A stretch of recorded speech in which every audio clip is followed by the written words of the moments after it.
I realized whenever it was a shark because the way it bit down on my foot. And I had to push my pregnant fiance and get her out the way. Plus, if you ever came face to face with a shark, what would you do? Punch it in the nose. Hey!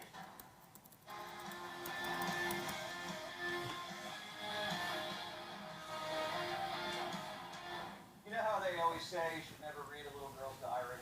Well, they never said anything about a grown man. What's your prize? I don't know.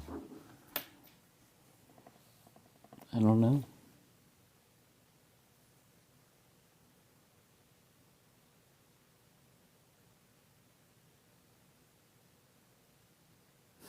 I understand why you want a prize.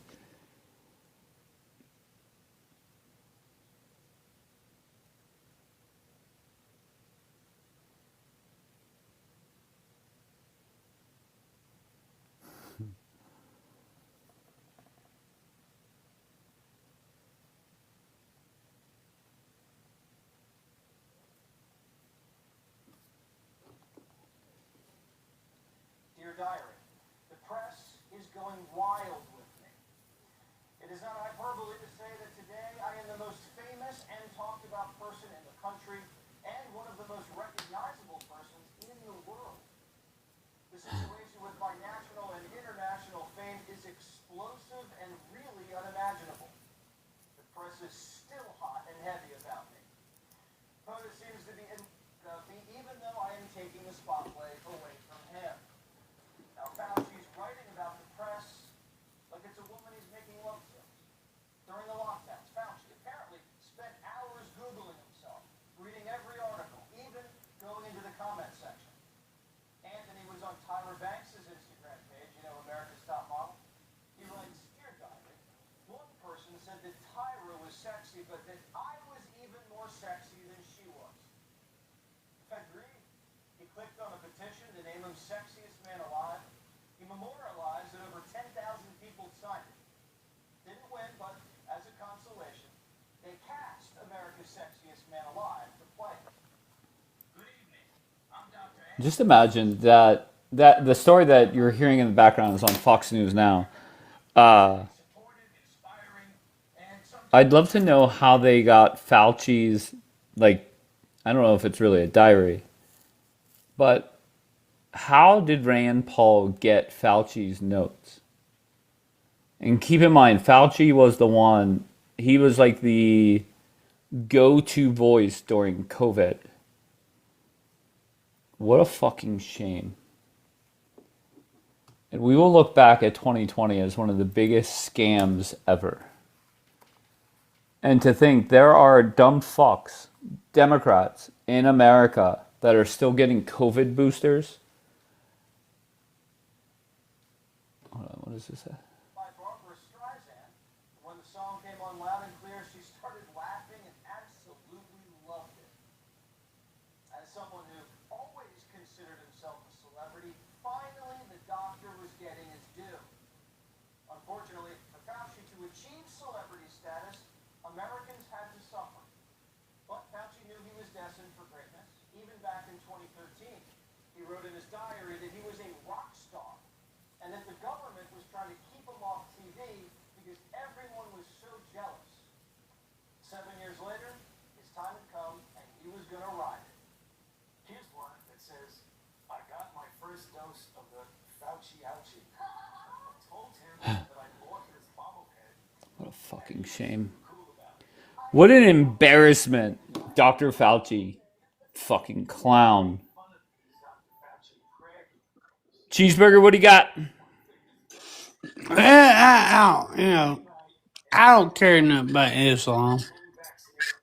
All right. The same way I don't care nothing about Christianity All right. You got my full or attention. Mormonism or anything like that, right? Hell yeah. Where are you from, Cheeseburger? I'm raised from South Georgia. I live in Kentucky. Sweet. What are you up to tonight? I'm up to about 250. Okay. Wait, you know what? I you think talking you- about weight? I think you answered. You were here before because I think you were the person that answered with their weight before.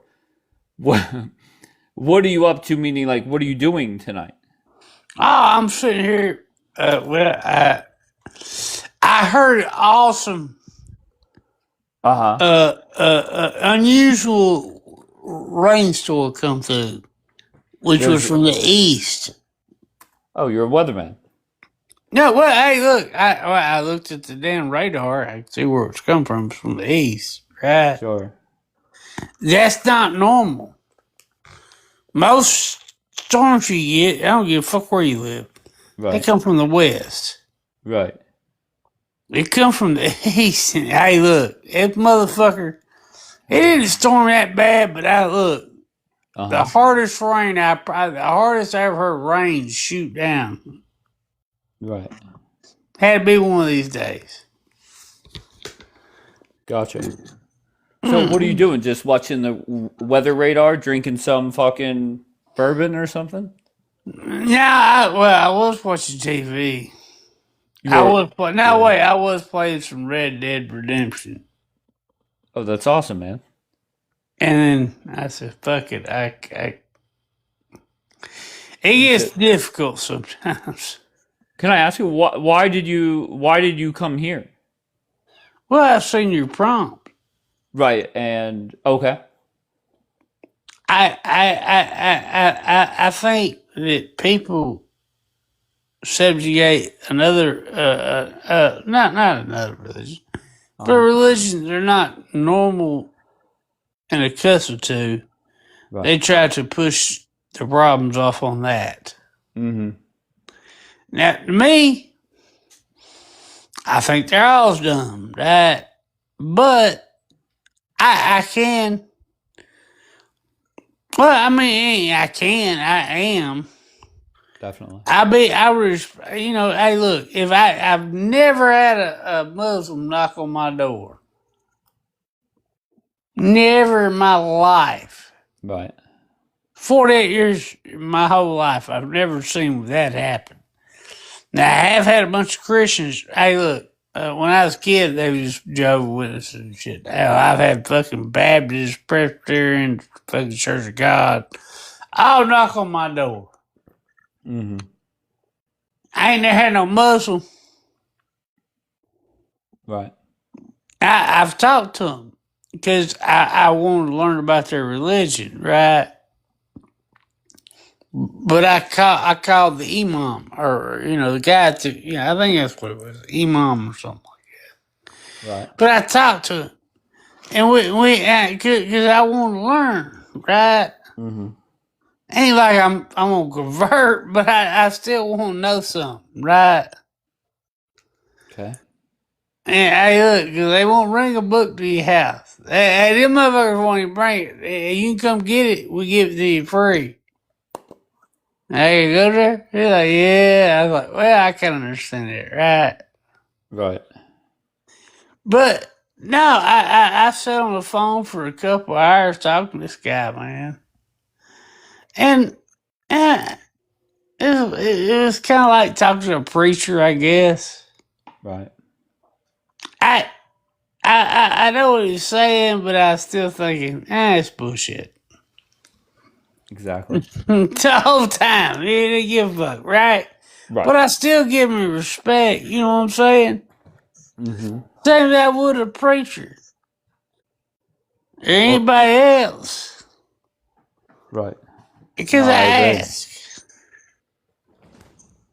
Okay. All right. Well, you got anything else or? What else we need? Uh. I could. Some water? I ain't gonna do that. Okay. I was gonna say I'd do a strip tease, but that'd be terrible. You were gonna do. Wait. What? I said I was gonna say I was gonna do a strip tease, but that'd be terrible. Oh, that escalated quickly. Yeah, that'd be terrible. Hell yeah. Oh Okay. no, yeah, you don't even know how that is. You don't want what? Nah, we don't want to do that. Okay. That'd be bad. Yeah. Oh yeah. What? Hey, wait. The only kind of person would think that was good And I don't even know if that would be even her being honest, but a lady I was with, Here we go. and she go, "Oh yeah, I love that." Okay. I don't know, but I'd make sure she's happy. But she can't. I don't think anybody wants to see my fat ass dance naked. Why are you mad? My friend, why are you mad? She said, take it off, Chad. I ain't mad. Well, that's her username. Why are you mad? Oh, I'm bad. Yeah. But no, I mean, I'm honest. Yeah. You gotta be in this world, man. Mm-hmm. I mean, I guess you ain't, but I mean, shit. You should be. Mm-hmm. Okay. Well, you got anything else? How old There's- are you? I just turned. How old are you? 48. Oh, I just turned 48 yesterday. Yeah, you are bullshit. Oh, Who's president when he's born? who was what? Who's president when he's born? Oh, hell if I know. You 48. Yesterday. What year was you born? Doesn't matter. It sounds like bullshit to me. Well, I don't know what to tell you. Hey, look, I born in 78. The president was fucking Jimmy Carter. Oh yeah, he did good, didn't he? Well, he wasn't the greatest president, but he fucked too much shit up. And he become a great man. Mm-hmm. Well, shit, after he was president, shit. Jimmy Carter eradicated the fucking whatever worm it was over in Africa. My friend Just Facts says she wants to tuck you in, so maybe DM her and see what that means. I don't know what that means exactly. You should put it on me. Yeah. I don't know, man. I don't know. I feel funny. Right. I love women. I'm paraplegic. Hell yeah. I've always said I'm like a lesbian trapped in a man's body. No, I am who I am. Yeah. I am who I am. Oh. But my from my waist down don't work no more, right? So it costs my libido, right? My sexual drive. I'm learning Don't so mean much. shit to me. I can look at a naked woman. Shit, and I've talked to many women since I've been hurt. If goddamn, if I had the insight that I do now, not give a fuck, Mm-hmm. it would have been better back in my younger days. But it's what it is. Fuck it. But I'm very particular. I can't. All right, Cheeseburger, just so you know, Just Facts said hurry up and DM her. I'm going to drop you down. I appreciate you, okay, brother? All right, go ahead. All right, good man. All right, Just Facts, maybe shoot him a DM. Oh, Bean says, I'm invested. Invested? Just keep in mind, I always say first person sets the tone. The first person up here this morning was Cheeseburger. What was his name? Cheeseburger. What do you mean? Or are you trying to slide in his DMs, Kelly?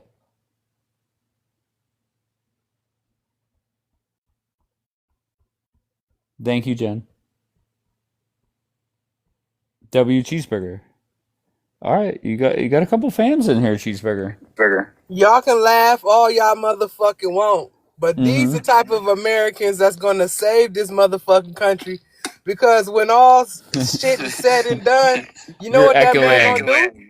He gonna sober. Chad is gonna sober the fuck up. He's gonna go grab his 30 rifles that he's got in the basement. You know what I'm saying? And when all hell break loose, he gonna pop a cap in somebody's ass. I'm trying to tell you, this the type of America. I don't think y'all realize what y'all fucking with.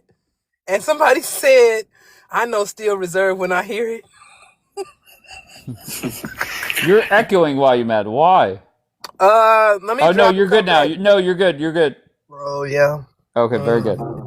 Yeah. Do you agree though, Dave? You know what I'm saying? Because let Chad sober up. He gonna pop a cap in somebody's ass. He think a T.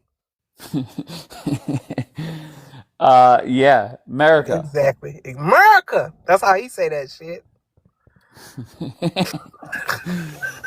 I forget what the guy's name that was in the last broadcast that I ran. He was a little off his rocker, but that summarizes America. Are you talking about Doug, the one that called me a monkey and shit? Doug called you. I don't know. I don't remember the person's name. Was this yesterday or today? No, like 2 hours ago. Oh, he was up here, and I just said, "This is America." Whenever he was done. Oh hell yeah, him too. He was dope. Yeah, I like him. Who called? Oh, Doug. I remember Doug. Doug was the one with his camera on, with the LED lights and whatnot. But to be fair, I called him a crackhead, meth head, so I probably deserved it. I'm not gonna lie. Unbelievable. I know. I'll be saying some crazy shit. Do you have any drama for me? Bro, I'm not gonna lie. I'm getting ready to go on vacation to go see my sister out of state. I'm leaving Texas for a little bit, so I deep clean my house. I ain't really been on TikTok. What I did see, I'm trying to think. No serious drama that I know of. As far as I know, I think just the same old shit. So Daniela and them showed a bunch of October 7th videos the other day. I kind of sat and watched that for a little minute. That was, it's very sad what they went through. I'm not going to hold you, but they like spammed the shit out of them videos on Douglas's live. And then, of course, with that graphic content, they took that nigga shit down and shit. So, right. Yeah, but other than that, no, I've been chilling. I've been deep cleaning my house. What's up, Margot, my love?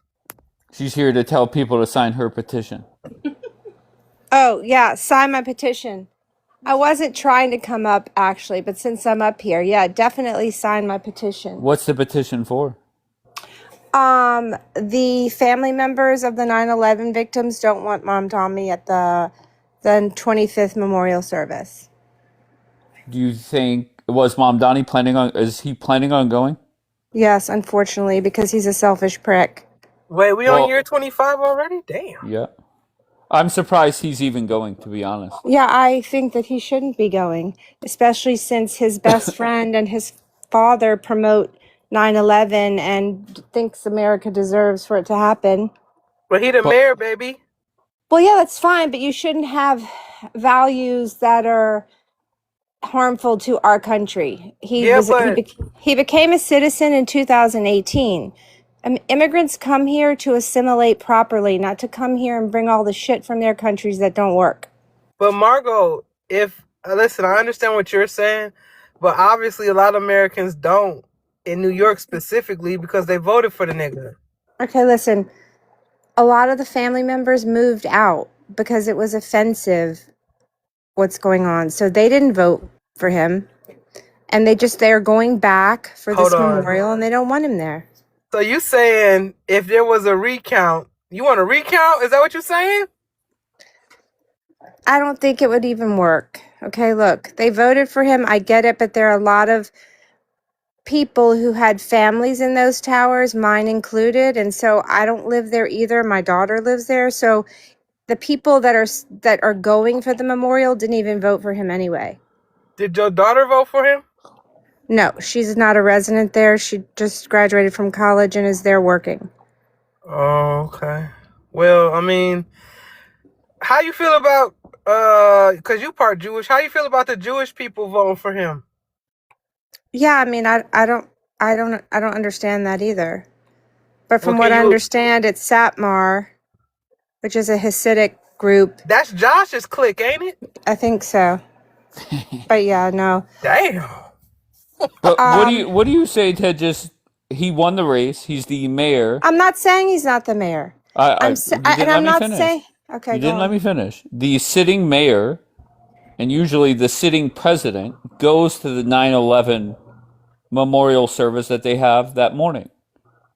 Well, the sitting mayor usually goes to the Israel Day parade too, Dave, but he didn't. So why can't he sit this one out? I think this is a way, way, way, way different.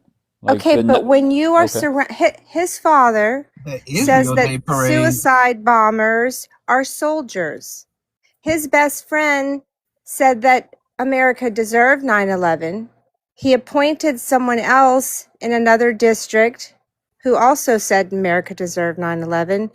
And he has done nothing but spew anti-West, anti-American rhetoric. And so since this is a day for actual Americans, people who actually want to see Western values preserved, and he has done nothing but be antithetical about this whole event and this whole happening, then just don't go.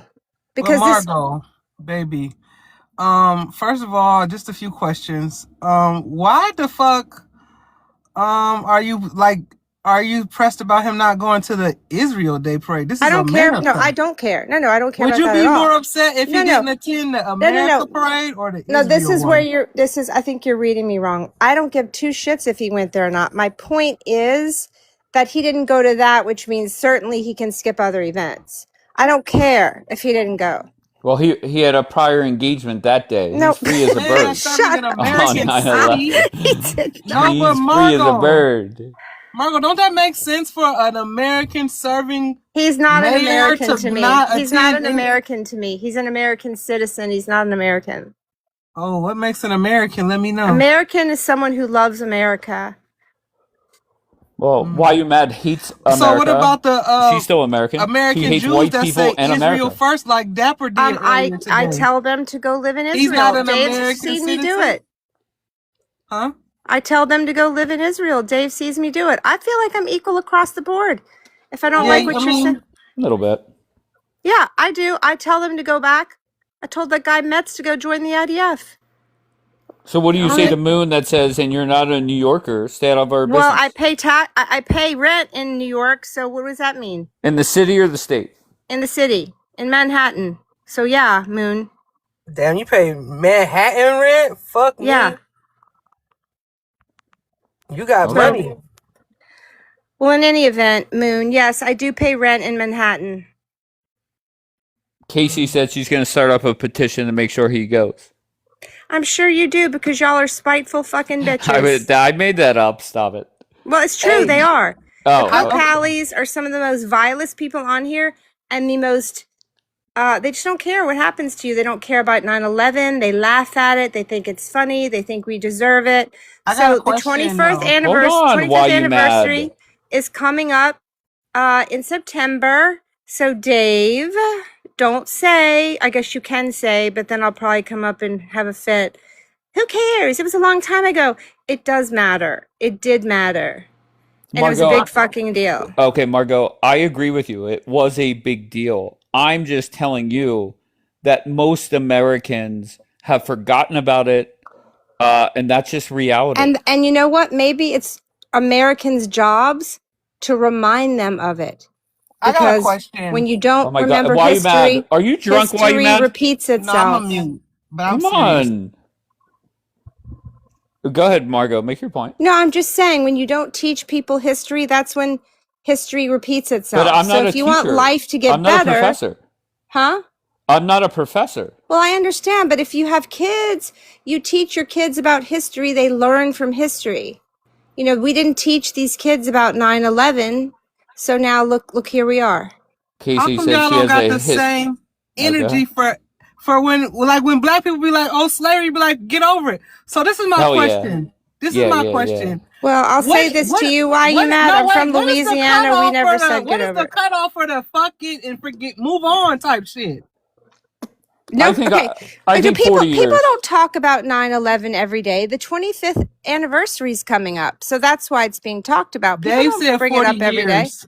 You think 40 years? I think 40 years is a cutoff. Well, my niece never met her dad, because her mom was pregnant with her when he died in those towers. So I don't think she's going to have a statute of limitations on that, Dave. I mean, I'm sorry for your loss. That's Yeah, I so I'm can just understand saying that. nobody talks about it much. So it's the 25th anniversary. People should be able to talk about it. I don't think anybody's stopping you from talking about it. I feel like I feel like You your what? panel sympathizes with these terrorists. Margot, I allowed you up here to talk about your petition. How I much? understand, but here's the question: are you going to sign the petition? How Or about do if you I? think- I'll do it right fucking now, Margot. Good, thank you. The link is in Okay. my bio, everyone. Okay. Casey, I'm sure you have a question or a comment. Margo, I'll sign it, but you gotta pay me, baby. Stop. Go ahead, Casey. Yeah, you know what I find crazy? I'm a New Yorker. I experienced 9/11. My mom went missing for hours, came home covered in dust. I went to 12 funerals during 9/11. People from different religions and different races died on that day. Now you got some chick from another state that didn't experience jack shit from my city telling people that the city mayor that had nothing to do with it, that was a kid during 9/11, that he shouldn't be there. But you're telling me that I have nothing to do with it. My parents were there, Shut and up. my You brother-in-law wasn't there. died in the building. What are you talking about? I don't even know if I can believe you. But here's I the don't thing, care right? if you If believe wanna me, talk about but these I have Zionists, everything to do with it. I'm speaking. I'm speaking. I don't understand. Do you have no home training that you don't know how to like keep your mouth shut? Don't take shots. Just go ahead. Casey, Go. chill out, kid. Anyway, I'm not a kid. You sound like one. Yeah, we're probably close to the same age. I just told you I experienced 9/11. No, I just mean in your demeanor. Your I demeanor. don't care. Anyway, my point is, right? These Zionists, and I'm gonna call you exactly that, are pushing out there that Muslims shouldn't be there. Dude, there was I didn't say Muslim. When did I say Muslims shouldn't be there? I've heard it throughout different panels. No, I don't get on panels, so you're lying. I didn't say you specifically. Did I say you? Yeah. Well, But she's just saying Mom Donnie shouldn't be there. I said Mom Donnie shouldn't be there. I'm still speaking. Margo, let me finish speaking. My point is that I've heard so many different people on different panels talking about, Muslims shouldn't be nowhere near 9/11, and they're all deities and they're all jihadists, and the real reason why you hate Mandani is because he won't kiss Israel's ass. No, that has nothing to do with it. Yes, No, it is. I don't like exactly Mom Donnie. No, okay, say this is your problem. You're so angry at Israel that you think that everybody's decisions revolve around Israel. This has nothing to do with Israel. You don't. Did she not just mention that he didn't go to the Israel parade? No. I was using that as an example that he has not been to other events. So why can't he not go to this one? Okay, that was just the first one I could think of out of my mind. But what I'm trying to say to you, Casey, is that this has nothing to do with what you want it to be with. It's like racism, Islamophobia. This man doesn't like America. This man involves himself with all people. He doesn't like the America that we like. Okay, he doesn't like the America that we, the values that America was founded on. Yes, because that's what it's supposed to be. You, as an immigrant, are supposed to. Our founders. I'm not saying you. Immigrants are supposed to come here. Casey, watch out! You're gonna call ice on your ass. Excuse me. Immigrants are supposed to come here and assimilate and then build on what we have. You build on what we have. You don't bring shit from your shit country and then try to impose it on us and make it our new laws and our new city. Where's Mom Donnie from? Uganda. So we don't want to live like Uganda, Casey. I'm sorry. What age did he come here? He became a citizen in 2018. What difference does that have to make with anything? I don't know. I don't know. He became a citizen in 2018. Okay, stop. One at a time. Come on. I don't want to start dropping already. He became a citizen in 2000. He's been here since he was 7. He went to elementary school here. He became high school here, and he is not. Okay, Casey. He is not raised by people who have American Western values. He said he attributes his father to whom he is today. Okay, he gives a lot of praise to his father for who he is today. His father's name is Mahmoud Mamdani, who sits on a Gaza tribunal with the head of a Hamas link Does he? Show And me. he is I Prove would it. be happy to show you, Casey, Prove but you know, it. the thing that drives me crazy about all you people is that we give you information and you all never look it up. You never look it up. And it's all out there. Propaganda. And You it's guys no, know it's how not propaganda. propaganda. You can look it up. They have videos of it. Sure. Okay. Yes. But I do anyway, got it's videos. beside the point. I gotta go. You and I are This in ain't different social. worlds. And you're not gonna listen to what I say or care what I say. So yes, they don't want him there because he has said some horrible things about 9/11 and believing that it should have happened. His father, Hassan Piker, his friend, he has some ties to the Muslim Brotherhood because of his song to the Holy Land Foundation. He had a donation from CARE. CARE is a group that was listed on the memorandum that was entered into FBI evidence for the trial. So you all can connect the dots. It's all there for all of you to connect. Can Or I you ask can you, should keep we living in fear La La Islam? Land. I don't like the Brotherhood, Dave. Okay, that's the new talking point. So everybody keep an eye. Every time we hear Brotherhood, not that Margot is part of the talking point, but every time we hear Brotherhood this morning, we'll all take a shot. I mean, are Okay. you aware of what the Brotherhood is? No. Okay. I know about The Brotherhood was started in Egypt. Okay. It's an Islamist, a radical Islamist group. They formed Hamas. They are called the Brotherhood, and Huh? they're called the Muslim Brotherhood. I know you think it means Muslim. No, the group itself is called Muslim I Brotherhood. thought Hamas started They have in Gaza. Egypt was Gaza. What? Where Gaza is, that used to be Egypt. Okay, so why am I worried about a group that formed in Huh? Egypt? Because they're here. Because They're here where? Okay. Abdullah al-Sayed. Alexa, where's the Muslim Brotherhood? It's an organization. It says in Egypt.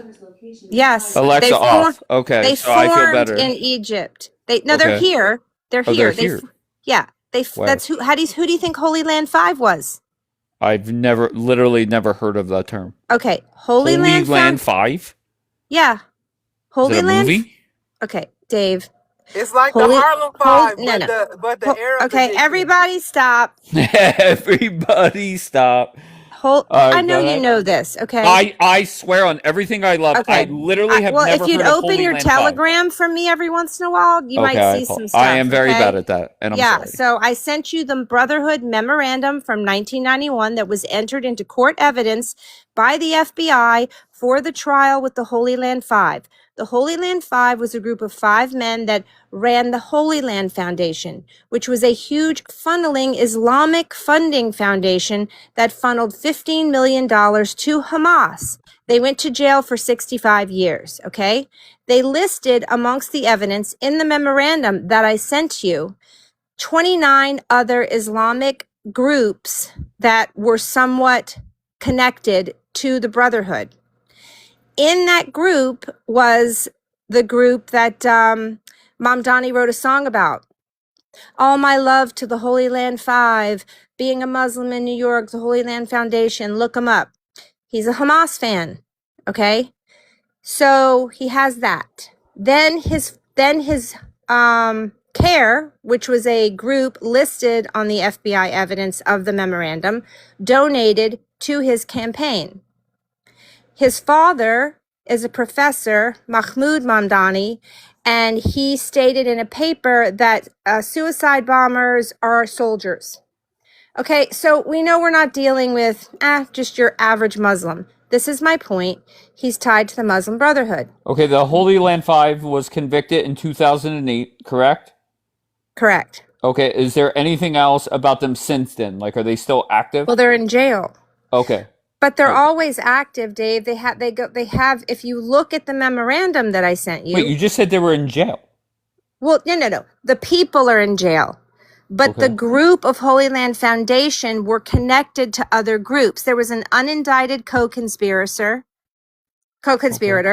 Okay.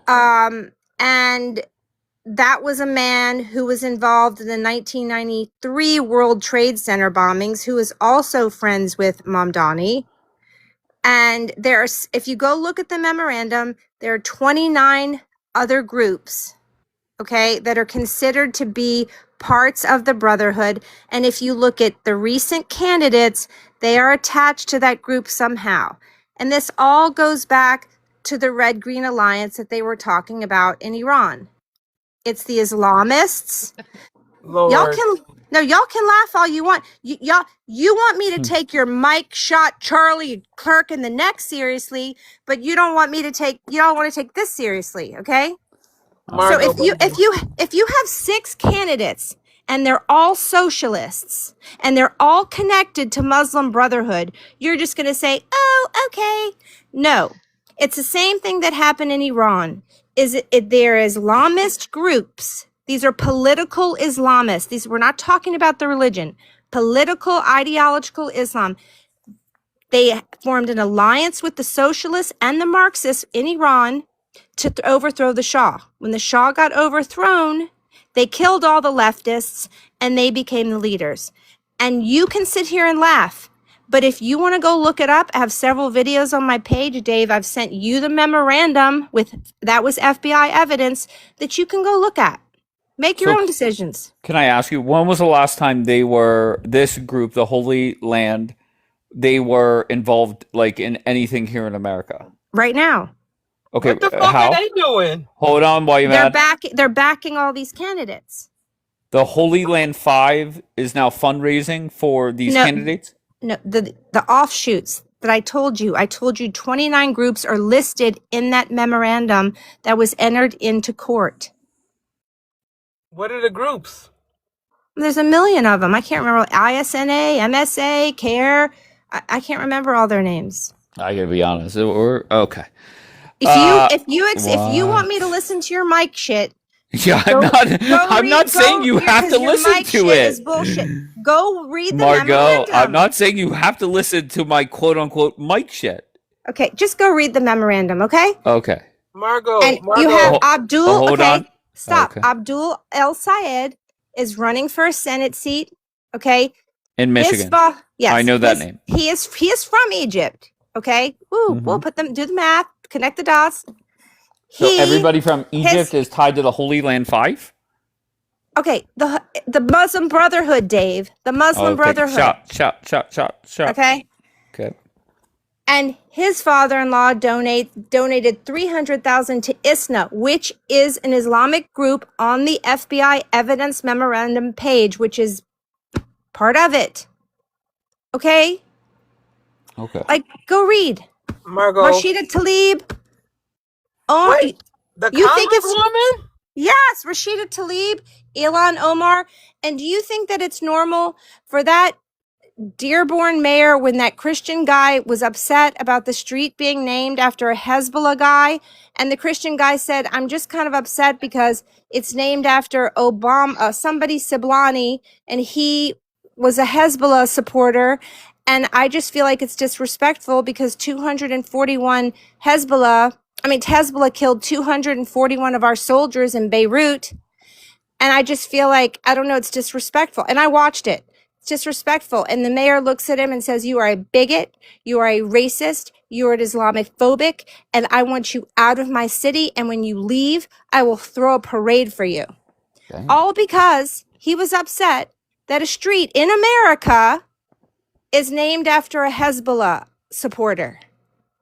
Margo, that's all right, hold on. Before I let Daniel up and others, can I let Angela in? Yeah, I feel like we should start a bingo game with all the words that she's been doing. I mean, I think it might be fun. We can Not have too much Margo. on Margo, though. I We like can have her. Margo speak I mean, for you an know, hour, you and we know, can play you know it. what, Dave? Do you know I what just started hold on. speaking. Margo, I know, but I'm about to drop, and I just want to say one thing. Okay. Dave, when the people on your panel start making fun of me for talking about actual trials that have happened and actual groups that exist, I know you've got not the brightest bunch on your panel. Wait, Margo, before you drop, and wait, Angela, I want to hear from Angela. What is going on? Well, not too much on Margo. I'm gonna drop. Okay, after this. I'm not saying everybody go after Margo. I'm letting her drop after this. I just want to drop after this because I gotta. Okay, here, Angela, you can come back up. Let's just clear it. Okay, let's clear it. I don't get what happens. Whenever I say I want to hear from somebody, that literally means I must hear from that person. Okay, Margot said her piece, and I let her talk. Go ahead, Ange. Oh, I mean, I guess like she had all the she threw them all in there. Like you got Ilham. She mentioned Hezbollah. She threw in a little bit of they hate our American values. She got it all in there. Ultimately, I think that what makes it seem just so disingenuous about what she's saying is when she sits there and throws every talking point in the book. When the Holy Land Five, literally, there has been issues with hearsay documentation. And, we can get into the nitty gritty of of all of the details of it. But people believe it was a witch hunt that happened after 9/11.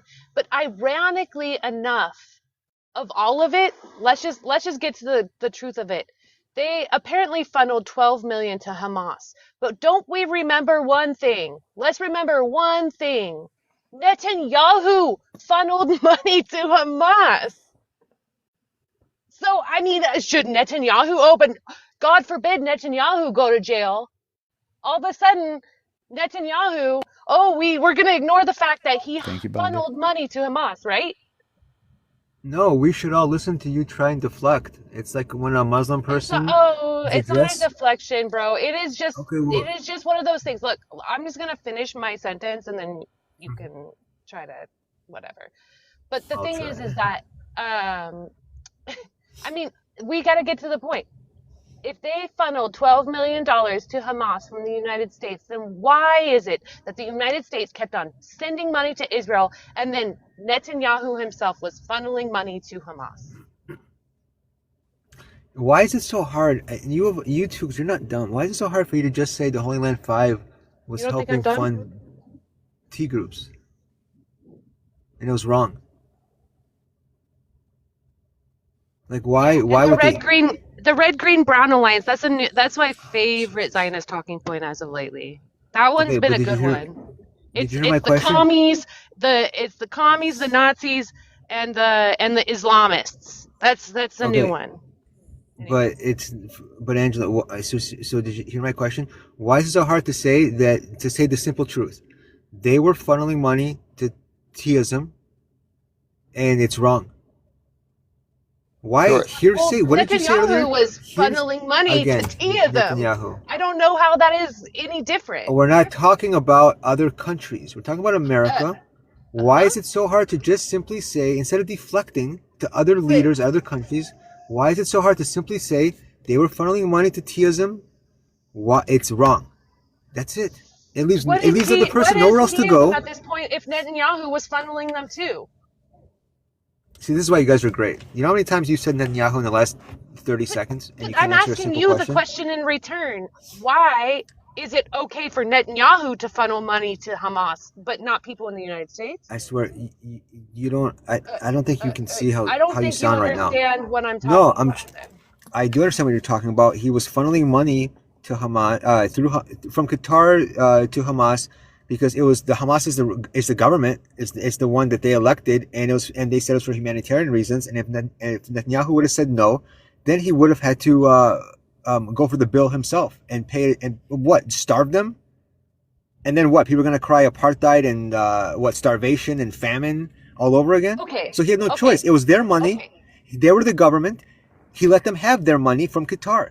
okay. But that I does understand not what you're have that has saying. nothing to do with the Holy Land Five So, Foundation, what they were charged with, what they did. They were funneling so money to direct enemies of the United States. Why can't you just say that's wrong to do Okay. and Okay, end so it? was the money being earmarked like every time the Holy Land 5 money went to Hamas, it was like, oh, this is going straight for bombs. And then when it was from Netanyahu, was it just like, oh, this is just going straight to humanitarian efforts? Was there an audit? Angela, can you just I'm just answer being my real. question? Why is it?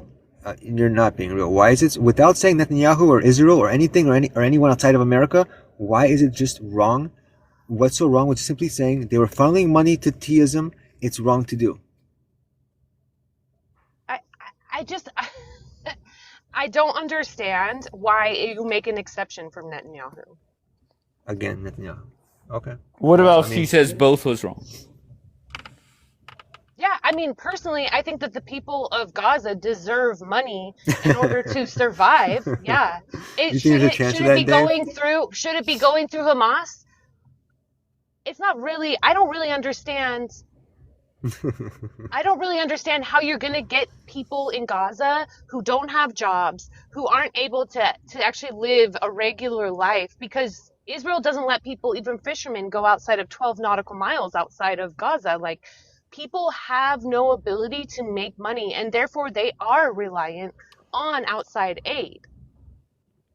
So I guess I don't understand why everything has to be this, like, I don't understand why Netanyahu's different than the Holy Land 5.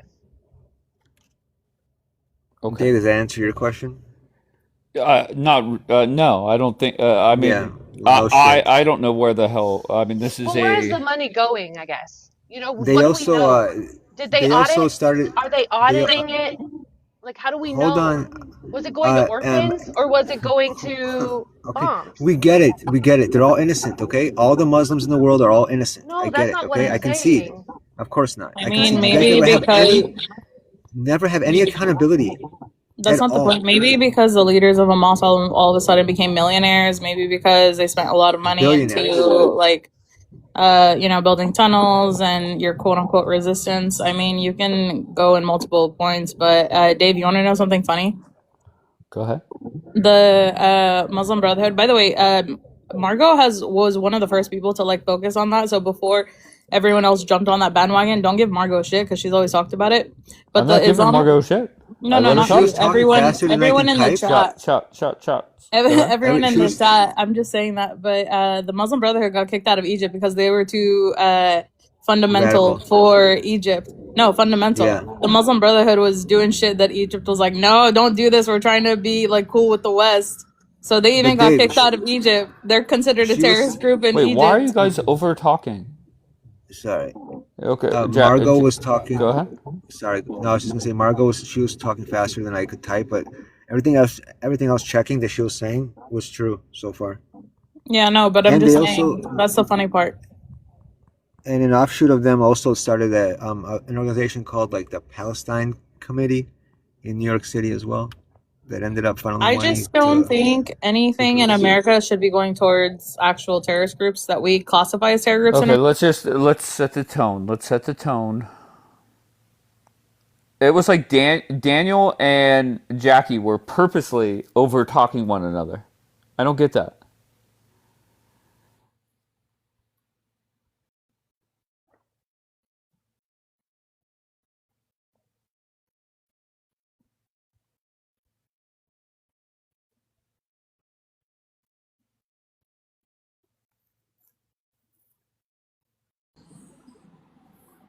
Hi, Dave.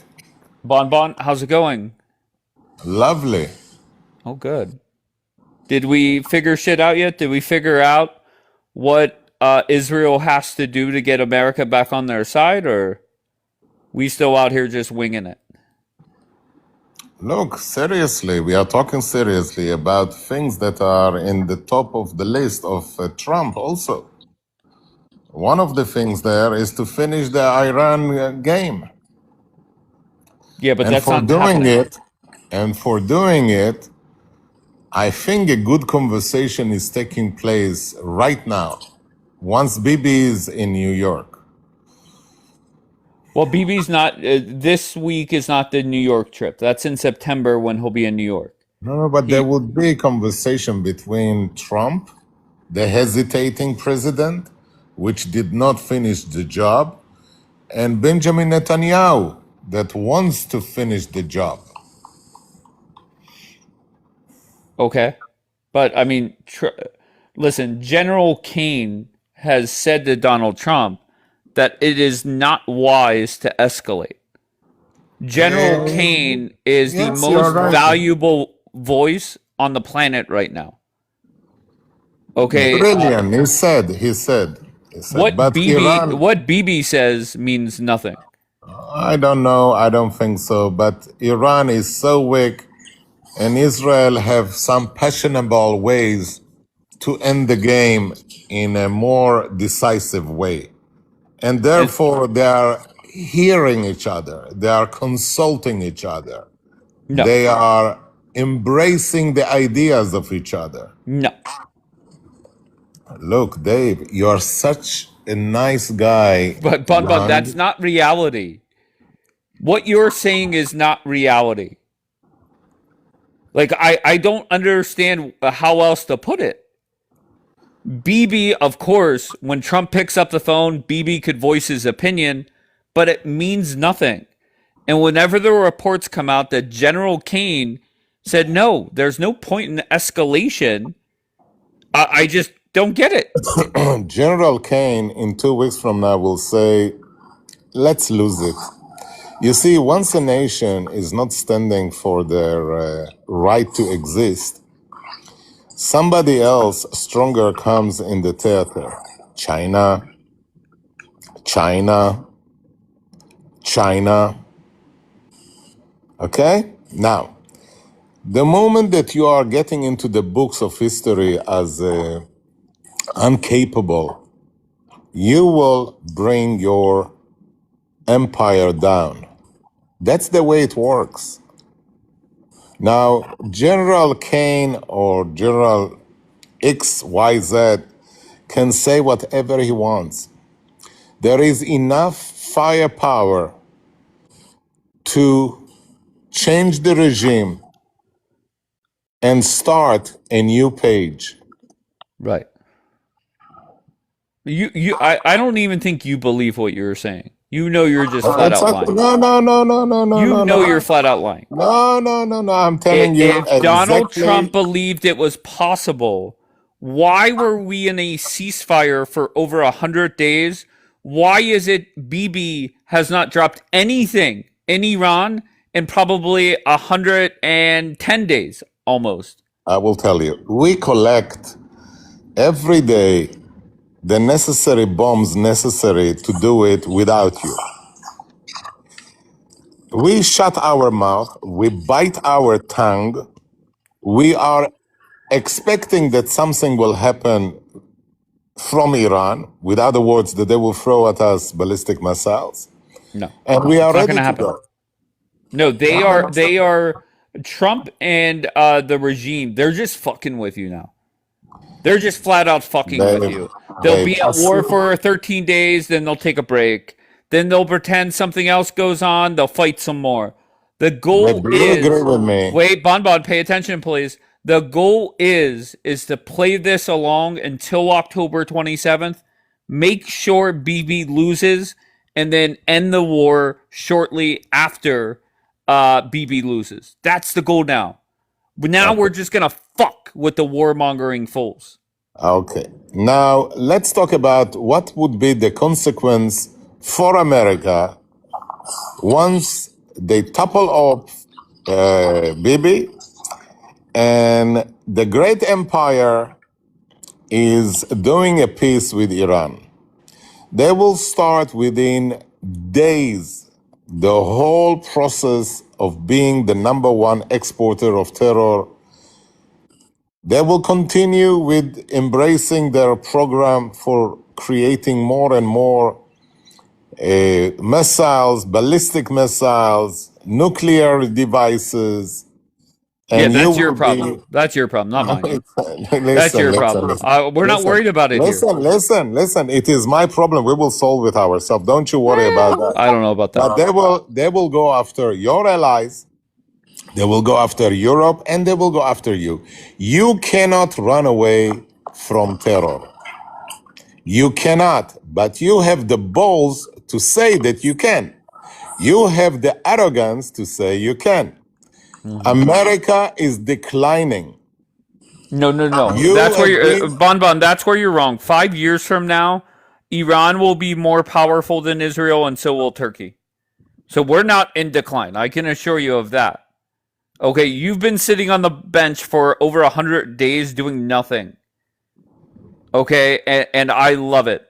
It's called Let's Teach the Warmongering Fools a lesson from I, BB I, all the I way have a down to better idea Bonbon for on you. TikTok. I have a better idea for you.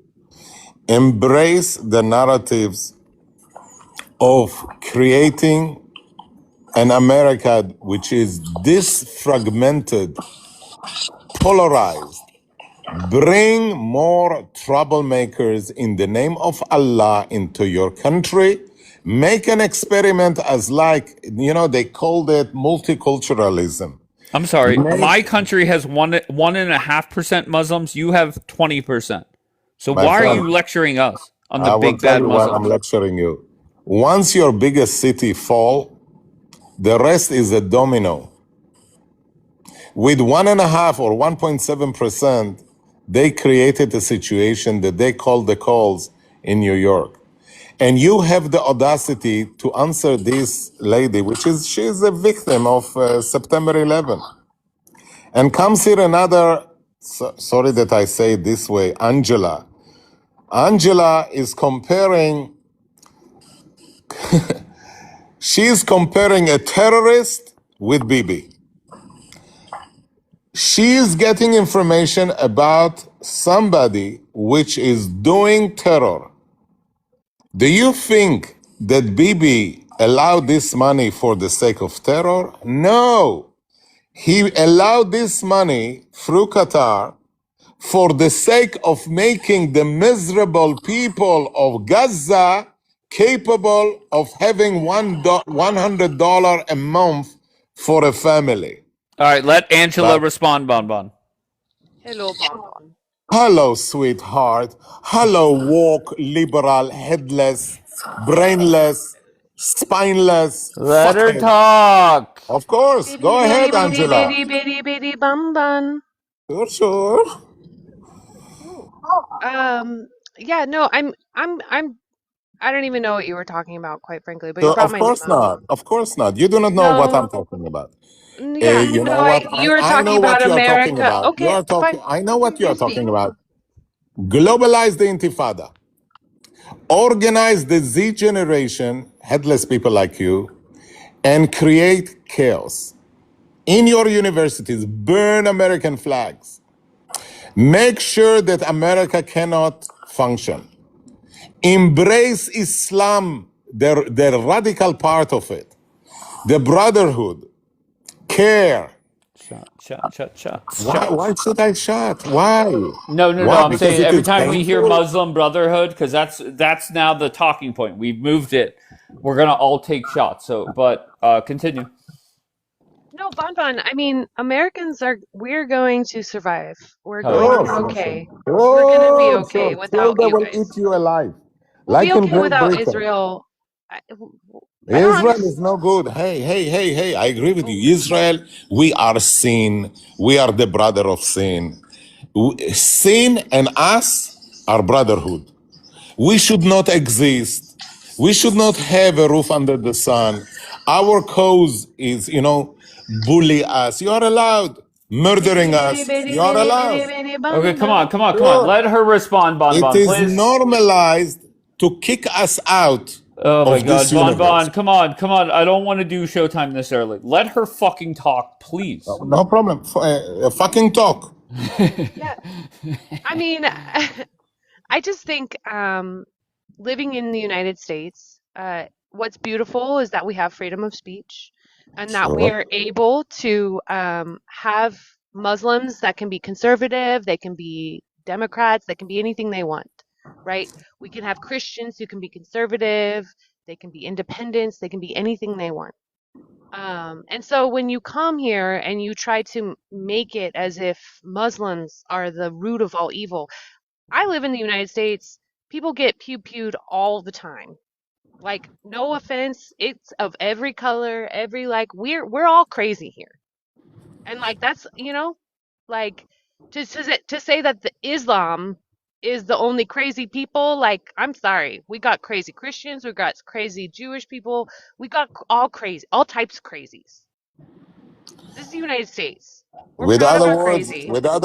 it is a land of crazies, and Islam is crazy like the others. Therefore, let's propagate them and let's bring more Islam. Islam, Well, I just think that the like we terror have of bigger fish Islam, to fry. the I mean, we terror of have like Islam is to be all terror in America okay, are equal. Bon Bon. Do you know who did the Las Vegas pew pewing, the unalived A people? terrible man. Yeah, it wasn't Islam. Who do you know who did the black church pew pewing like 5 6 years A ago? very bad person. It Shall wasn't I make the Islam. list of Islamic Wait, in so the name of Allah? all of a sudden it's a very bad person, but you have no, Yes, but you are, if you I want to can say pick you them want to make up. a list of You Islam, cherry pick but them I'm into pretty one hand. sure most of our pew Angela, pewings in you the never United States studied have statistics. nothing. Okay, you're not gonna let me. Uh, Most of our pew pewings in the United States, I'm gonna be honest with you. Like people get pew pewed all the time. Like I mean, we're probably like as we're talking right Therefore, now, let's someone's bring getting more pew pewed. terror. Therefore, Well, no, I mean it's like white, black, brown. We're I all pew pewing just each told other. you I'm with you.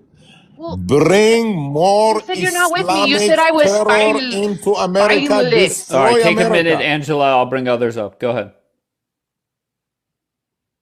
Ange, come off mute. There you Oh, go. sorry.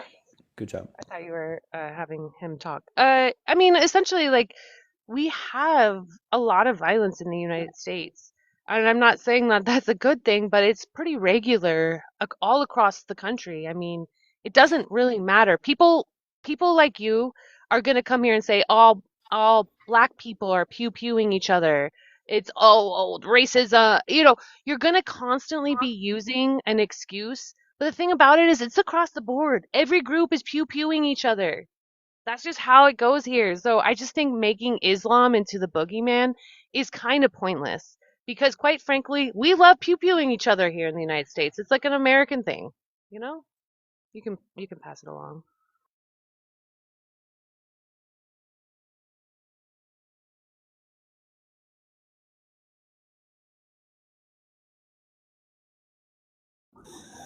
This lady never studied statistics. Her teachers were paid by Qatar, Riyadh, Turkey. Anyhow, statistics. How many people were perished in September 11?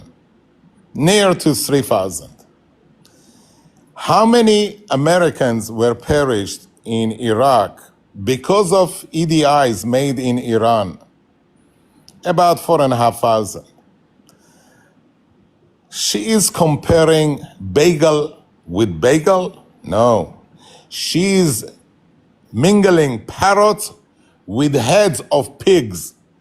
She has no clue of nothing. She's practically saying to you, let's bring more troubles into America. Let's bring terror. There is terror. Let's justify terror because there is terror. This is what she's saying to you. Let's have more. Headless liberals. I'm gonna make that a ringtone for my messages. But Angela, comparing crime statistics against like religious attacks is two different things. So you can't find a place where it says if people wage war against Jesus Christ to go and unalive them, but you can in the Quran. Now you can't compare the two. So when it liberals, when it comes to what people are comparing, you guys have to understand there are Muslims who don't commit terrorist attacks. They're cultural Muslims, amazing people. They're very woke. But when it comes to a Christian doing something, yes, sure, they're Christian. I'm going to condemn them 100%. But they don't do it because Jesus Christ told them to, or because in the Bible it says to do that to people who don't believe in Jesus Christ. You're free to believe, you're free to not to believe. That's the difference. You guys have to focus on the actual motivation from the religious scripture. Oh my God. Okay. What Jackie just said, for example, you do realize Muslims, there's about 2 billion of them. If they all decided they want to unalive other people, there would be no humanity left. The problem that you guys have is you have a cartoonish view of Muslims. You want to blame, if you have one instance of a Muslim doing it, you blame the whole people, while you make excuses when other people do crimes. You make excuses for them. You say oh, it has nothing to do with the religion. But if a Muslim does it, it's all of Muslims. That's the problem. You guys have a bias and you don't realize it. You live in a bubble. You don't view Muslims as the same as you. You view them as animals. You view them as different. And that is the issue here. And you guys don't even realize it. And that is a huge, huge problem. And you guys need to stop doing that. It just makes you look bad. People have woken up to this, and people have Muslim friends, Muslim families, and they know that it's over. It's done. You can't. Anyways.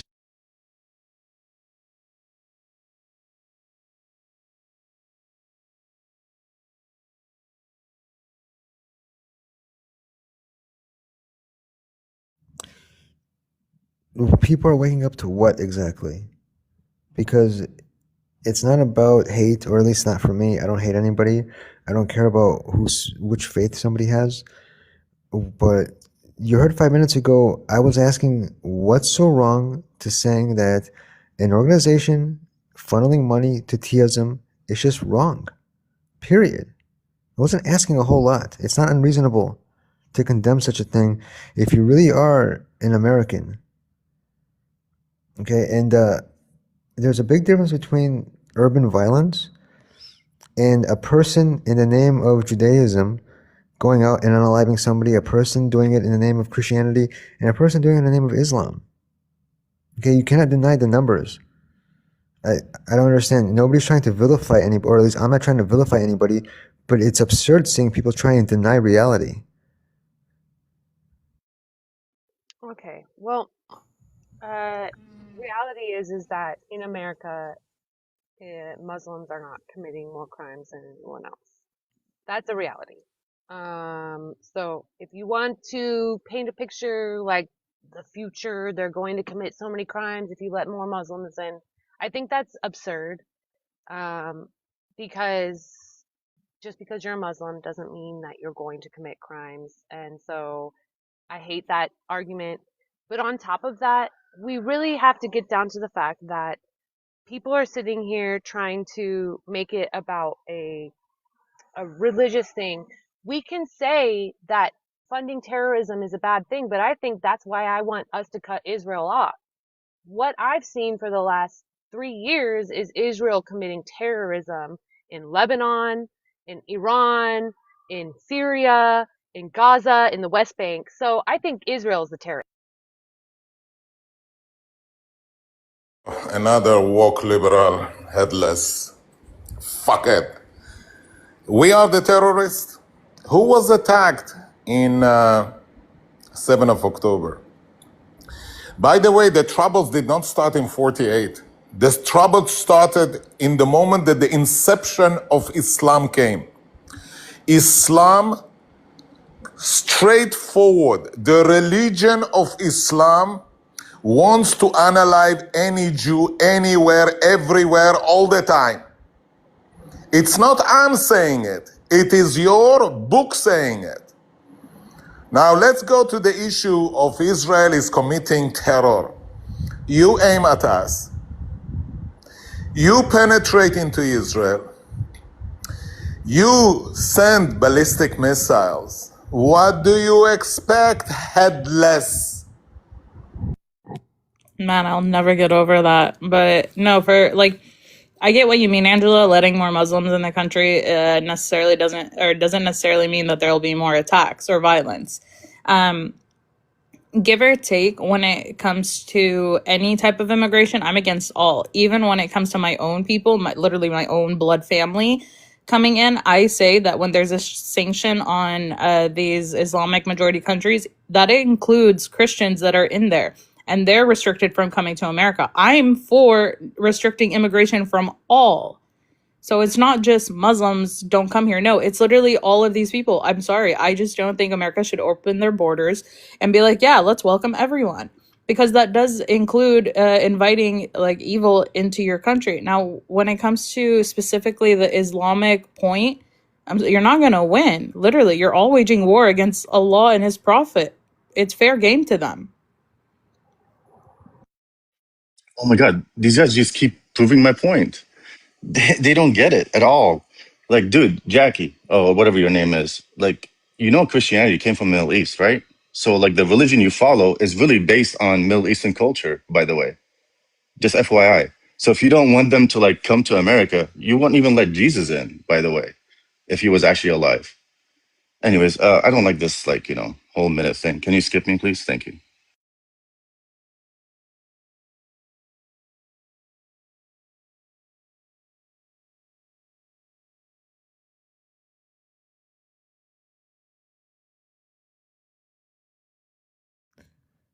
Yeah, Buster's my favorite moron on here in the last hour, anyways. Angela, you keep deflecting. I don't understand. You guys, it's like when Imani, some guy brought up the Quran to her, and she started making rabbi comments. You guys keep deflecting all the time. For somebody who is pro-America and cares so much about American interests, you can't simply condemn and say it's wrong that an organization funneling money to theism is wrong. Period. And once you say that, it leaves nowhere else. It leaves nowhere. Like the person can't go anywhere. The argument can't go anywhere. It's done. All right. Israel doesn't commit T attacks, by the way. We're talking about actual terrorism attacks, not militaries. Next, you'll say that the United States military is a terrorist group. Listen, try again, okay? It just sounds really bad. With Israel, it's really simple. Don't start war. You won't see consequences. It's not complicated. Okay, but you can't deny the numbers of terrorist attacks in the world and who commits them. I mean, I would call what Israel did in Lebanon with the pagers a terrorist attacks. What are you talking about? Sure. Yeah, but that wasn't I mean, I know you guys are like, oh, they're getting the bad guys. Sure. We will next But time like, I ask would you call what we that should do. terror. Okay, sorry. Angela, Okay. As predictable as the sun rising, Showtime ending, and me dropping everybody. That's very predictable. I don't know who I selected first. Who did I pick? Hi, Jackie. Me. Okay. I want to see who. This looks like a rookie. Another rookie. By the way, I Let's. wouldn't consider the pager attack a terrorist attack because it targeted like a militia. So if it was just all civilians who got pagers, that'd be I would say I would agree with her. Okay, very good. Thank you. Let's start with it says Demu. Demu. Okay, good talk. JRS, where are you from?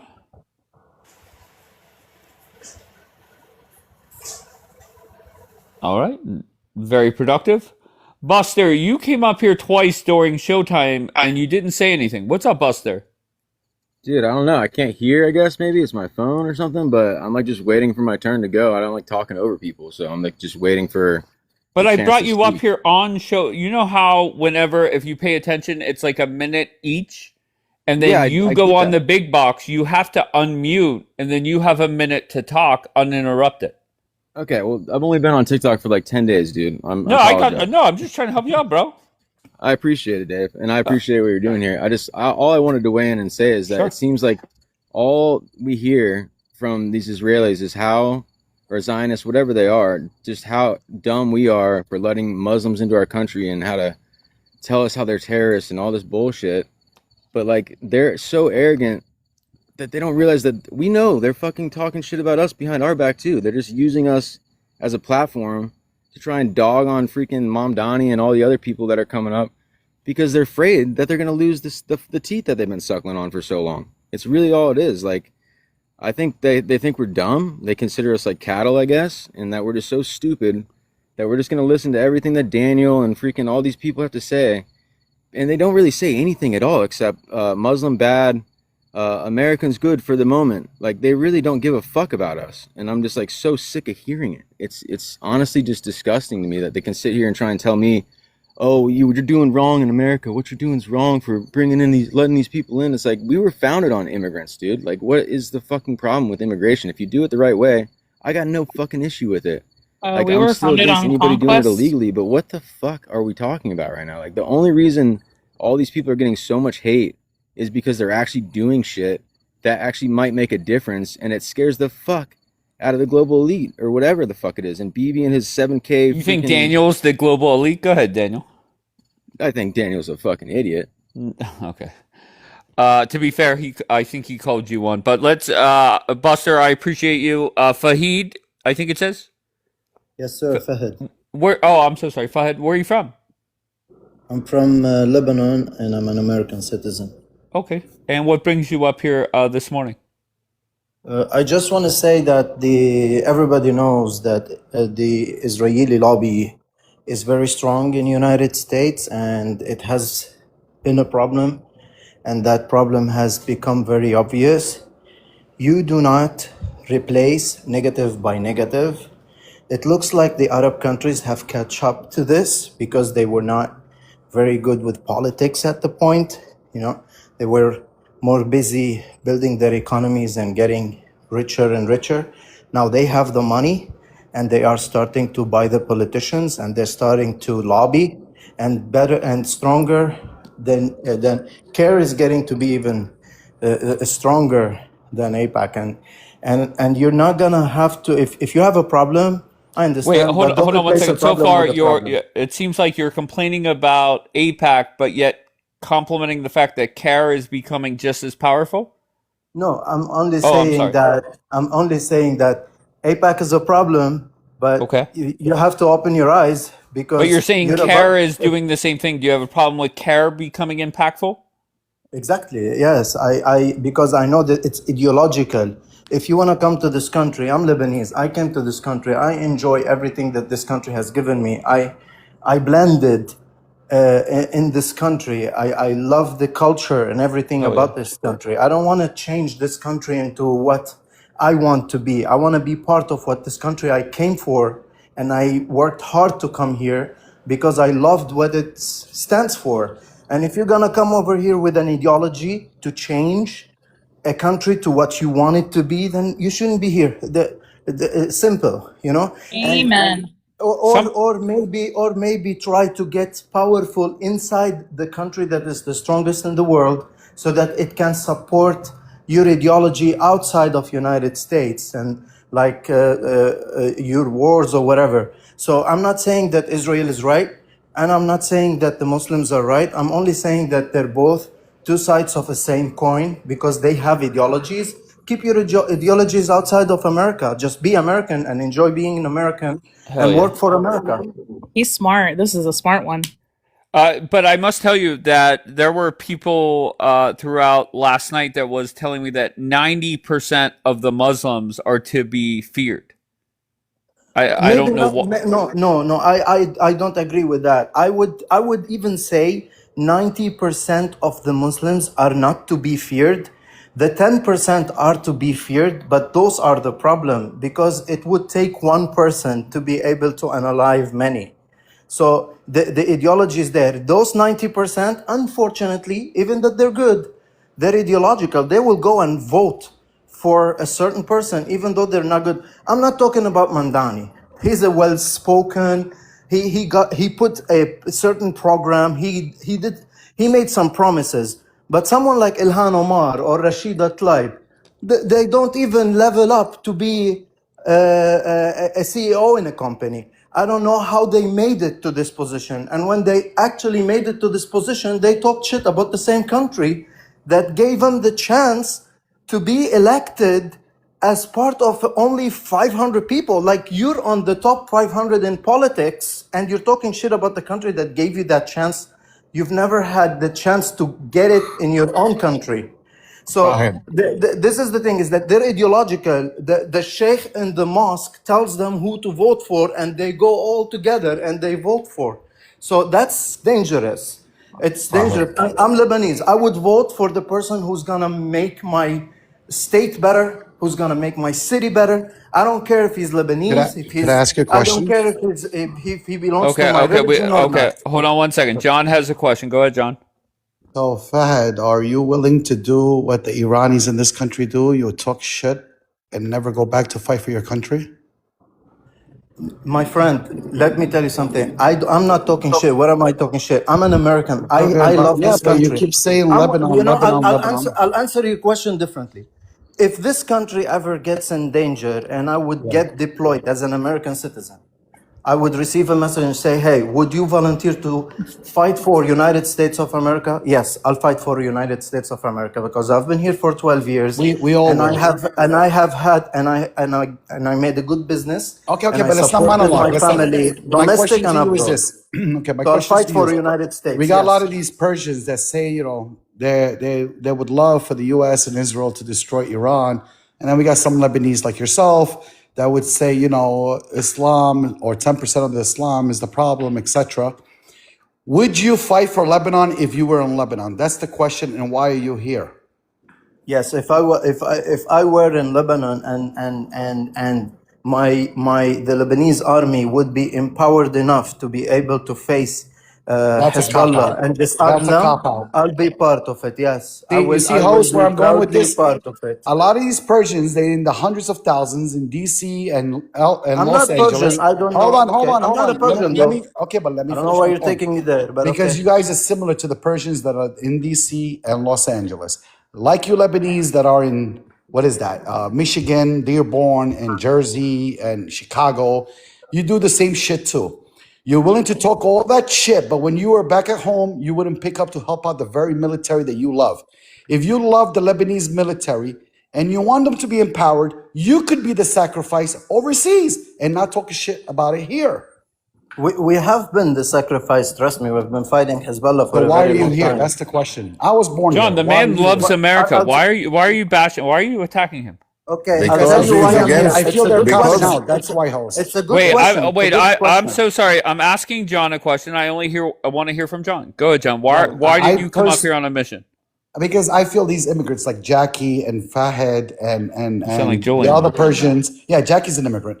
So these people I come serve here. my country, so suck it, Yeah, bitch. yeah, show you that. But Okay, anyway, the point focus. is Why are you going after this man?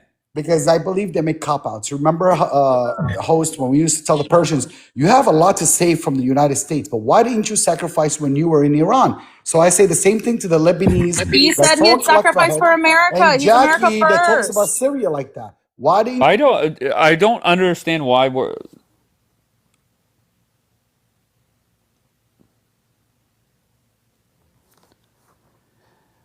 Dave, tell him to go fight in Palestine.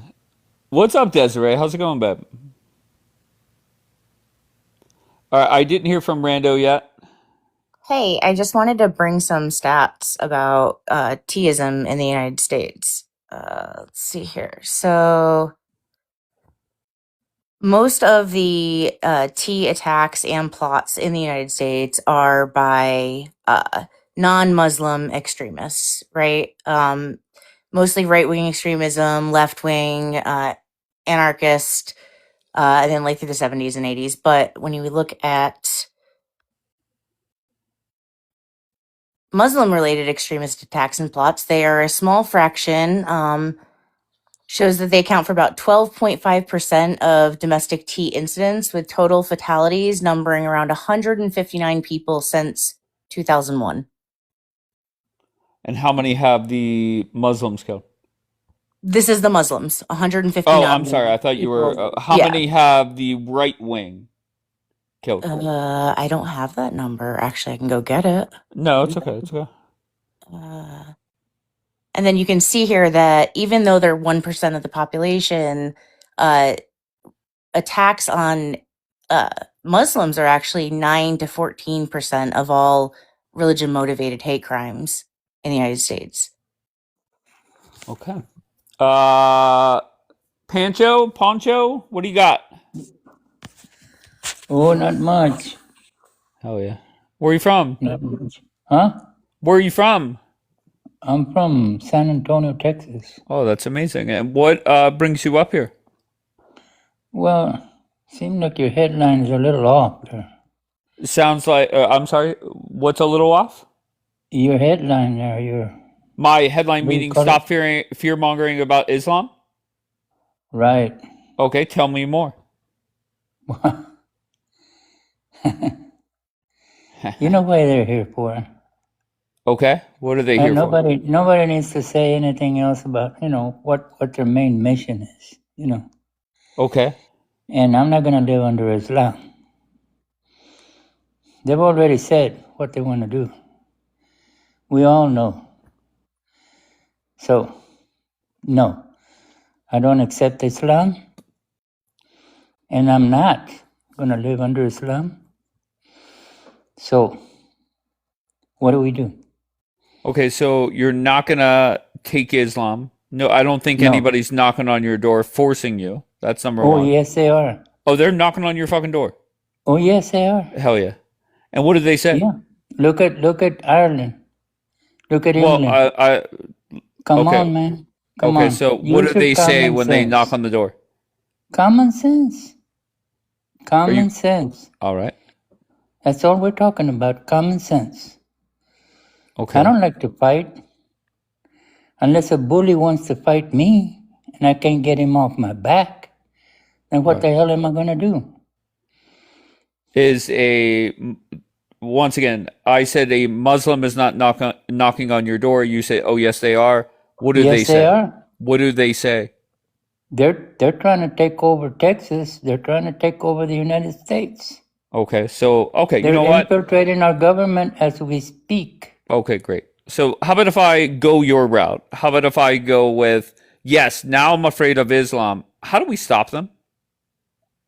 We'll just deport them. Deport I them. mean, we're not Okay. gonna get along. We're not gonna get along. We're Okay. not. But some I'm of them, not. most of them are legal U.S. citizens. What? Most What? are legal U.S. citizens. So how are we supposed, I don't think so. Not if oh, you they don't think came so? here about 10 years ago at the most. Somebody told me the other day there's been Muslims How in the in hell can Dearborn they for be a 100 legal years. citizen if they weren't born here? Well, okay. You Pancho, know, that's another okay. thing about the Democrats. You know what these Democrats are doing? Hardcore leftist, and they're hardcore leftist and socialist and communist. But can I tell you And this? they're in here radicals. You know that they've taken over the Democrat Party. Will you just listen to me for a Totally. second? Hold on one second. The chick next to you, Rando, she was born here in America and she converted to Islam. She's now practicing the religion. We can't deport If her. she can show us a birth certificate, Of course, that would be she a already little showed bit of me. a different story. Yeah, she Okay? already showed me. With a So what do birth we do with her? certificate in hand, not a piece of paper that gave her the right to be a so-called refugee. Oh no, Poncho. No, So that's not I'm going to work. Poncho. I'm half Russian, half Italian. My family came here in 1904, so I'm a fourth generation American. Yeah. Well, my ancestry comes from King Ferdinand. They gave us a piece of land on this side of the Rio Grande. That was way before Texas was the a state. Way before then. So I've been here. My whole blood is mixed with indigenous people from here, from close to where I live. And you came from the outside, those people that came from the outside that are Islamists, they ain't got no room here with their kind of attitude and their kind of program. But They ain't got no Poncho, room. your fear mongering, it doesn't make No, sense I'm to not me. it's No, not hold on. fear-mongering. I'm talking, sir. I'm talking. Yeah, you are. Yeah. Okay, just very bluntly, even if I went towards your side, okay, sure, no problem. I'm fearful. So what do we do about it? You are? How do we get You're rid? not Islamic? You yourself are not Islamic. My wife is. Okay, Allegedly. there it is. Okay. Yeah, there it is. Now I Duh. can see Yeah, the definitely. connection. Yeah, duh. Now I can But see. I must say, I don't know how we stop freedom of religion. I don't know how we deport legal U.S. citizens if they I don't think they're practice a legal at religion. all. They're not legal. Rando is legal. She was born Who? here in America. She's practicing Yeah, Islam. born, like I said, born, that's a different story. But if you came in as a refugee, no, that's I'll not be gonna, honest with that's you. not gonna cut the cake. Somebody in the chat said you're probably illegal. Is that true? I was here before Texas became a state, buddy. Oh, you're a foundational. Oh, okay. Sounds good. Yeah, I was here before Texas became a state. Okay. The Alamo before the Alamo. Okay. Somebody said check your That's fucking Texas. papers. That's All right, fucking Poncho. Texas, boy. Hey. Okay. All right. Anything else? No, not Stop really. fear mongering. Okay. I'm not fear mongering. We're the greatest country on the planet. I am not Nothing is fear-mongering. going to disrupt I have them. not ever fear-mongered for nothing or no one. Okay. And I fear nothing. Really? Yeah, I You don't. just said you were because afraid of I Muslims got the knocking on your Lord. The door. Lord is with me. I know Well, that I'm not for a going to fight you fact. on that. I know that for a fact. So why should I fear anybody? Okay. All right. So why should we fear Islam? Because of their program. Wait, you just said we're not supposed to fear anybody. Why do Now we we're fear fearing Islam again. socialists? Fuck. Why do we fear socialists? Why? Tell me. They have nothing to do with Islam. I agree there. Very good. That's you go. You're right, because Islam is a different thing from socialism. Very good. Why do we fear socialism? Go ahead, tell me. I was asking you, but I'll let you know. We don't want socialism here. Okay. Do you know what happened to Cuba? You know what happened to Venezuela? You know what has happened to all these other No. socialist countries? No. No, I do. Okay. I've lived long enough to see that happen. I'm with you. So, I'm not telling you, I'm not Okay, so fear-mongering. you're saying socialism. Fear-mongering is out of the question here. It's just propaganda. Oh, so you're here giving us propaganda. No. Okay. You're giving us propaganda because you're saying that we're fear-mongering. Yes, no Islam. doubt. No doubt. Huh. No doubt. But you contradict yourself. You say I'm not afraid of anything, but then you say I'm afraid we're not of fear-mongering. Muslims. We're just standing our ground. We're trying to do away with That's God telling you. You said invaders. God is with you. Okay. Invaders. The invaders. Yes. Okay, The but once UN again, is using Poncho, you're kind. not responding to what you're not responding to this. That's okay. There are man. legal You U.S. can drop citizens. Me. You can drop me because you're not never gonna see the light. Yeah, you know what? I'm gonna leave you up here. And if Okay, people my like hope that go is you don't against know your how to own get the fuck down. your own fucking country. Okay, that's my fucking well, hope is fuck you don't know how to fucking fuck exit you the a fucking million chat. fucking times You because fucking you're dumbass. also my enemy. I'm your You enemy. have turned face I'll from slap the fuck out of liberalism you. and from the people that have fought for this country. All right. Shut your bitch ass up. on my soldiers' graves. All right, Desiree, how are you? I just want to say, come and knock on our door. We've been waiting for you. He says don't be afraid, but he is afraid. What? You know what's so funny is like this prompt really gets under their skin because they're contradicting themselves and they're saying, I'm not fear mongering, but they're Guys, doing you the don't. Why exact you do fucking not have thing. respect for a man which is 30 years at least older than you? Where are your morals? Who are you What talking did I He to, Bon sees Bon? it his What did I way, do? and because of the fact that you're British is much more, decisive, you can put it down. Who am I Come talking to on, right now? relax. He's telling you straightforward, and I'm telling it to you as a warmonger. Yes, fearmonger as well. Yes, fearmonger. Nobody can go against statistics. 140,000 terror acts in 70 countries, not only in Israel and America. Not In the America. name of Allahu Salam de Satan. And you tell me Yeah, but that's not in that America, anything Bon Bon. happening in America is normal? We're more normal than Israel. That's for damn sure. Is it normal My or friend, my friend. normal? Maybe My just got shit Hang on a security, second. Bonbon. Rando, we will talk about the Shahada you took in a second. As, Maybe you should up your security. as a confused white liberal walkhead, we will talk about it. But come to the root of the Come and understanding. knock on our door. Hang on a second. Lovely white liberal, headless, Oh, walk. sorry. I thought that Hang was on, muted. I'm hang sorry. on. The weirmongerer is talking now. Listen very carefully. Whether you like it or not, whether you will impose on me that in Israel the situation is good, better, would be better, never will be better. America, you are transforming like Europe did. Yes, you are an empire.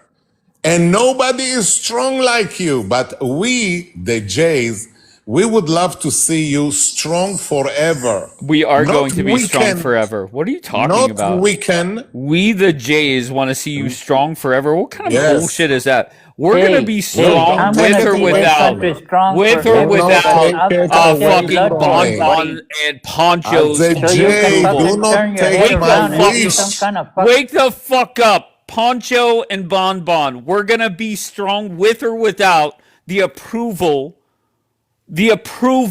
of fucking Israelis. You fucking hear me? Stop your bullshit. We, the Jays, hope you're gonna shut the fuck up with that nonsense. You think we're sitting here hoping that the Jays in Israel think we're gonna be a powerhouse? What is wrong with some of you?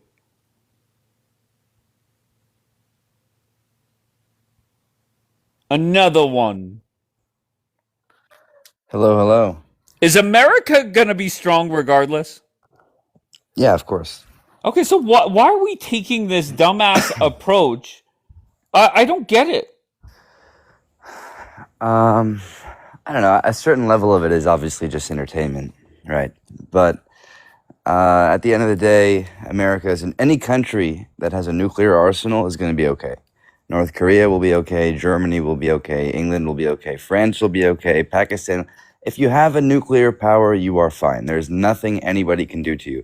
And America, by the way, this is kind of off topic, but we lost in Korea. We lost in Vietnam. We withdrew from Afghanistan, and now we're losing in Iran. Like, at the end of the day, we're not. Yes, we are the world's superpower. We are the greatest country on the earth. We are the strongest military, but at the end of the day, it's not like the 50s and 40s anymore. Once modern technology has reached a certain point, it doesn't matter how advanced you are because small dictatorial nations can inflict massive amounts of damage. So, but anyways, nuclear power, they're going to be fine. Sure.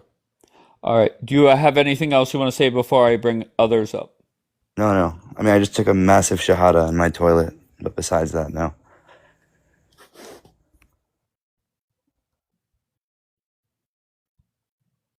All right, Daniel, make a point if you want. Go ahead. Yeah, Daniel? Matt, the only reason why you say that is because you think that Israel has nuclear weapons. You're too transparent. It's the only reason why you keep using that argument. And I guess technically you're right, but at the same time, anything is possible. You don't want me to spill the beans to the goyim? Israel's never confirmed they have nuclear weapons. I just said you think they do, and that's why I use that argument. Listen, the goyim are very stupid. I agree with you, but they're not that stupid. That's great. You're more stupid than anybody I've ever met, actually. But that's besides the point. Really? I have screenshots of you agreeing with me. Should I bring them up? Oh yeah, we're back to this. Like a fucking 12-year-old I'm dealing with. Anyways, so he thinks it's funny. So there was a car rallying in Berlin. There was a stabbing in New York City, and there was another now stabbing in France as well. All of them saying,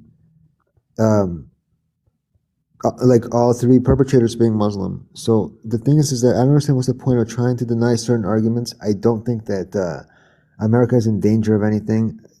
We have the Constitution, we have the Bill of Rights, we have powerful citizens who know how to stand up for themselves. I don't think anything can stop us. I did want to ask Rando if she happened to see any good debates yesterday. I saw like one clip of Cora and Maddie did not do good. She said that all the children biblically deserve to be wiped out. That's not what she said, actually. But did you see any clips of pro-pallies all day today freaking out, including Doc saying damage control, including Tasnimo not even saying that Cora won? They're saying that Maddie had a whole team behind her. You should watch the whole debate. You'll like it a lot. Oh, thanks for your viewing suggestion. No, I was at work today. I wasn't like slumming around on pro-belly panels. I wasn't either. I just saw the clips. But you should watch it. I heard it was a really good So the debate. clips of their lives? Yeah, somebody sent me a message saying, look at all these clips of pro-pallies like freaking out all day about Maddie winning. Not a single person said that Cora won, by the way. Not a single one. Can you imagine that? Not a single pro-pally said Cora won. I didn't see any lives, and I didn't watch the debate, so. The only pro pally I think was on Taz Nemo's live. Whoever was sitting above Maddie, we mentioned her name earlier. I forget her name again. But that was the only one, and the reason why she go ahead. No, I was gonna say the one who I said is evil, Ramona. Yes, Ramona. Yeah. Yeah, she just kept pounding away at Maddie on what is the definition of a genocide. Yeah. Even though Maddie Did Maddie continuously. answer? Honestly, I tuned out, to be fair. I was up there, I was talking to Taz, then Maddie joined, and then others joined. And once they started going back and forth about whatever, I just tuned out. I wasn't there to really. Ramona was trying to say that Maddie never got the definition right in the debate, even though Maddie continuously goes over the definition over and over again and challenges Cora about it to prove otherwise, and Cora couldn't do it. Oh, well, I'll watch it and I'll let you know when I get around to it. Okay, fair enough. Zionist Ken is here. Why are you laughing, Daniel? All your mascots are coming tonight. Zionist Ken, how's it going? I'm good. How are you? I'm great. What brings you up? And look on the later on the this topic of fear mongering and stuff. I think that I don't know if you want to. Um, I think because you have no identity and ideology, you don't have the capability to define who are you. Therefore, you cannot define your enemy. At the end, I don't think that America will be overrun by, AK-47s and jihadis running from mosques. But the guy with the AK-47, that's like the product of a whole system, of education, of funding, of culture. Because you have nothing to stand on, you cannot define who is with you or against you. So you're flip-flopping. I know you do it for clicks and clouds and stuff, right? But you represent someone who don't know who he is. So it's very easy to trick you. And then you can switch sides very quickly. But at the end, no one is going, like, at the end, you don't see the system that is being built around this thing of Islam. That's the big issue. Okay, so what am I missing when you say the system is You're being? missing the culture. You're missing what they're saying. You're missing that they are anti-America. Okay. You're missing everything they're saying. Look, if Mamdani, as the mayor of one of the major cities of New York, trying to play president and accusing the Jewish people in genocide, and the Democratic Party is supporting anti-Semitic people running for office, yeah, that's a big problem. And it came because, the Democrats decided to take out the blacks or the Afro-Americans from their internal politics and switch it with the Muslims. So again, we will form the alliance that used to be between the Jewish community and the black community. Because yeah, I don't think that's it's gonna coming work. back. Yeah, Jesse Evans. Okay, so your go-to. Do you know? Wait, Jesse Evans? Wait, I want to be clear. Your go-to is we're gonna form an alliance with Black America. Yeah, it's coming back. Oh, Do you fuck know? Okay. MLK. It's coming back. No. What the fuck? Do you I don't know? want to do that. Hey, listen, 50% of anyone who was in the Zionist movement. Ken, you have a Jewish American saying, "Look, I don't want to partner up with Black Americans." Yeah, but the guy in I'll tell Israel is you here why, to tell us. and I'll tell you why. Because I'm not a leftist, thank God. I have a brain. I wasn't dropped as a child. Amen. But most American Jews, unfortunately, are leftists, and they were supporting all of the BLM protests. They were marching with you guys about George Floyd, and all the people who were just doctors and engineers, and definitely weren't attacking police officers with weapons. But when it came our turn, you guys didn't have our backs. So we don't need your support. We don't need anyone's support. We don't need Christians. We don't need black. We don't need Asian. We don't need fucking Pakistanis, Cubans, anyone. We don't fucking need anyone. That's the point. I got to be honest with you, Metz. I think that's a great point. That Jewish Americans, and there's one Jewish American that said that exact point to me, that we, meaning Jewish Americans, we were there with you a lot. We sat there and we took a knee with you when George Floyd came. Then, when we needed your help, you blew us off. But here's the genius from Israel, Zionist Ken, saying Black Americans and Jewish people are gonna align. Zionist Ken, go ahead. So I didn't even debunk your nonsense. A Jewish American did. So go Wait, can ahead. I also Respond. just say something really quickly Sure. before? Of course. I just want to address something in the comments. Okay, to all of Rookie the mistake, but go ahead. to all the Christians in the comments. Yeah, I disagree with you theologically, but I'm very, very happy America is a Christian country. And I don't even call it a Judeo-Christian country. I call it a Christian country. So before you think you know me because I call you guys goyim all the time, you would be very surprised with the views that I want. I would love to see you guys back in church. I would love to see the churches full again. Okay? You have no idea what you're talking about. But at the end of the day, we have differences, and I'm not going to be subservient to you. And that's the way that it works, you know? You're an absolute moron. All right. Okay. Should I pull up? Can you give me permissions to put the image of him in my DMs crying? That's between you two. I do want to hear Zionist Ken. He came up here, he rambled on for a good minute, and then within seconds, his fellow Jewish brother says, essentially, "Shut the fuck up." But Is go this ahead. against Muslim people? Well, Align against Muslims? again, I know that maybe the end of my argument was that I do see ideological shift, that we do see the alliance of people that got fucked by the Democrats is going to reform. I don't think that progressive, idiotic Jews represent the Jewish aspiration or the Israeli opinion. We have a big distance between progressive Jews that support radical, idiotic movements and us as Israelis. That's number one. Number two, I'm telling you back to the fact that I'm saying because Americans who don't have identity and ideology allow any ideology to come in. You know, as the CIA was, doing the Red Scare and chasing communists in the 60s, why did you chase the communists so much? Why did you afraid from the communist regime? Because it represents the USSR, your greatest enemy.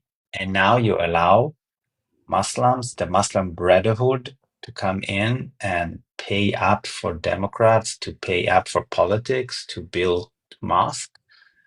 Why, what did America lost that you now allow this behavior?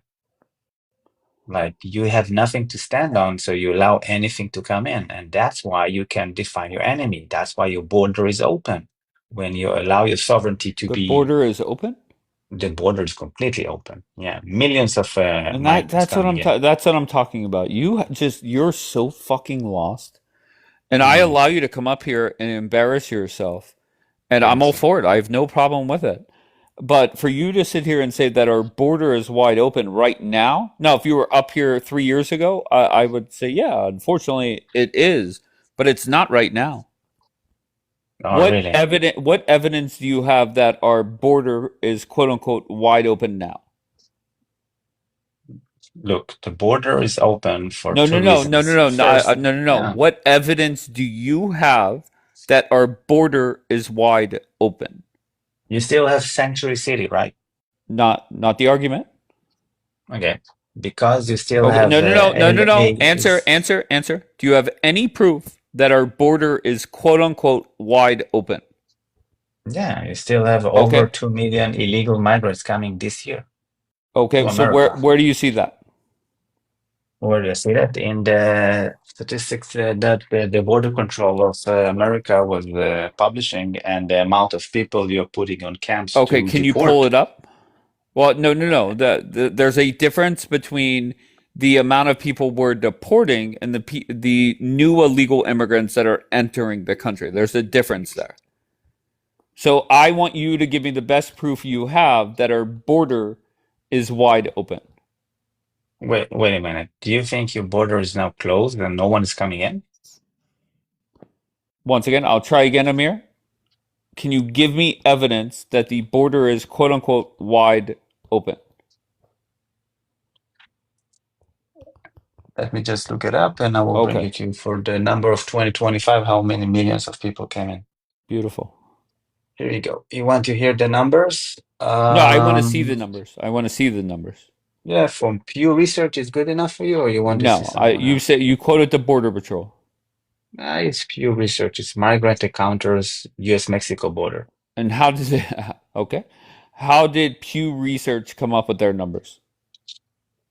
They took the border control numbers and they put it into a graph. If you want, I can show you from 2022. It does goes down as Trump is closing the border, but he still had Okay. hundreds of thousands of people Okay, coming in. so all right, so we went So from millions 2022, to yeah, hundreds of yeah, thousands. Okay. 2021, 1.7, 2022, 2.2 million, 2023, 2 million, 2024, 1.5 million. And here's the drop, 2025, 237,000. Now, 200,000 people walking in, for me, at my book, is a wide open border Okay, because you gotcha. don't So respect your let's keep it sovereignty. let's keep it simple. So, yeah, Is the border more open or closed under Donald Trump? it's definitely more closed. Okay, great. Okay. I was confused because I could have sworn you said that the border is wide open, and my response It's more was okay. closed, but for me, as you know, we have a really small border. So if like 1,000 people goes by, we get nuts and we just start, closing that shit up. We Mhm. want zero. If For you I to were have you, if I 200,000 were you, people, if I were you, I would worry about your own borders before you worry mm, about America's borders. Right? yeah. Like, I mean, that's an obvious, an obvious statement. Why are you here lecturing Americans on their border when obviously you have an issue with your border there? Mm. I'm not lecturing anyone. I'm just Okay. saying my opinion because you are saying stop warmongering against Islam after you call them a It's not losing part of the warmongering, it's fear society. mongering. Fear-mongering. Okay. So you say stop fear-mongering about Islam, and I'm telling you, we don't need to fear-mongering anything. The problem is your identity and your ideology. You, as an American, have the ideology that I can summarize into America, right? We are the best. Nobody tells us what to do, and just to spike you all, we will let in any crazy ideology group, and we allow them to thrive and make money and donation in America because America, right? I think that this is, I don't know, it can work, but it's dumb. Because even greater empires than America fell over, not because of ideology, because of other things, but All right. nothing is If forever. I were you, I would just worry about your country. Can I say Go something? ahead, Mets. And I hope I say it right. And first of all, Ken, just to let you know, I agree with you on everything. So what I'm about to say is not anything to go against you.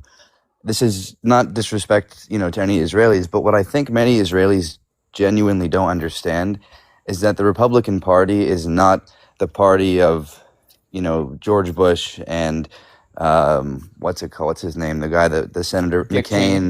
Oh, go ahead. McCain and Dick Cheney. And the problem is this: like, if I show my dad, for example, a video of someone like Tucker or Fuentes or Louis Farrakhan, he won't even look at it because he hates these people so much that he doesn't even want to see it.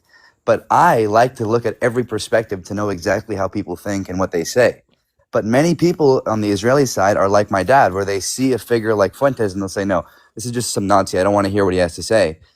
But at the end of the day, if you don't hear what he has to say, you don't have an idea how to combat them. And if you keep going with the same Mark Levin talking points, it doesn't go anywhere. And so that's what many people on my side of the aisle don't understand. And until they watch the radicals, until they understand them, it's because of those radicals that are influencing the majority of the populace right now. And until my side gets to do that, they're not going to understand how to respond. If I'm on your side, meaning really Mets and Amir, you're on the same side, and Daniel's on the same side. If I'm on the same side and you're pro Israel, pro Jew, I would 100% focus on why is it that America is hating Israel more and more? That's the biggest problem for you guys. There's no way around it. Well, And it's going to oh, go keep ahead. happening. I mean, it's not gonna stop. You know, like this But is just. at some point, BB's going to have to look in the mirror and say, why is it happening? How can we, not BB, I mean, BB's done, but the next prime minister will have to look in the mirror and say, how do we start to fix it? And instead of paying social media people to lie, pay them to admit some of the reality that Americans have seen. Say, look, maybe things went too far or went wrong or whatever. But just flat out lying to Americans when they know what they saw on their TVs and on their social media apps, it's never going to get better. Well, That's the problem. I don't know about the lying aspect. I personally don't lie. I keep it 100% all the time. But what I will say is that I think that a lot of these things about Israel will, in the world stage, not in America, like anti-Semitism, anti-Zionism. They're the same thing, but this is going to continue to persist. But at the world stage, people are still going to trade with Israel. Like people are going to get over it. And I'll give you an example.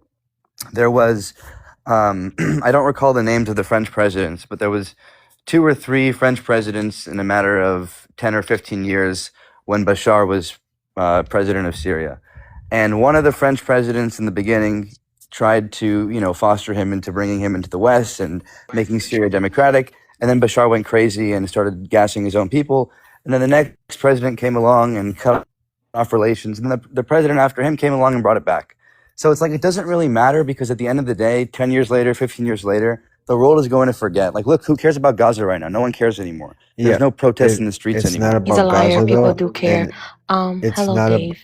Hi, It's I not Money. just about Hold wanna. on. Let Gaza. Daniel go, please, and then I'll get to you, A Money. Hold on 1 second. Go ahead, Okay. Daniel. Dude, it's not about Gaza. Nobody gave a shit about Gaza in the first place. The protests, all that stuff ended a long time ago. Okay, you can even tell. That's why they all think that they're like they're all going after like American lives now, and not even talking about Gaza or Palestine.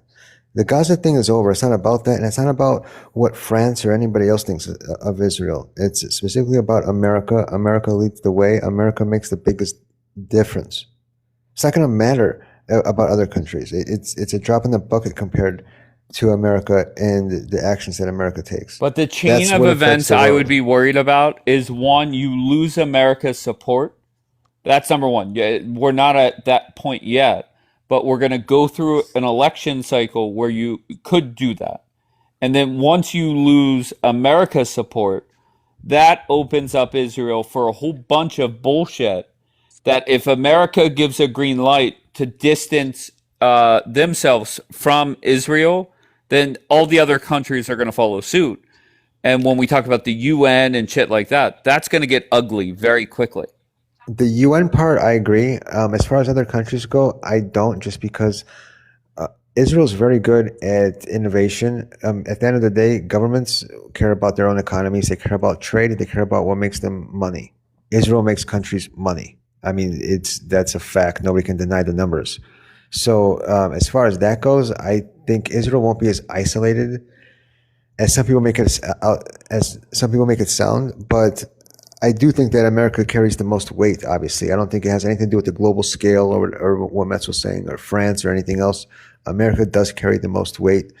And yeah, I agree with you. I mean, denying things, I mean, for a person to see something and you deny that they're seeing it, it just insults them. And until people figure that out, yeah, I don't know. It's just, you can't teach somebody self-awareness. Or maybe you can, I can't. I've tried. Okay. A Money, how's it going? Hi, Dave. How are you? I'm great. How's it going?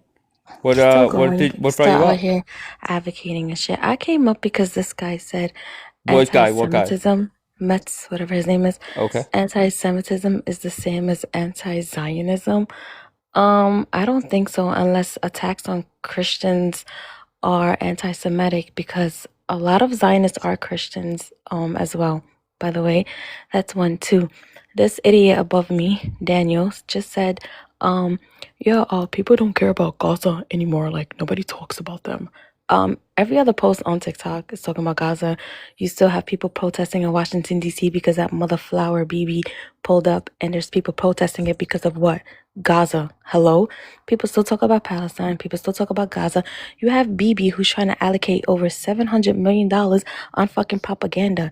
And if people don't talk about Gaza anymore, why the fuck is BB trying to pay influencers to continue to talk about Israel and how good Israel is? Well, we both know Israel's a piece of shit state who has been genociding a group of people for the last over 70 years, first and foremost, not since October 7, 2023. Fuck out of here. Because 2023, from January 1 to October 6 of 2023, was the deadliest year for Palestinians, okay? Over 200 Palestinians were unalived to the IDF, okay? So this did not start on October 7 of 2023. Fuck All out of right, here. let one of Can I Anyway, the ask a let question? Answer you. let me just land. hold on. Let me Can I just land my Go, plane. Thank Imane. you. I would like to land my plane. So he's sitting up here talking about how Gaza is still not the talk and how it was just a trend. It's so funny to me that these people, where their so-called people went through a Holocaust, is causing a Holocaust worse than what happened, and they want to say up here and call it that and say that they're not genociding a group of people is fucking wild as fuck to me. Okay, But can I anyway, ask a question?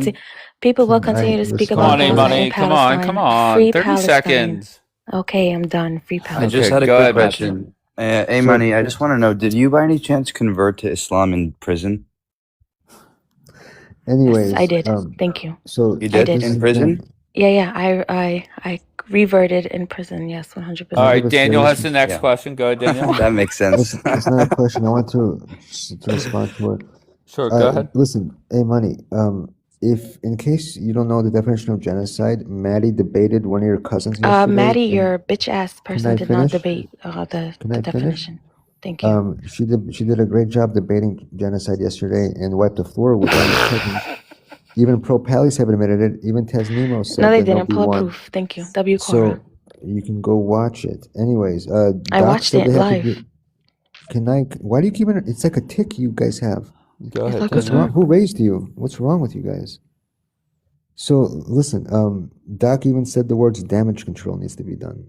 Listen, everybody knows that Maddie won. Okay, the difference is that you never, or maybe barely graduated high school. I know you like to do your Holocaust references. I hate to break it to you, but in Gaza, there's no gas chambers. There's nobody going door to door hunting Palestinians. Nobody's trying to genocide Palestinians. Otherwise, the 2 million Palestinians in Israel would be hurt. They'd be the first targets, but they're okay. So you don't have claims for genocide. You're just uneducated and just ghetto as fuck, by the way. But that's besides the point. Listen, we both know your Gaza trend is over. That's why nobody's talking about Gaza anymore. And Israel's the fund they have, America has the same thing. It's called the U.S. Digital or the U.S. Global Media Fund. Every country has it. You guys just don't know anything. You just cope to make yourselves feel better. The Gaza trend is over. Just accept it. This mother flower really thinks that Maddie won. Are you delusional? The bitch didn't even know the definition of fucking genocide. The fact that you derailed and so-called deflected, because you like to say how we deflect, you fucking deflected this whole conversation when we were talking about Gaza to fucking Maddie, first and foremost. This dumbass was reading off a fucking screen debating Cora. Get the fuck out of here. Y'all think she won. And by the way, your little girl Maddie claimed that this was a genocide, you dumbass. And if you need me to go pull up the recording where she claimed this was a genocide, I will go pull it up because I still haven't. Actually, there's a lot of people actually posting about that bitch. Anyway, and you know what? I'm gonna post it on my thing how Maddie called it a genocide since y'all like to think she won when she indeed lost. And like I said, BB is trying to pay y'all $700 million to do fucking hasbara on people. Get the fuck. Meanwhile, Palestinians don't need to pay nobody because we're in the right, y'all wrong, bitch. Louis Farrakhan told me to hate the white people. Louis Farrakhan told me that the Jewish people is the enemy. They the real enemy. We the real Jews. Anyways, when did Muslims become so ghetto and ratchet? I mean, like, usually there's like Abu Muhammad, Abu Ahmed, and then they have like Saleh, like a nice, soft-spoken woman, wears hijab. You know, obviously she can't speak because then she'll be beaten. But now we have this new form of Muslim, typically speaking, unfortunately, black Muslim, influenced by the Nation of Islam. All of them convert in prison, and they are just so ratchet. I mean, just did you hear what she has to say? Like, do you hear her voice? You can smell her from here. And I'm not saying that because I'm Jewish and I have a great nose. My nose isn't even that big. I can smell her because she is so ratchet in her voice. Yeah, as far as like the G side, we know that the UN Security or Human Rights Council determined in September 2025 it was a genocide. It reaffirmed that on the 18th of July, I believe, this year, on the report against violence and sexual gender-based violence against children. When it comes to like fear mongering about Islam, I think like we looked at the statistics, like Muslim tea and extremist crime is very low in the United States, significantly lower than like extremist left wing or right wing ideology, white supremacy. We've actually seen an uptick in hate crimes against Muslims. So the whole fear mongering to uh, I don't know, alienate the Muslim population and continue to demonize the Palestinian people so that they can get away with a genocide is in fact ridiculous. And we all saw you just came up here and insulted her the whole time. Bring some facts. Hey, so just to be clear, I'm not here lecturing anyone about an imminent threat. I'm just saying uphold the law. If someone crossed the border without the right papers, have a chat with him and send him back. If someone is doing hate crimes or publishing something which is racist from any side against Muslims, against Jews, against black people, sue his ass, take him to court. Don't let anyone get a free pass because he belongs to a certain group that can cry louder. Anyone who crosses the law or does anything wrong, fine his ass, send him to pay up, and he will learn that he cannot say anything. If someone is an idiot on TikTok and saying racist stuff, pay up. That's it. Just uphold the law. That's all I want. This is all I think is mis. W Zionist. I love this guy. If he was a woman, I would hug him. Amona, Rando, Z generation, headless, spineless Z generation. Genocide, really? I'll tell you what is genocide. Every day the Nazis have been killing along 5.5 years, 6.5 to 10,000 Jews every day. Now let's go to the numbers. You claim 72,000? Brilliant. 32,000 of them are, your heroes, the Nukhbas. The rest, 15,000, are natural death, and the rest are victims. This is not a genocide. Besides, we gave you 2 million ton of food. Okay, I am pro all nations to be their nation first.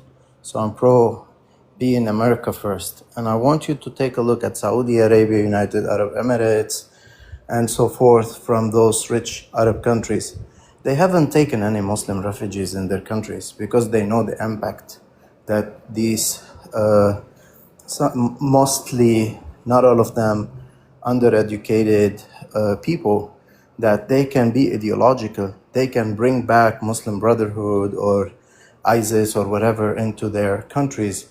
And this is why they didn't welcome them. Now, those welcomed into United States, I'm not scared of them. I believe that the American people are smarter and stronger than allowing a very small minority to be able to take over.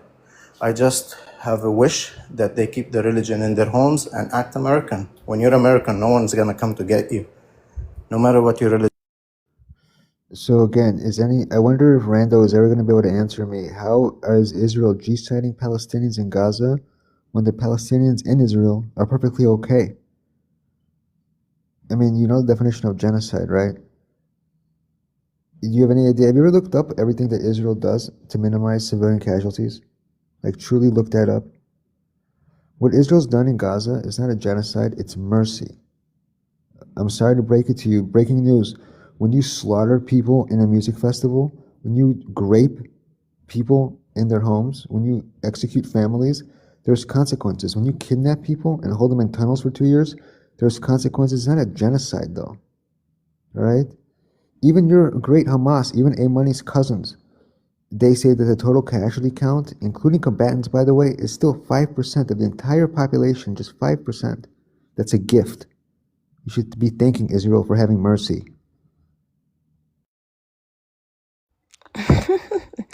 The fact that Dumb and Dumber out here calling me ghetto because of the way I speak, shut the fuck up, you dumb bitches. Okay, that's one. Two, it is a genocide, you dumbass. Y'all motherfuckers have been kidnapping Palestinians and keeping them hostages in cages, bitch. The fuck? And them motherfuckers were prisoners of wars, not hostages, okay? The people in Gaza were prisoners of war, you bitch ass motherfuckers. And anyway, here's your best debater on that side. 1 second. Have it set up for you idiots. I think it's become a genocide. I think it's become a genocide. That's your girl, Maddie. She said, I think it become a genocide. Yeah, Maddie said that? Maddie said that. Should I replay it for you, Dave? No. I'll replay it for you right here again. 1 second. You're going to need to give me showtime. Look. Yeah, for real, bro. Go on, let me hear you say this again. I think it's Love that No. chicken from Popeyes. Louisiana fast. Listen, here's the thing.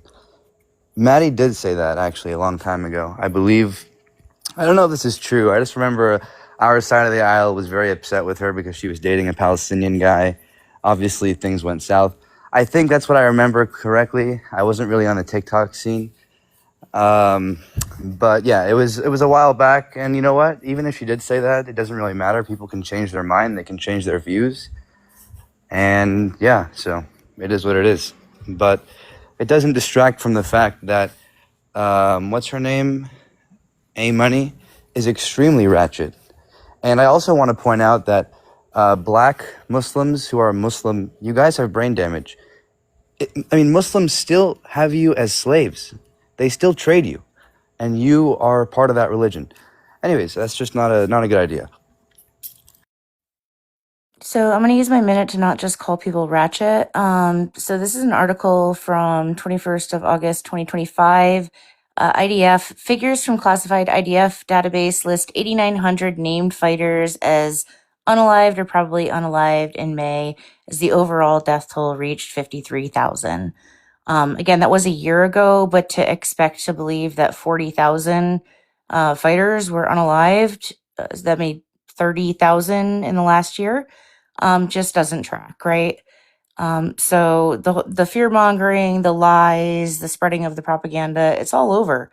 It's all coming out. And Daniel, you're right. There are consequences for unaliving people and graping people and doing horrible things. And the ICJ, they're on your ass, and the ICC is on Bibi's ass. And there will be consequences for what you're doing.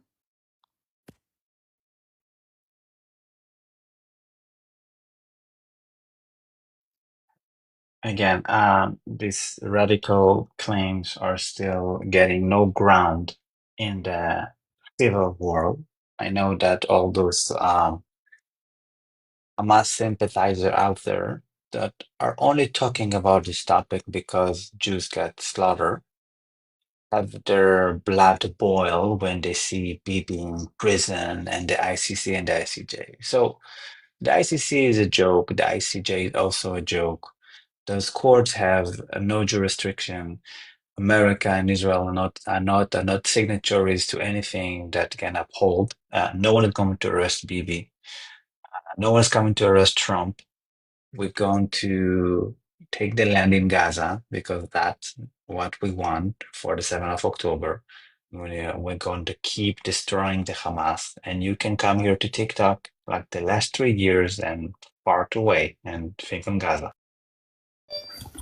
I wanted to talk about something a little bit different.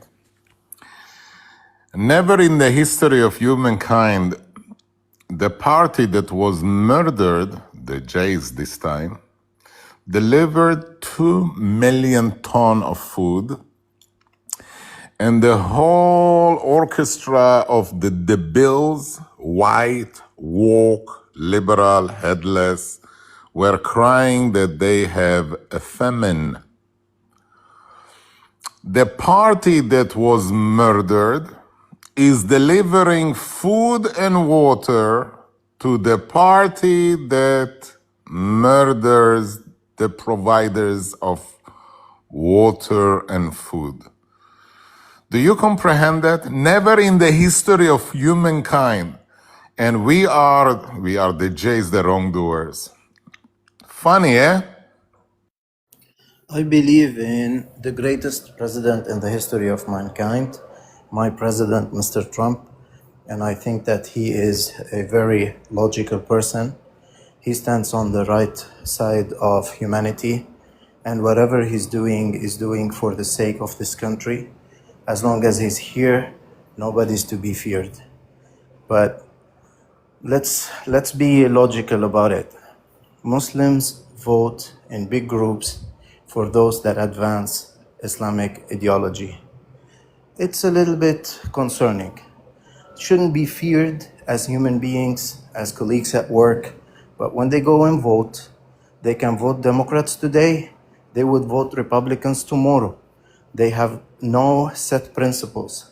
They go for whatever advances their group and their ideology. And I think it's a little bit dangerous. Rando, the bullshit story you showed was because they identified a certain amount of combatants by first and last name, and they identified them to be Hamas. And the story, whoever the source you showed, you always show these random news articles that support your narrative, but if you actually read, you'll see that everybody else they said were civilians. So 17% out of that figure at that time, they could identify by first and last name and specifically as Hamas.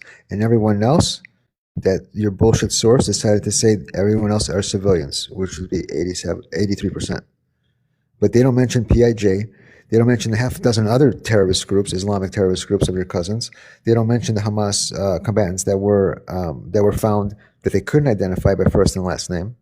It's all bullshit, okay? Nobody cares. At the end of the day, all you guys have is one day you'll see.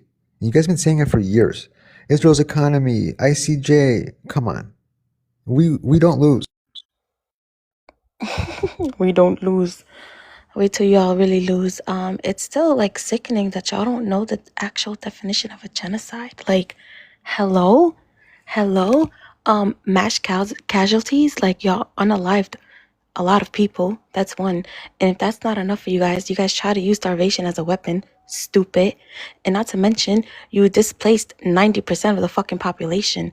And if that's not enough for y'all, stupid idiots, that's in the definition, and you don't have to hit all 5 points of a G-side.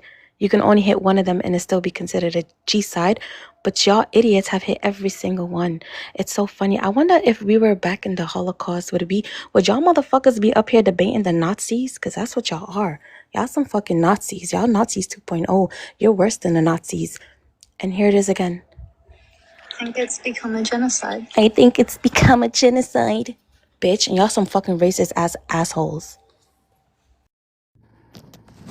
Whenever you played that video the first time, Made Money, D-Light, I believe, said play the whole video as if there was more context to it. I don't know if that's true, but my favorite part of the morning is whenever I get my all the videos and screenshots sent to me.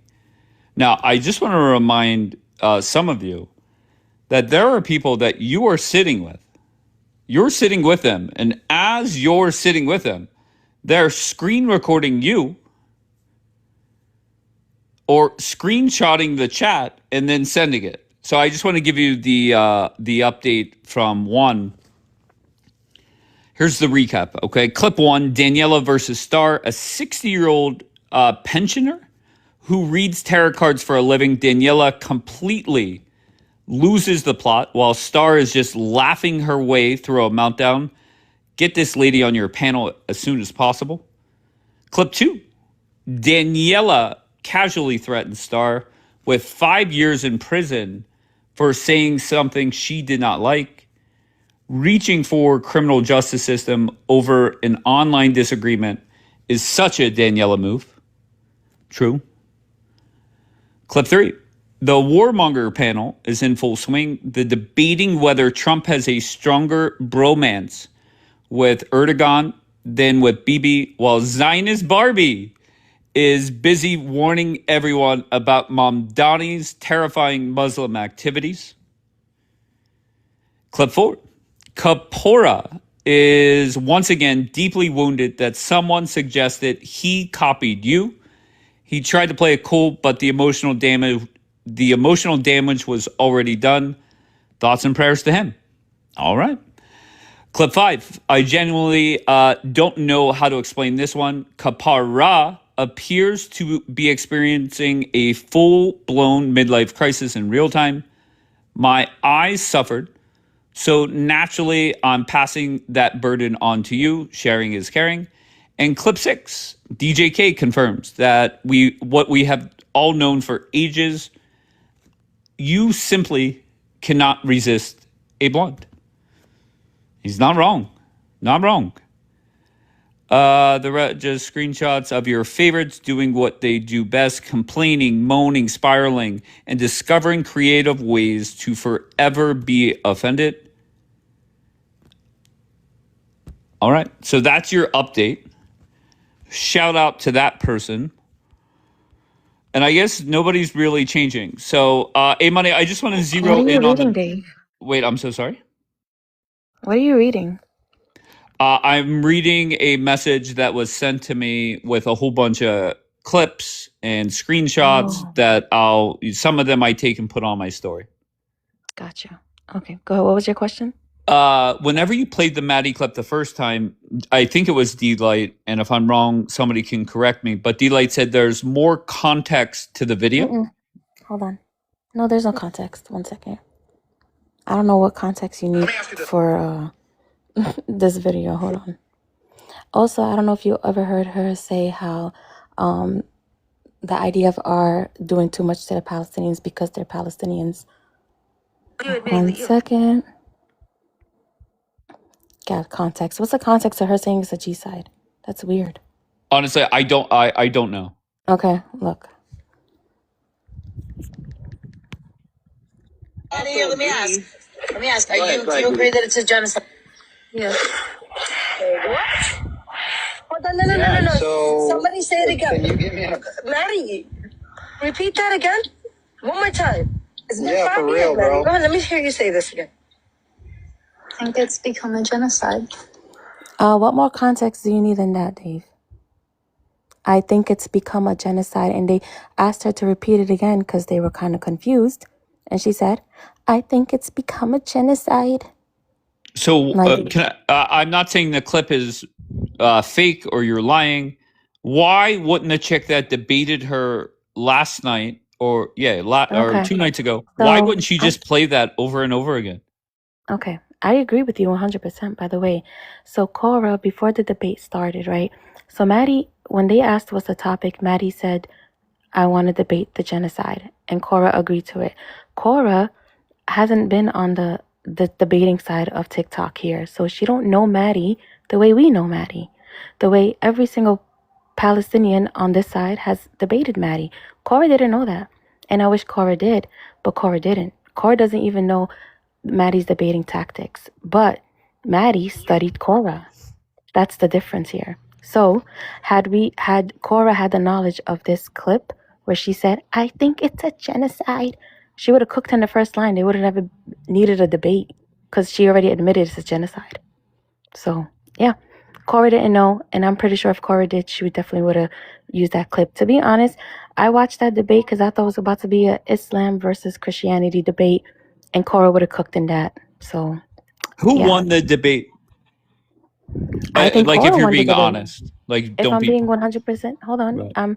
If I'm being 100% honest, I'm gonna say Cora won that debate for one reason only, and it's because one, Cora wasn't reading off a screen the way Maddie was. Maddie was getting plenty of phone calls, and rumor around the block is Nick Mattel was coaching her on the side, right?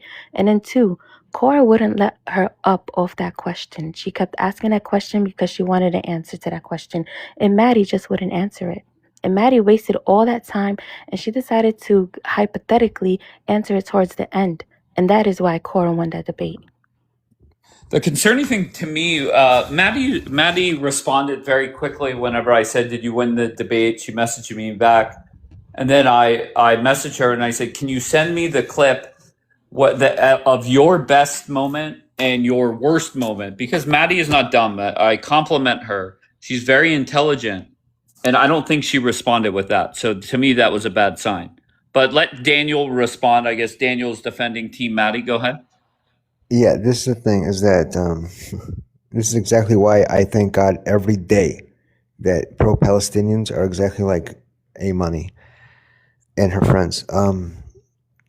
What Maddie said 6 months ago, what Maddie said 6 days ago, or 6 years ago, makes no difference. That was not the topic of the debate. Fucking, I swear to God, I would bet money that half you guys didn't graduate high school. Wait, can you say that again? Wait, what is your criticism? That what Maddie said 6 minutes before the debate, 6 weeks ago, 6 years ago, it doesn't matter. It has nothing to do with what they're debating. Just like it doesn't matter that Daniel said sorry, rubble, W No, rubble. but Daniel, I don't get that, because if I was to go on Sneako's panel and we were to debate Democrat versus Republican, and I was taking the side of the Democrats, anybody that listens to me, they know where I stand. So I would expect them to throw that in my face nonstop. So I don't get that. Because what am I not getting? The claim was to prove it's a genocide. I mean, that was the but Maddie agreed that it was a genocide, apparently. Apparently what? Just because she said it 6 months You know ago? what I'm saying? And by the way, You have to Dave, prove. I'll pull up There has another to be. clip. No, hey, buddy, let him video. respond. Let him respond. Okay. In a debate, there has to be facts. That's why they're verifying things in real time. Maddie's saying something. Maddie's saying her opinion for whatever reason 6 months ago, 6 years ago, 6 weeks ago. It makes no difference. A debate is about facts, and they're literally verifying them in real time. And Cora was getting punked left and right, interrupting Maddie all over the place, just repeating herself. You gotta see it. You gotta see the whole thing yourself. There's a reason why pro-Pallies all day have been coping. There's a reason why A Money's up here trying to play a random stupid clip from 6 months ago and saying, rumor on the street is she was reading from a screen. But I'll be honest with you. I think it's just my opinion only. And once again, I am Maddie's biggest fan. But if she's there defending that it wasn't a genocide, and there's recordings of her saying, yes, it was a genocide, I don't get that. That doesn't make sense. I would not even enter that debate. Dave, can I play this? Let him respond, A-Money. We're not going anywhere. Okay. We're not going anywhere. Go ahead. I said this to you earlier. Screw me, screw A-Money. You forget everybody. You got to see it yourself, dude. It'll speak for itself. I promise. She punks Cora all the way through. That's why they're making excuses all day long. That's why somebody's on here right now trying to play clips from 6 months ago as if it makes any difference with Maddie's or Cora's performance yesterday, because it doesn't. Fair enough. It is what it is. Go ahead, A-Money. Okay. First of all, it does make a difference, like you said, Dave, 100%. It's called hypocrisy. That's 100% what it is. The fact that she called it a genocide, you can't change your mind because, it's been 6 months later or 6 years. Like, you sound dumb. Anyway, if that's not enough, here's this part. As much as I love Israel, it 100% is not a good look. And like I said, it is quite literally taking people's lives from them for no reason other than being Palestinian. Taking their lives from them for no reason other than being Palestinian, right? That's after she said, I think it's a genocide. And she said that Daniel, are these real videos she's playing? Dave. I'm just one No, hold on. Can I Dave, 1 second. respond? Yeah, just yes or no. Just yes or no, Daniel. As far as I know, yes, but I've never heard them live. But as far as I know, yes. A-Money, just so you know, your camera's turned on. No, don't play a video. You can't play videos here. I'm not gonna play the video. I'm just showing you that's her face. Okay, very good. That's her on camera. Like, that's her face. And you think that a person is not allowed to change their minds? Is that what you said? The thing is, with this being a heavy topic and her claiming that it's a genocide, no. How can you change your mind from it being a genocide? Hey, Like, does money. that make sense to you? Well, I'll tell you this. In the last 11, So 10 if I months, sit here and say I don't think the I've Holocaust is a can genocide, you like, can okay? Can you hold on a second? In the last 10 months, I would say, I've had 3 random people approach me and apologize for saying it's a genocide and for being pro-Pally. People are allowed to change their minds. It happens. Okay, so if somebody said, Dave, why are you not as harsh on Muslims as you once were? You have seen multiple people come up here and try and say that. And I explain it that Muslims for months and months and months came up here and gave me bullshit to common sense answers. And to be fair, for the last 150 days, it's been the warmongering, fear-mongering fools on this app. All right. Then, whenever I went and did research on their biggest talking points, whether it was Somalis in Minnesota, Dearborn, or Mamdani, there's criticism there, but it has nothing to do with a religion. So I was able. That's my explanation for why I have changed. Did Maddie give an explanation on why she changed? As far as I know, no. But like I said yesterday, what they were debating, they were I know looking. what they They're were debating. verifying You keep everything. going back to that. Well, I'm saying, but what does it matter? Explain it to me, because maybe I'm missing something. What does it matter what you're she missing said a 6 lot, months ago especially in something terms you of them had. debating the topic with real verifiable facts yesterday? Okay. But yeah, I once again, everybody's gonna view it how they want to view it. If you're pro Maddie, you're going to say she won. If you're anti Maddie, you're going to say she lost. I mean, that's just a given. Or even the Okay. anti-Maddies said that it was a tie. Even It has Tasnemo something to said do. it. Dave, can I Tasnemo couldn't reply even to say that that? Maddie lost. Wait, No, she did. She said Corey. What is it? Cora or Corey? Who's the girl she Cora. debated? Cora. She said flat out Cora won. No, she said it was a tie. She said nobody won. No, Eight Money said Cora won. Who said it was a No, tie? I'm saying no. I said even Taz said Taz couldn't did say say that Maddie. I asked Taz Yeah. directly who won, and I essentially said nobody won. I've had pro Pallies admitting to me that Maddie did really well, surprisingly, and all this stuff. Like Maddie won. What I'm Pro telling Pally you. said Maddie did significantly. Boy, why is you lying? First of all, and Dave, how can someone listen? I would listening to that debate, right? If they in the beginning said what the genocide, the definition of a genocide in the beginning of the debate, Maddie made up her own definition of what a G-side is. She didn't pull up the actual definition or the 5 things that makes up the genocide. She made up her own definition during that debate, and it wasn't debated against. So that's why I say Maddie lost. Okay. Is it true that the Cora girl just kept asking what is a genocide? No, she didn't keep asking what is a genocide. She asked her a question, and it was like, the thing is, what I think is this Sneeko was a bad host. He was the worst moderator, okay? Only because he gave them their opening statement in the beginning, and I think he gave them 2 minutes each, which I think should have been 5 minutes each, because that's what like real debate is. And then he gave them a minute each, right? So when it was Maddie's minute to speak, Maddie spoke. And then when it was Cora's minute to speak, yes, Cora asked her a question. And it was a yes or no question. But instead of Maddie answering that yes or no, she went over into taking Cora's time, trying to explain herself, not wanting to answer. But then 35 minutes in, you decide to hypothetically answer and say yes. She could have just said yes in the first minute, but she didn't. Why is that, Dave? Because she was reading off a screen. That's why she needed help. No, it's part of being good at debating. You when you ask a question, you don't get to dictate how the person answers. Exactly. I agree with that 100%. But if you're not going to answer the question, you give that minute back to Cora. Cora did it. If you listen to the debate again, Maddie was over speaking and over talking. And Sneeko didn't cut her off not once. And he should have. You're just pissed because it was even obvious that I'm not pissed. Cora could cook the Sneeko. shit out of Maddie left, right, up, down as much as she Okay, wants. well, your friends don't think so, but Maddie's not your best debater. She's not your best debater. She really isn't. No, I disagree, A Money, and that should be worrisome for the other side. If you're saying Maddie got smoked, or however you describe it. I think Maddie is the best debater on her side. I think she is long-winded, and I don't think she understands that if you are on the right side, the more your opponent talks should prove you right. But I think Maddie is the best on her side, and if she got smoked, beat, however you want to describe it, then that says a lot. I guess I don't know. Cora was all over the place, interrupting her over and over again. And my Cora favorite didn't part interrupt her. was Maddie when, took her time, hold Daniel. Come on, on. and my favorite part was when Maddie she said, "I'll answer you. I have to ask you something, but can you answer the question without asking me a question?" And Cora says yes. And then Maddie asks her the question, and then Cora responds is with a question.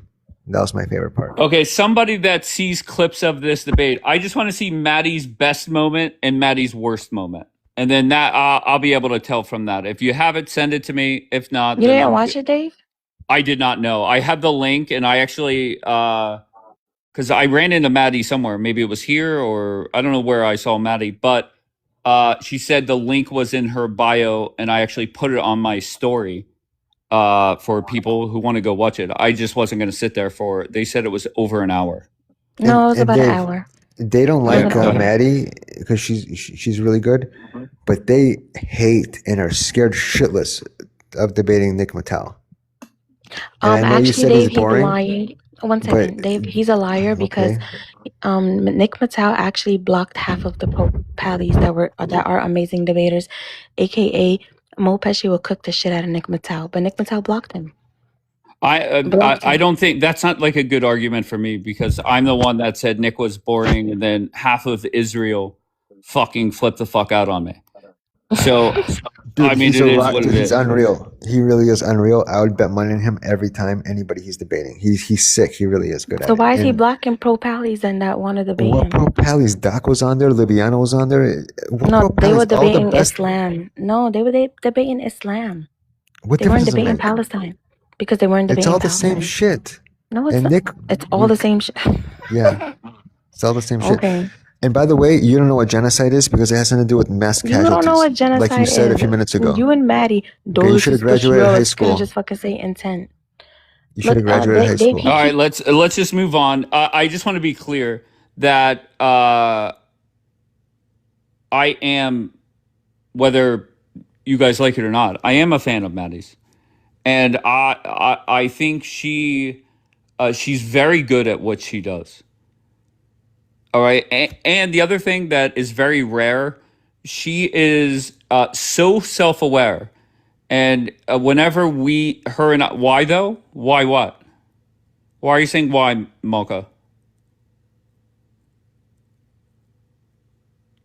But the one thing that I appreciate about her is whenever her and I we had a discussion, and then later that same day we talked, and I said, "Do you think why a fan of Maddie?" I think she's great at debating. I think she is the best voice for her side. Now, people could disagree with that, and that's fine. I have no problem with that. I'm just giving you my opinion.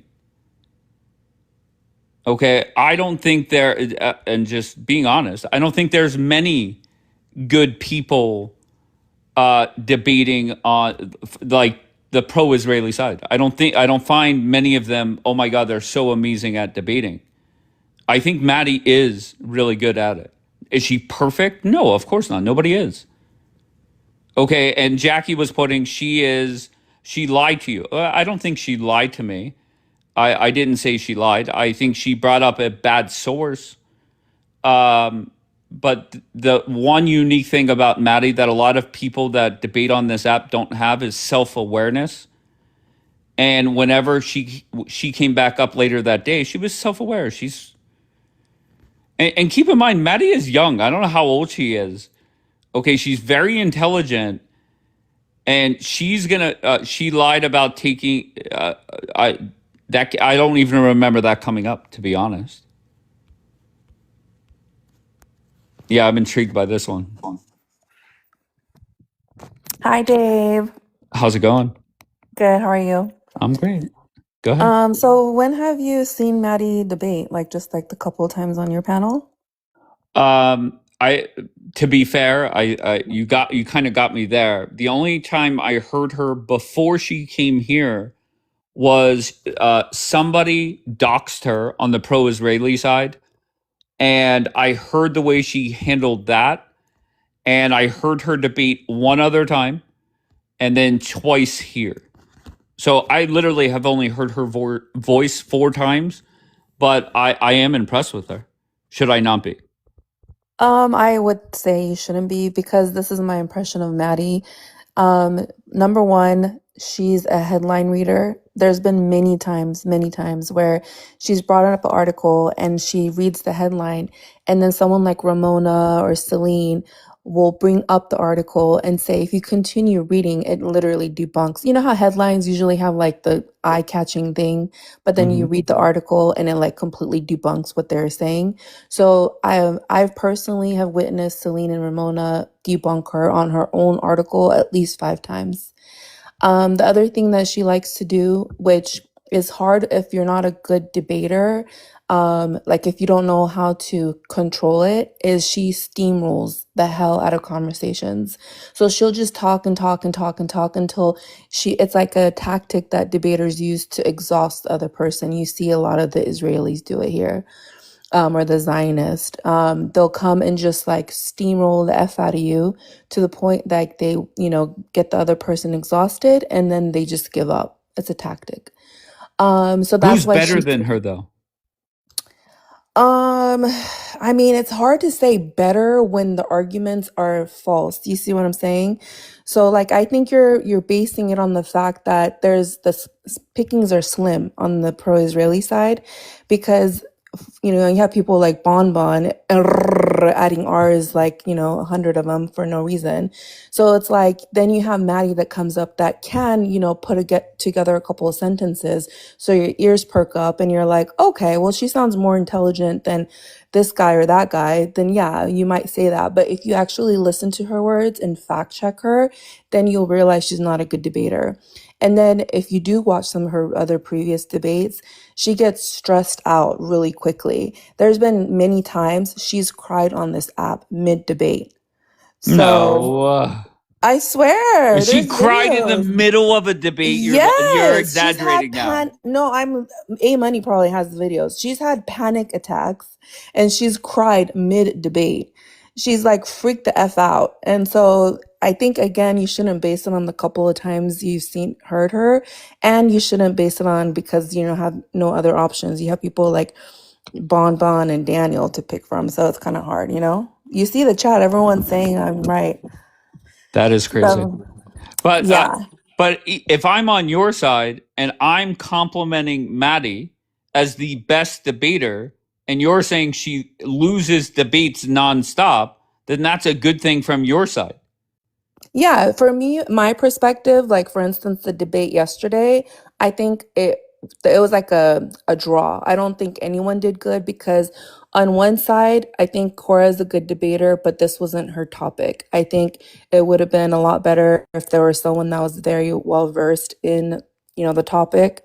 I think Cora again is amazing, but she should probably stick to the topics that she's well versed in. On the other side, Maddie did not do good because she did her usual tactics of steamrolling, making faces. People like Ryan and Nick were literally sending her text messages, which she admitted on Coach's Live immediately after, because she ended her debate by telling Cora, I'm sorry that I genocided you in this debate. And then she went on Coach's Live and gave props to Ryan for giving her that line. So she's literally nothing without the assistance of these mediocre men. And then she comes and steamrolls and all this stuff. So in my opinion, it was a draw on one hand because the person did not know the topic. On the other hand, because she was getting fed lines and steamrolling. Okay. I find it doesn't matter. I'm going to let that go for now. I find it crazy that that both Nick and Ryan have been here. Nick, I said, is boring. People flipped out. Ryan still has his feelings hurt 2 years later making photos and stuff like that. So it is what it is. Well, Nick Mattel, he's literally nothing without a mute button. That's why you don't really see him going on other panels, because he spazzes out and presses the finger F's the mute button to the point that the other person can't say nothing. And then he thinks he cooked the person because, yeah, they couldn't say anything. You were muting them the whole time. And then secondly, I don't know if you know this about Nick Mattel, but he used to go to the pro-Palestinian protest and wear a keffiyeh and pretend like he was a pro-Pally and hold up hate signs for the Jewish people. Did you know that about Nick Mattel? Honestly, I know nothing about him. Like literally nothing. I just know he appeared here once.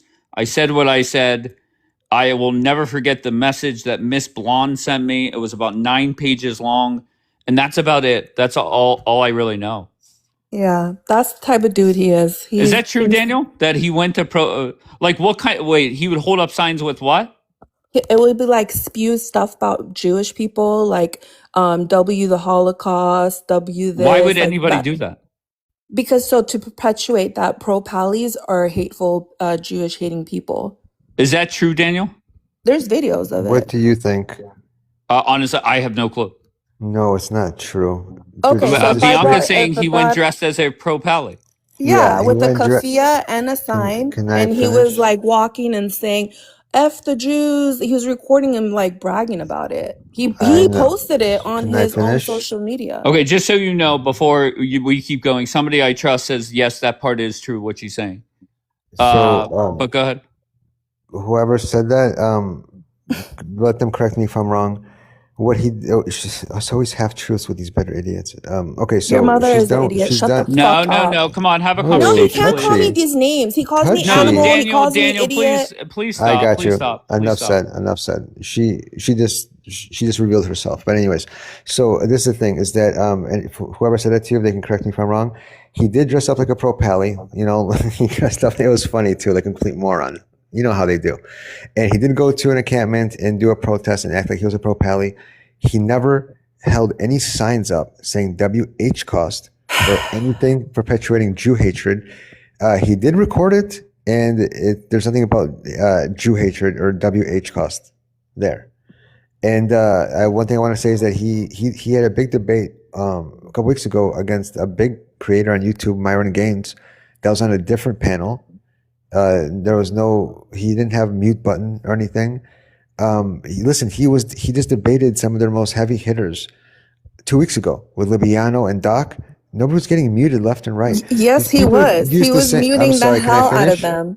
Can I finish? Sure, you could finish. Go finish. Yeah, so they're scared shitless of him because he is the best debater on Islam, Palestine, international law, their Quran. It doesn't matter. They can't touch him. And they know that. Sure. I can't respond. Like you're on your knees for any freaking Zio. It doesn't matter. You're Maddie, such a. Mm-hmm. Go ahead. Sorry, just really quickly. And the thing with Maddie, Maddie wasn't. She didn't talk about getting fed lines or anything like that. She made a comment afterwards about how many calls and texts she was getting. That's it. Oh my God! Do you have like a problem with being a pathological liar? Someone, whoever has access to the recordings. Finish? No, because you're lying. You're lying. Okay, she's saying that on Coach's Live, she specifically gave credit to somebody for giving her a line. To Ryan.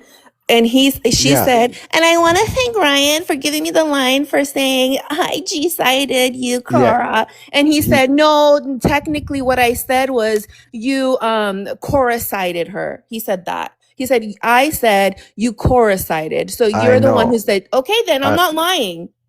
Okay, what I'm talking about is people trying to say that Maddie had a whole debate team with her, behind her, feeding her facts. People weren't calling her. She didn't complain about people continuously calling her mid-debate. That's what I'm trying to say, is that all she mentioned was that people were continuously messaging her and calling her. Okay, thank you. You know how many DMs I get while I'm up here on what to say? On no one's DMing you. Maybe your mom telling you your Hot Pockets already. No, he has a whole fucking war room back there. Seriously. And this is the best they can come up with? Come up with what? What am I debating? Who am I talking to? God. triggered. Have you seen Gaza? Have you seen Israel? Game over. Oh, Debate over. are you? Oh, are you triggered? Is that your default? Are you gonna call my cousin an animal next? No, and I'm not I know. triggered. Okay. Are you Okay. 12? Okay, come on. Jackie, your thoughts? I told you all of these things prior. I don't know if you think I'm a liar. Told me Ryan. what? What did you tell me? I told you that she took her shahada, she became a Muslim, she bought a pink prayer rug, and she said that Israel's committing. I think I said this the other night, literally last night, that she said that Israel's committing a genocide. She also said multiple things about Bibi, and I'm telling you right now, that's why she was not fit to do this debate. It was her foot in her own mouth. There was no reason. And by the way, you guys saying, oh, she changed her mind. If she still had a Palestinian boyfriend, I promise you she wouldn't be on your guys' side. Also, when it comes to Nick Matau, by the way, I'm not, this isn't just taking shots for no reason. Nick Matau against Libiano, which I really wish that Nick Matau would have done better.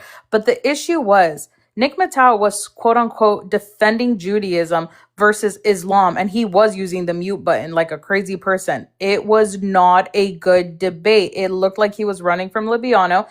I'm sorry, when it comes to Islam and Judaism, it's not a good debate because you guys have a lot in common. So when it comes to jizya versus the tax that was implemented on non-Jews under Israelites, it's the same thing. So for me, when it comes to what you guys are bringing up horrible people on both sides. Wait, somebody Also, said. Wait, hold on one second. Nick is Nick Jewish? No, he's not. He got denied from converting. He's a Noahide. He's a cuck. So He left why? Jesus Wait, Christ to be a why is Noahide. he? Wait, what? Okay, so His explain wife that. is Why? Jewish. A His Noahide wife is is Jewish. Yeah, he married a Jewish person. Either way, he's a Noahide, which is basically a step down from being denied to be a Jew. You can basically be their dhimmi. My You thing don't is, like. no, No, I sorry, don't go ahead. mind Nick Matau, but that is a dhimmi move. No, I was gonna say My Noahides. You don't like Noahides. yeah, I don't like Noahides at all. It's a stupid concept to undermine Christians and treat them like, pieces of shit. Either way, when it comes to debaters, I would say that Tango is a very good debater on the pro-Israeli side. I would say way better than Maddie. She's never broke down and cried in the middle of a debate or converted to Islam because I'm of a man. sticking with Maddie. Because Dave, I want to answer this Tango question is a good because call. Dave, you've never actually seen Maddie like really debate. That's one. And two, you asked who's the best debater on this app. To be honest, what's been happening on this app is not really debating. Like real debating has like a real host, real moderation. Each side is fair. Each side has the same amount of time. Nick sits in front of a freaking computer and has to type up everything, and he reads off the screen every single time. Like, put the computer down and actually have a conversation if you're really that smart. But I don't think he is, like I said. And he does mute a lot when there's a debate. And in the debate, you don't mute. That's kind of weird. Hey, Money, Yeah, I don't get that. You know what ruins your guys' credibility? Is that true, Daniel? Though about the muting thing? No. There is somebody who Oh does. my There is no, somebody. he does Hold mute. on, let No, me Nick answer. Matau does mute like Let crazy. me Stop, don't lie. answer. Okay. I'm not lying. Hold on, let me answer. When Why the fuck you if you watch him, lying? if you watch him, you'll see that when people try and deflect and run away from a question after several opportunities, yeah, he mutes them over and over until they answer the question. They can answer Libiano however they wasn't want. deflecting. By the way, Hold Nick on, I'm Matau talking. can handle Can his I own, finish? but with Libiano, no, that was a horrible vibe. Can I just finish? I'm talking about just in general. All right. There's actually a debater, a pro-Israel debater that I like a lot, and I can admit they do mute a lot, but it's not Nick. He's not like that. And he debates on YouTube too. I'm not gonna say, but he debates on YouTube. He debates on YouTube a lot too. He does Hey, Money, legit you have an debates. echo. Actually, no, He does- Daniel is right. When it comes to certain topics, he doesn't always debate, but with Libiano, he was running. Okay, he does legit debates on YouTube. He's really good, and Tango's really good. And I'm not just trying to suck up to Maddie. Dave, you can ask Maddie how many conversations her and I have had before. The answer is 0. I don't even know her, but I've seen her debate many times. She's really good, and she was great last night. Okay. Well, just to recap, Dave, so far, Daniel said that Nick Mattel never dressed up, which was confirmed a lie. He also said that Nick never mutes, confirmed it's a lie. He also said things about Maddie, confirmed it was a lie. So you make your own decision. I do think you should do And your that own, she didn't thank Ryan on Coach's panel. Yeah, exactly. Thank you. Thank you for reminding me. I didn't So, say any of those what things. have we learned, But okay. class? That Daniel is a Stop. pathological liar, and he needs Zyrtec. Thank I you. said Nick never spread Jew hate in those videos where he pretended to dress up as a pro-pally. That's No, what I wait, said. wait. No, he did. He was basically trying to prove that pro-Pallies aren't anti-Zionism or Israel. They're The actually Oh my anti-Judaism. God, anti-Jewish. I thank know, but he you. wasn't Oh holding my Daniel. he wasn't holding signs saying that. I saw the videos. Yeah, no, He's not not the holding a signs. I'm sign. not saying that, but his whole goal of the video was to prove that pro-Pallies are actually just anti-Semites. Jackie, she said he was holding signs saying WH cost. Yeah, well, she's a liar too. Imani's an idiot. No, I'm the me, one who you're made an that To be idiot. fair, it claim. wasn't What the Imani. fuck? I was the facts one are who that. made the claim. He was holding up signs, Either and it way, had something nice. negative about the Jewish people. The exact wording maybe I didn't get right from my memory, but it was something hateful that pro-Pallies did not hold up at the pro-Pally marches because they had other things to be concerned about. He was wearing a keffiyeh, and he was recording himself at these different protests. All And things that are true, and there's videos. Yes, to prove a point. That was his whole goal of the video. Yeah. Yeah, I still and stand by Daniel my is saying he statement. didn't do that, and I Daniel, said I'm he saying, wasn't is a holding pathological. WH cost signs.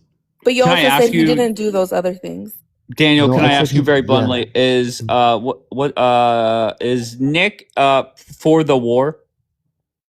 Like, does he want regime change? Like, is he a warmonger? Yes. Yes. Really? I don't know about warmonger, but yeah, he's for the war. Okay, so what is his answer on why is it beneficial for America? I don't know, to be honest. I don't benefits watch him Israel? enough. Excuse me, I don't No, watch him that's not enough. his answer, is it? No, it's not his answer. Okay, No, what is Part his of it, answer? probably. I really don't know. The last few months, I haven't watched him as much as I used to. All right, so Because- what is the answer? What is the answer on why he's America first? What does that mean? This war is not America first. He's a cock for Israel. He has Nick- flags. He has 3 flags behind him. He has the Israeli flag, he has an American flag, and he has the monarchist Iranian flag. Like, That's a pick red flag to struggle. me right away. Literally. Is that not a red flag to you, Daniel? No. Really? Why? Yeah. If you're he said- driving down the street and you see 3 flags outside the house, like, that's not a red flag? No, it would tell me. I mean, he served over a dozen years in the Navy. He's always advocating. I'm not for what's best asking for about his America. resume. I'm saying, why would No. you have 3 flags? Even fucking, what's his name?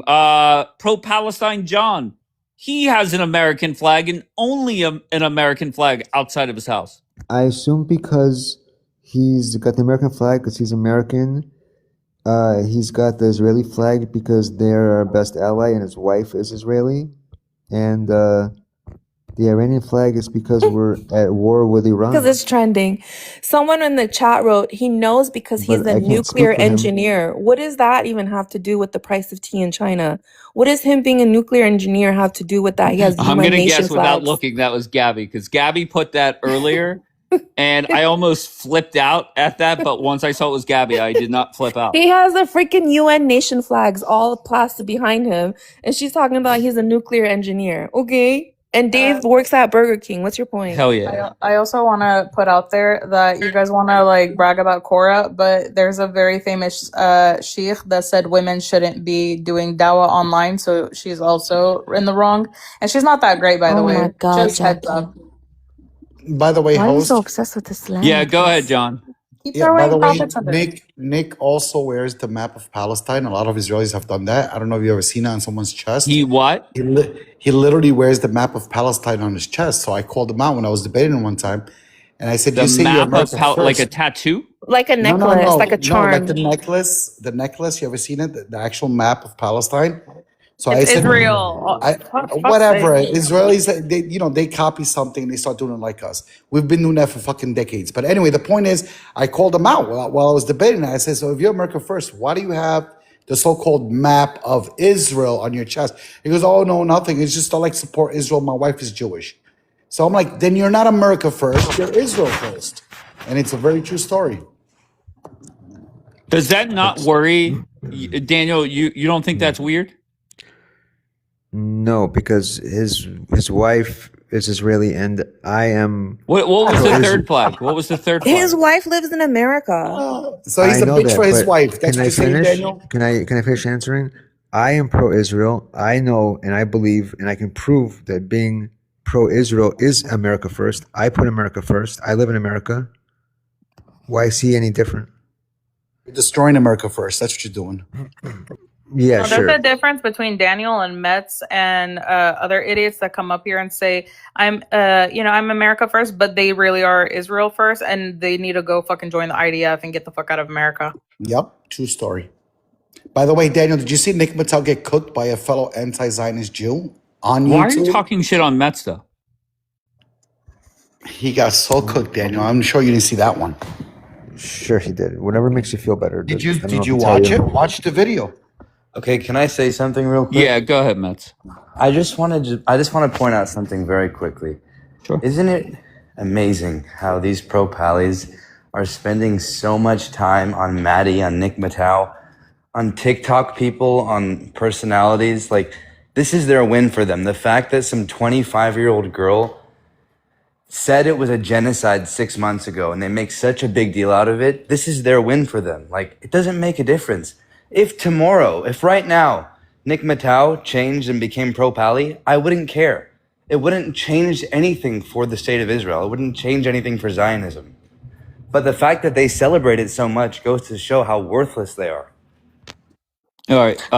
Dave, Go ahead, Amon. actually, sorry, when we came up here, we were talking about Gaza and propaganda, and your buddy Daniel is the one that brought up Maddie, which is why that conversation was had. So if you're going to actually listen to the conversation, Daniel brought up Maddie because he was glazing the shit at her for no reason. Thank you. Also, explain to me how I'm not America first, since you said I wasn't. Go join the IDF. But that wasn't my question. Explain to me how I'm not America first. I agree. Go join the idea. Okay, but can you explain to me how I'm not America first? Because you're carrying the Israeli flag next to the American flag, jackass. Just keep it American. What does it See, have that's to a do with conflict that? of interest. Hang on. What about when your hang on. see? What about when your account was named Free Palestine? Hey, And you a had free Palestine is a Palestinian free flag. America, a free world, because we know you Zionist pieces of shit are Oh, infiltrators. so you can have a Palestine flag and you're still America. Hey, we got 13 Palestines in America. You don't have one Israel. What's your point? Again, so you can have a Palestine flag and you're still America first, but if I have an Israel flag, I'm not America first. If right? American geographers saw that there Hang was on, a hang on, Palestine hang on, hang on. region Can you- and named can you- 13 of their cities and villages and towns excuse me, Palestine, Mohammed. All we right, want John, it. you gotta Mohammed. let him talk, bro. Mohammed, can you answer the question for me? You just said I'm not America first because I have an Israeli flag and an American flag in my name. True But you've story. had profiles with Palestinian flags. I still So got I'm it. asking, okay, so I'm asking you, how are you America first? Because a free Palestine means a free America. We are teaching the Americans to wake up from the Zionist infiltration. And Put besides, that on don't a forget, t-shirt. yeah, and besides, don't forget, we have 13 Palestines in America. So geographers in America got it right during the 16, 17, and 1800s. But do you really believe Okay. that, John? A free 100%. Palestine Yeah, equals you a got a free Palestine, America? Texas. You got a Palestine, Ohio. You got a Palestine, Illinois. Are you serious? You got other little towns. I forgot where. but John, look it up. John, Look it up. got a little John, can I ask you a Palestine in question? Jersey. John, hang There's on. no Palestine John, in the Middle You got a East. West John, Bank in Louisiana. one second, John. Are your parents siblings by any chance? No, but yours are, I guess. Are you sure? Again, Call him where American the American Okay, John. we reached the point of are your parents siblings, so let's just restart. Zio Hunter, once again, Zio Hunter, I've had a deal, well, he's not connecting, so I'll tell you about Zio Hunter at a different time.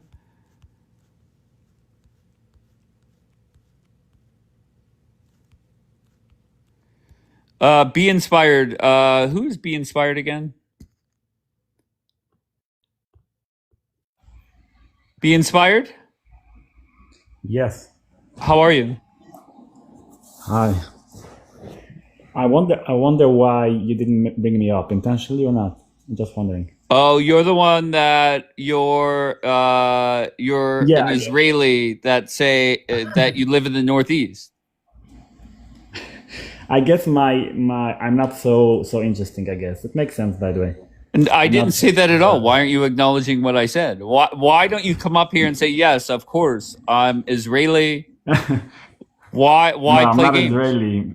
I'm not Israeli, but I'm from the Northeast. Okay. And then Yeah, I whenever have you said English is not my first language, I said, what is your first language? You didn't answer that as well. Will it help you if I tell you now? Yeah, go ahead. Yiddish. Oh, okay. Honestly, I thought you were going to say Spanish, but regardless, why did you want to come up this morning? I had 20 comments, but I almost forgot most of it. But let me respond. First, Matt said that he said earlier he wants the Christians to go to mosque to churches. I wanted to ask him, not because I want to insult him, but I think he's not religious, so I wonder if he goes every day to the synagogue. This is one question. And about the Mahdi debate, I didn't hear anyone here actually having an answer to Mahdi's argument against the genocide, like against calling it a genocide. No one can answer it. They only can go to against Mahdi personally or against the way she debated, but no one can actually answer it. That's basically what I wanted to say. Okay, I appreciate that. Wait, hold on. You can come back up. That my other account wasn't connecting. I'm sorry. You can come back up. It was just going to echo. I don't know why it wasn't connecting. Let's try that one again. All right, there we go. What was that nice be inspired? I'll bring John up with him. Be inspired. I'll bring Bonbon. I'll bring Melvina. Good, be inspired. Make a point before people connect if you have anything else.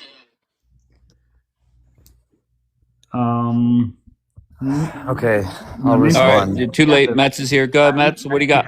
Debate. Okay, so hold on, be inspired. Hold on 1 second, sir. Go ahead, Metz. I remember Inspired from before. He said that the Zionists are his spiritual enemy. So I remember this guy. He asked me if I go to synagogue every day. He said that here, Metz? He did say that here. Oh, really? Okay, go ahead. And so this is what I call a traitor to the nation. I consider him to be as much a threat to Israel as Hamas. Okay? I am so against the anti-Zionist Haredim that if I was in power, they would be in jail tomorrow. Every single one of them that are against military service. And again, you can say, oh, well, why don't you go serve in the military? Because I'm not an Israeli citizen. I'm an American. I live here in America. But if I were an Israeli citizen, I would go and serve in the military. And the only reason why he's able to read Torah all day long is because of the sacrifice that soldiers make all day long. And there's also religious units. So the idea that you can't be religious in the military is just wrong. The only reason why you guys don't want to serve in the military is because the rebbes of your movements know that if you join secular units, there's a chance you become less religious. And when they have less Haredim to follow them, it lowers their influence. So yeah, you guys are just as bad as the Muslims against the state. I can't stand the anti-Zionist. I want you out of the country. I want you jailed. Just, you're not with me, okay? I don't want you. To be fair, he's in America. I don't know if that changes anything you've said, but I don't want any anti-Zionist Jew anywhere near Israel. I don't care if they are halachically Jewish. If they are not Zionist, I don't want them in Israel. All right, let him respond. Go ahead, B. Yeah, I wouldn't respond to your nonsense argument because it has no basis behind it. First is we don't but you are responding, right? Let me speak, please. First, we don't join the army because we believe it's a problem according to the Torah. So we can't join the army. And many rabbis even said that you should rather go to jail and go to what's it called? Go to even let yourself be tortured, but not to go to the army. So you can forget that no one will ever Orthodox Jews will not go to the army. Forget about it. You will never win that war. And if you want to get them out, you're going to lose it anyway. So it's tough luck for you. I know you hate us more than the anti-Semites, but tough luck. You're going to lose it then. It's funny how you think that the Torah tells you not to serve in the military, but you're perfectly fine being slaughtered by Muslims. This is why democracy can't work in Israel, because we have insane people like you who breed like rabbits that are eventually going to take the majority, demographically speaking. And it's a problem. And then if I say that I don't want a democratic system in Israel as it is now, I'm somehow now a Jewish fascist. But anyways, it doesn't matter. The point is that you are a self-hating Jew. You are against the country. You would allow the Muslims to come in and slaughter your brothers and sisters. Thankfully, there are people like me who are willing to call you out. And the fact that you think that Zionism is your spiritual enemy, it just goes to show what a scumbag you are. And I agree with you. Many of the Orthodox are never going to serve in the military. And that's part of the reason why I want a stronger central executive to be able to say these things and say, you know what, you're going. If you don't want to go, you're going to jail. And if we spend too much money on giving you food in jail and, helping you and this and that, we're sending you back somewhere else. And I don't care. You can, if you want to go back to Europe where they were anti-Semitic to you and there you have swastikas. I was in England a few years ago. There are swastikas everywhere. If you want to go there, go there. Okay? But don't be an anti-Zionist and have an opinion on Israel.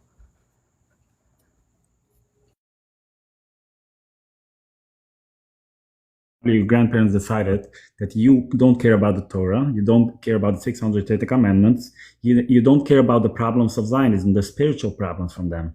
Actually, before the Holocaust, 99% of Orthodox Jews were against Zionism strongly, and probably your grandparents were part of them.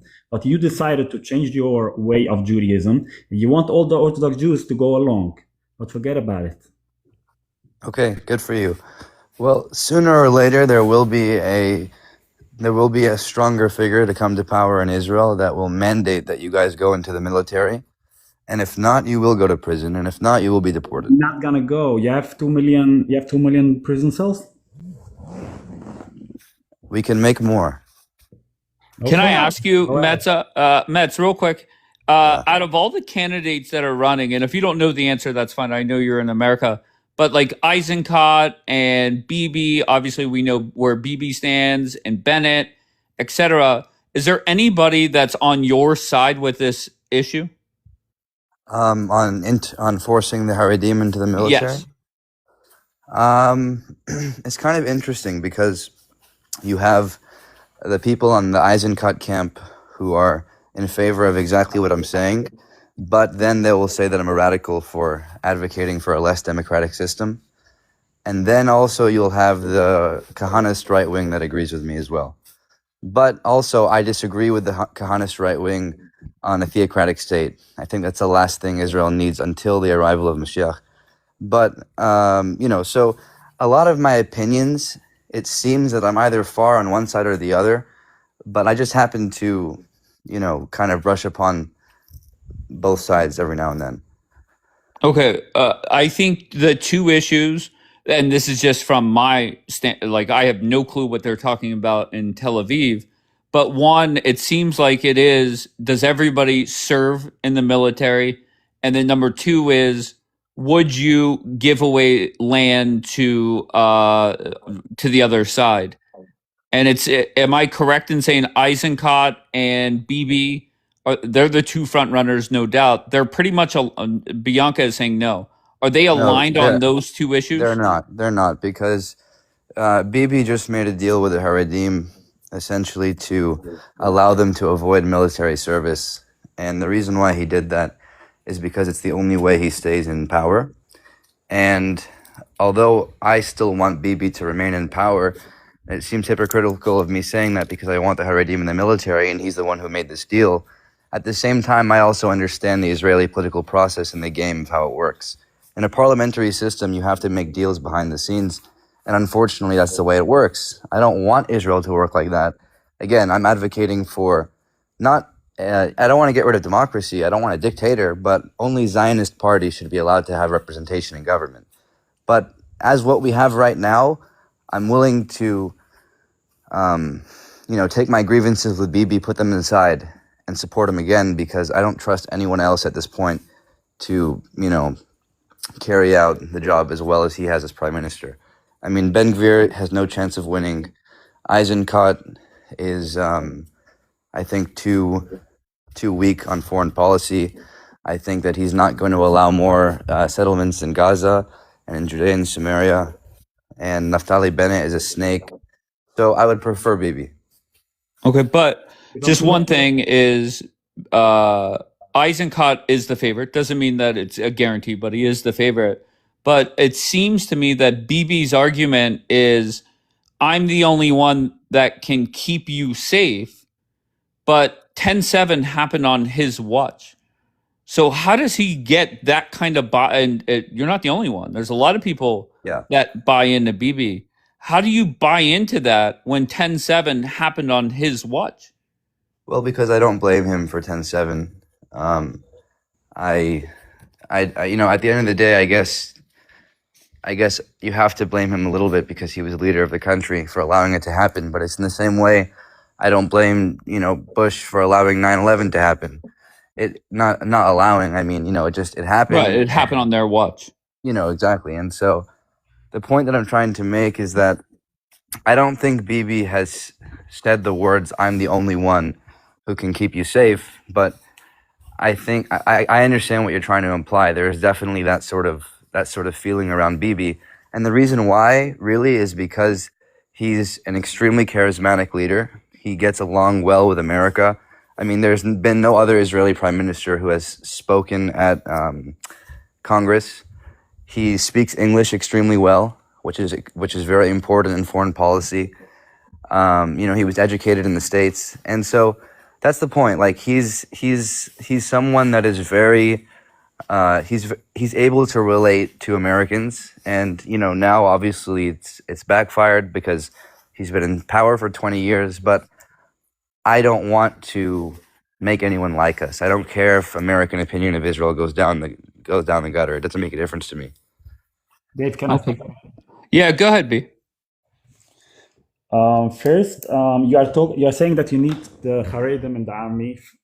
First, the Haredim are not going to help you much in the army. They don't even know how to fight. They're not the type of people to fight. And by the way, the leaders of the early Zionists clearly stated that the reason they want the army is not because they necessarily need them to fight, but they wanted to use it as the Korah Hittach. I don't know how you call it in English, like a way to brainwash all the people to become secular.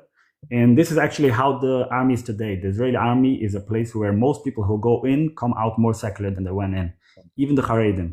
So that's why, one of the reasons why the Haredim doesn't go in. And I actually heard from firsthand from people who are really try to be actually, what's it called? They actually try to make them less religious purposely. And also about one second. Let me go. You're fine. Go ahead. Continue. Go ahead.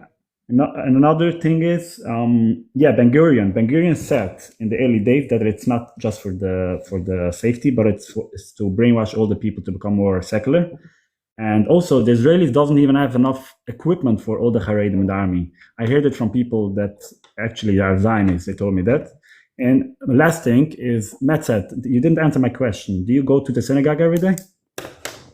I did. You just didn't hear me. I said earlier, I don't go to synagogue every day. Okay, so I wish you go the same as you want the Christians go to church. Be inspired. Can I ask you, who do you favor in the election? Just one word answer, and then I want to hear from Melvina and then B. None of them, actually. Maybe he's probably the best in my eyes, probably, but he's less evil. Okay, I appreciate that. Melvina, how's it going? Good. How are you, Dave? I'm great. What do you got? One, I wanted to comment just really quick from earlier that I don't know if you've seen Maddie's content, but she's like a huge fear monger. She like does tons of content about how Islam is just taking over America.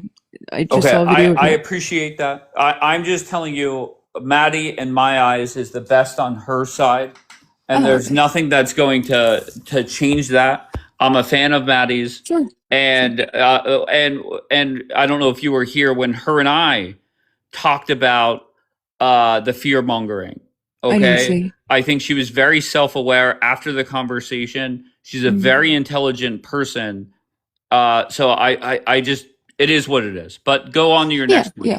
Okay, next point. Yeah, I was just gonna say, like, it's crazy that what Metzad is saying to Jacob. Well, to be fair, you would fall into the self-hating Jew category that he put be inspired in as well. Well, that's because he's I'm pretty sure.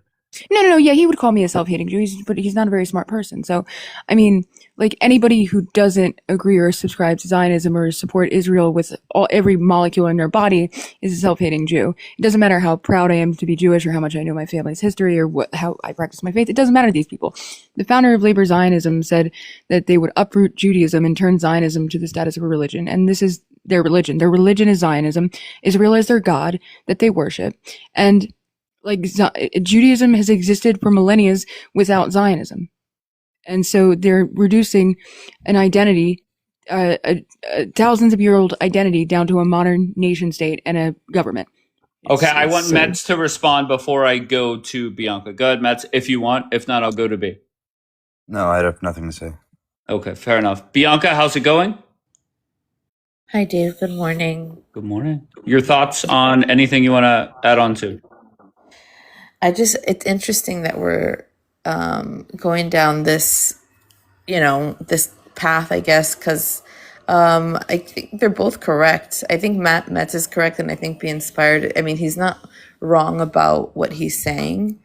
And it's a very complicated issue where you have to, secular Jewish society meets the religious Jewish society here. So I'm surprised that he brought it up, and I didn't even know that he knew what kol chituch was. I thought that was like a strictly like Israeli thing. So it's interesting that he brought that up. Kol chituch is the melting pot. It means melting pot, and it's the concept that started in the beginning of the state with David Ben-Gurion, basically saying that he wanted the army or the military to essentially create a new Jew, and kind of remove them from totally identifying with their religious identity and, being different. And it's a very complicated subject, but that is a part of the reason why a lot of the religious people do not want to serve in the army, is because they don't want to be stripped of their religious identity. Okay, so I just want to ask you a couple questions. That day that BB got booed out of the Knesset, where they were chanting shame or leave or whatever they were saying, that was the day that BB passed the bill to make sure that that group does not join the military. Is that correct? Yeah, just yes or no? Essentially, like it gave them more. It gave them a temporarily more time to avoid this. Okay, avoid fair having enough. to say, yeah. No problem. Is Eisenkot running on a message that is different from BB? Thank you, Sparrow. Yes. Eisenkot is saying they must serve? Yes. Oh, yes. okay. All of secular society wants them to serve. Okay, so Metz, does that change your opinion? That guy is Eisenkot is aligning with you. Yeah, I know. I actually mentioned that earlier. I still would prefer BB over Eisenkot. Wow. Because okay. Well, then it's not that big of an issue, then, right? No, it is a big an issue, but the bigger issue for me is whether or not we're going to allow more settlements and whether he is going to be more lenient with the Palestinians. And is Eisenkot of the opinion that he would be more lenient towards the Palestinians? He believes that. We don't know that. Like he said, he's not going to build a coalition with the Arab parties. But the idea is, and that's a big issue here, is most of the people who serve high-ranking military who are running are usually in favor of like a two-state. Really? And so that's the issue. Know that. Yeah, because I've had this conversation with certain family members who are high-ranking military, and the reason is because they say, well, we've actually served, we've been there, and it's when you've actually had to do the work, you realize it's just not worth our resources. because it's very dangerous. You know, people are dying, so that's why they're against Bibi usually. Whenever Met said something, and it was like in the middle of a conversation, so I didn't want to slow it down. But he said something. Sure. I feel that non-Zionists should not serve in the government. Right, Metz, you said that. Am I correct? Yes. Okay. What percentage of the government is non-Zionist? Like He's talking about the Arab parties, right, Matt? No, not only them, also the Haredim, who are anti-Zionist, and really, yeah, and any left-wing party who is in favor of giving up land. I don't want them to be an official political party. It should be illegal to give up land. Is anybody who's willing to give up land, and that's because my Zionism is a religious form of Zion. Like I think that's literally the worst thing you can do as a Christian. So my question is very simple. Can just hold on one second, be inspired. I'll let you get in next. Just yes or no, Bianca, before he goes. Can Eisenkot form a coalition without the anti-Zionist people? He definitely is not going to be using the religious, and so the concern is, will he be going to the Arabs? I don't know. I don't know where everybody stands. Okay, so fair enough. If he goes to the Arabs, no, if he goes to the Arab parties, everybody's gonna fucking riot. I mean, they did it before when they did an anybody but Bibi. Remember when they said there was 5 elections in 18 months? Right. Well, they joined with the Arab parties. So that was a problem, and they eventually collapsed, and nobody voted for them again, and nobody trusts them now for doing that. I think it was Naftali Bennett and Yair Lapid. They all did that. So has Bibi ever formed a coalition with the? Oh, no. Okay. No. Okay. So I could see why that appeals to a lot of people. Yeah. So he said he wouldn't do it. We don't know if that's true or if it's possible, and that's why we're saying even if Bibi loses, he could still win because if he is not able to build a coalition, that's a problem. Okay. Go ahead. Be inspired. Yeah. First, this is exactly what I meant when I said the spiritual enemy. This, like someone like Metzet, that's exactly who I meant. And this is someone who we have to fight because they are our biggest enemies. They actually hate us more than anyone else. Metz is the enemy? Metz is part of our enemies. I'm going to be honest. I feel that Metz is more aligned with Israelis. That's my opinion. I have no. What? Go ahead. No, I'm talking about the Orthodox. He just spoke against the Orthodox. Oh, okay. Okay. It's a fierce enemy, and this is who I'm talking about. So I have a question. I will leave the question in a minute. First,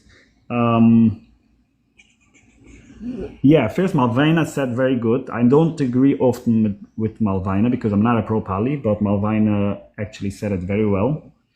And by the way, interesting for you, Dave, Bibi's grandchildren are actually anti-Zionist. So he has a daughter or a son that became Orthodox, and he's a Haredi. So I have a question to Metzet. What if the Orthodox and the Haredi leave the government, the Knesset? Are you fine they're not serving the army? No. Metz, do you want to answer? Oh, did I cut out? No, I said no. They have to serve in the army, no matter what. And if they serve in the army, they can serve in government. No, I'm confused. So you just don't want them to be in the government because they're not in the army, but if they're not in the government, you still want them in the army? It's partially because they are anti-Zionist and because they are against military service. But I'm willing to allow their non-Zionist positioning if they accept military service. So I have a question to you. Why are you not against the lefties who don't go in the army? There's many lefty boys now in Israel that just don't go in the army and no one cares about it. I am very against it. What are you talking about? But it's not many. I think it's really not many. It's like a very rare fringe minority. I heard it's a big numbers, but let's say. Also, why are you against the Arabs going to the army? Why don't you want the Arabs to go in the army? If they're Zionists, they can go to the army. I have no problem with that. But the Haredim, many of them, probably majority, are not Zionists, at least like you are. Yes, but I don't have a worry about Haredim becoming crazy and doing a mass shooting as I do with the Muslims. And yet you want to put weapons into their hands if they're a Zionist, Arab, or a Muslim, and you want them to like serve in the IDF. You want to put like firearms in their hands, and you trust that? If they're a Zionist, there is, first of all, right now, thousands of Muslim Israeli soldiers that serve proudly. So yes, if there is a Muslim who lives in the state of Israel and he is a proud Zionist, I have no problem with that. But I would be the first to remove all anti-Zionists from the country. Every single one of them. Surely. But so it's just interesting because people don't, you don't typically you guys don't trust Muslims there, but you trust them if they say they're Zionists. Also, I just want to touch on a point really quick. Earlier, you said you went to Europe recently and you saw swastikas everywhere, and that apparently scared you. Maybe it didn't scare you, but apparently that's worth saying. Don't live there because it's terrifying. Yet you're running into bomb shelters. A couple of swastikas sprayed on a wall. Okay. But you're running into you're not in Israel, but like in Israel, they're running into bomb shelters and getting missiles fired at them. Which is worse, a couple of swastikas on the wall or that? In Israel, the bomb shelters keep them safe because your sand monkey cousins can't aim for shit, thankfully. My sand monkey cousins. Oh, that's an argument, by the way. Like, I think that is What's the silliest argument? That's the silly. Oh, that Jews are less safe in Israel than they are in the rest of the world. Okay, the country's at war. We don't see war every single day. Okay, you have to run for 10 minutes to a bomb shelter and you get out and you move on. The difference is in Israel, if a Jewish person is attacked or slandered or, something is done against them that is anti-Semitic, or like the hostages, if they made like memes of hostages, you have an entire government that will step up to defend you and laws that step up to protect you and your rights against hatred, against anti-Semitism. That doesn't happen everywhere else. Everywhere else, people can argue the free speech or they can get a slap on the wrist. Here, they take it to the fullest extent of the law. So, like, if something happens that's against Jewish people here, it's not tolerated in the least. Whereas in other countries, it 100%, there is nuance and room for people to harm Jewish people. Okay, 10 minutes in a bomb shelter, but at least if somebody raises a swastika, they're going to jail for 5 years. Whether I die from an anti-Semitic hate crime or a terrorist attack, if I'm dead, what does it matter to me? Danger is still danger. Yeah, but you're trying to say that Jews are, or I guess implying that Jewish people are safer elsewhere. Babe, I'm sorry. The 10 minutes in a bomb shelter when you have an Iron Dome or the David Sling or whatever, or the Arrow, is nothing in comparison to being attacked while eating a sandwich in Times Square or being like mobbed and jumped in Greece. Sorry, it's not the same. I'm not invalidating that, right? I think that we deserve safety wherever we are, whether it's in diaspora or Israel. But I do think that you're talking about safety, but then all I hear is Israelis talking about how terrified they are, how they live in fear, and how privileged I am because I live in the diaspora and I wouldn't understand what it's like to be in the toils of war. So which is it? Are you scared for your life? Or are you I think that's a manipulation tactic that some people, I don't hear it often, but I think it's a manipulation tactic that some Israelis likely use to, in a debate. But I don't usually hear that. Nobody here is walking around scared. There will be a terrorist attack in 2 hours in a cafe in Tel Aviv, and 2 hours later, it'll be packed again to the brim. The blood will be cleaned up, the glass will be picked up, and everybody goes back to business as usual.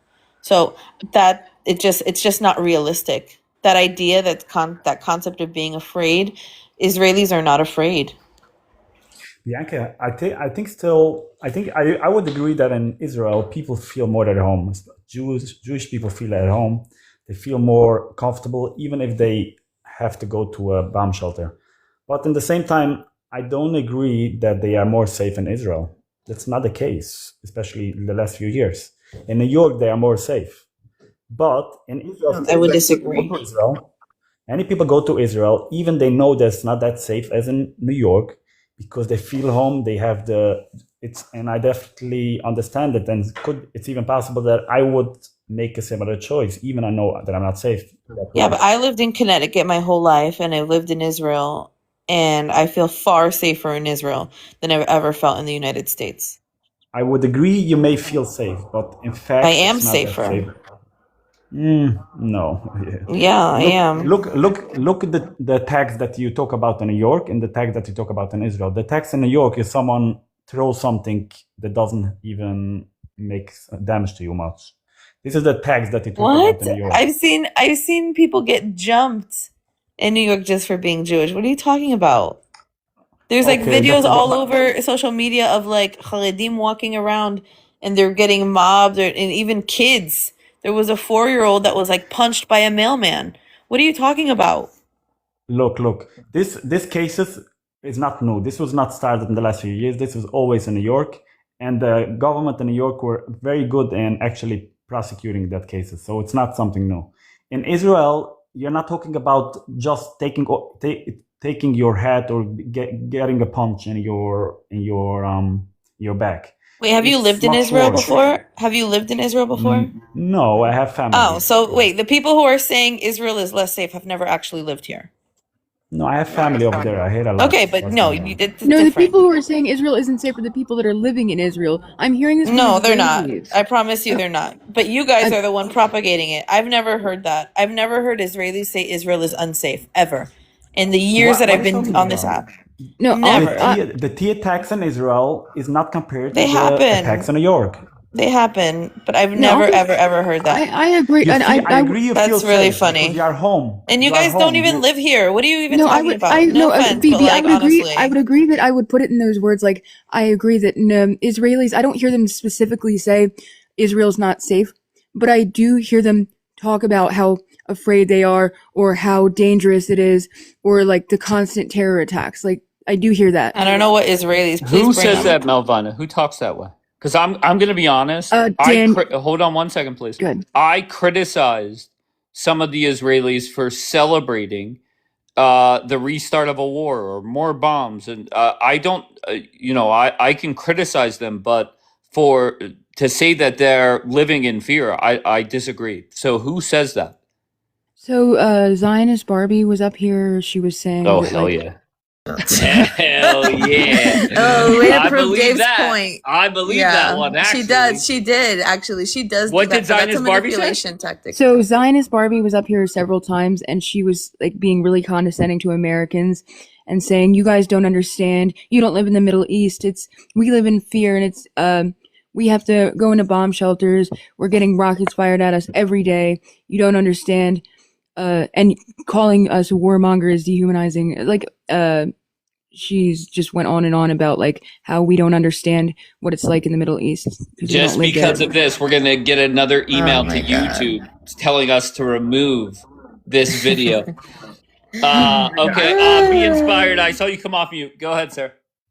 I have family members in Israel, and the last few months before they actually before the ceasefire with Hamas, the supposed ceasefire, they were actually living in fear every day. They were literally terrified every day. So you can't deny that. At least my family from Jerusalem were living in fear every day. Jerusalem also, by the way, has seen the least amount of action during this war in comparison to the entire country.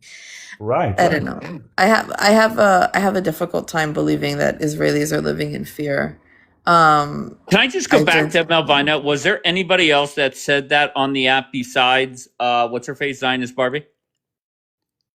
I'm pretty sure it was Daniela. I think it was her. No, Daniela said she's not fearful. Oh wait. No. It's I've talked to, like, I go on so many Zionist panels like all the time. My friend Ben Smith, he's Israeli. We were literally on a panel and somebody was saying that Israel was the only and the safest place for Jews. And right as they said that, there were like sounds that went off and sirens that went off. And he's like, "Oh, we're getting attacked by missiles. I gotta go." And then he had to drop off the panel. Like, It doesn't mean he's scared. yeah, no, but I Going still for think he said safety, he was. going to a safe place. Like, and this is the thing, and this is one of the things that was actually a culture shock for me, was to understand a terrorist attack could literally happen. People could die. And the next day in some place, and the next day people are in the same place, eating their sandwiches, drinking their coffees, and life goes on. It's a huge part of the culture here. Do you know who M is? The Zionist girl M. What's it called? The resistant. They don't. All right, let's just start over. All right, let's just start over. It's good Jess Fax is always keeping notes. So that's great.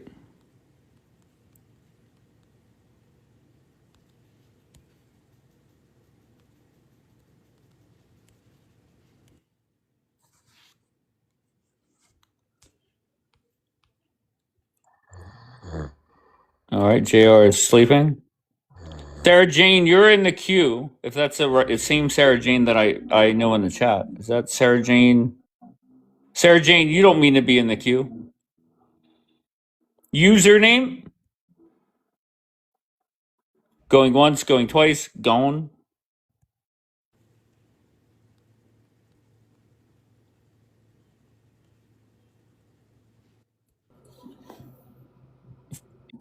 Yes, sir. Hello again. How are you? I'm great. How are you? Good. What is you've been here a while this morning. What is the number one thing you want to get across? The number one thing I want to get across is that the war right now has to be won.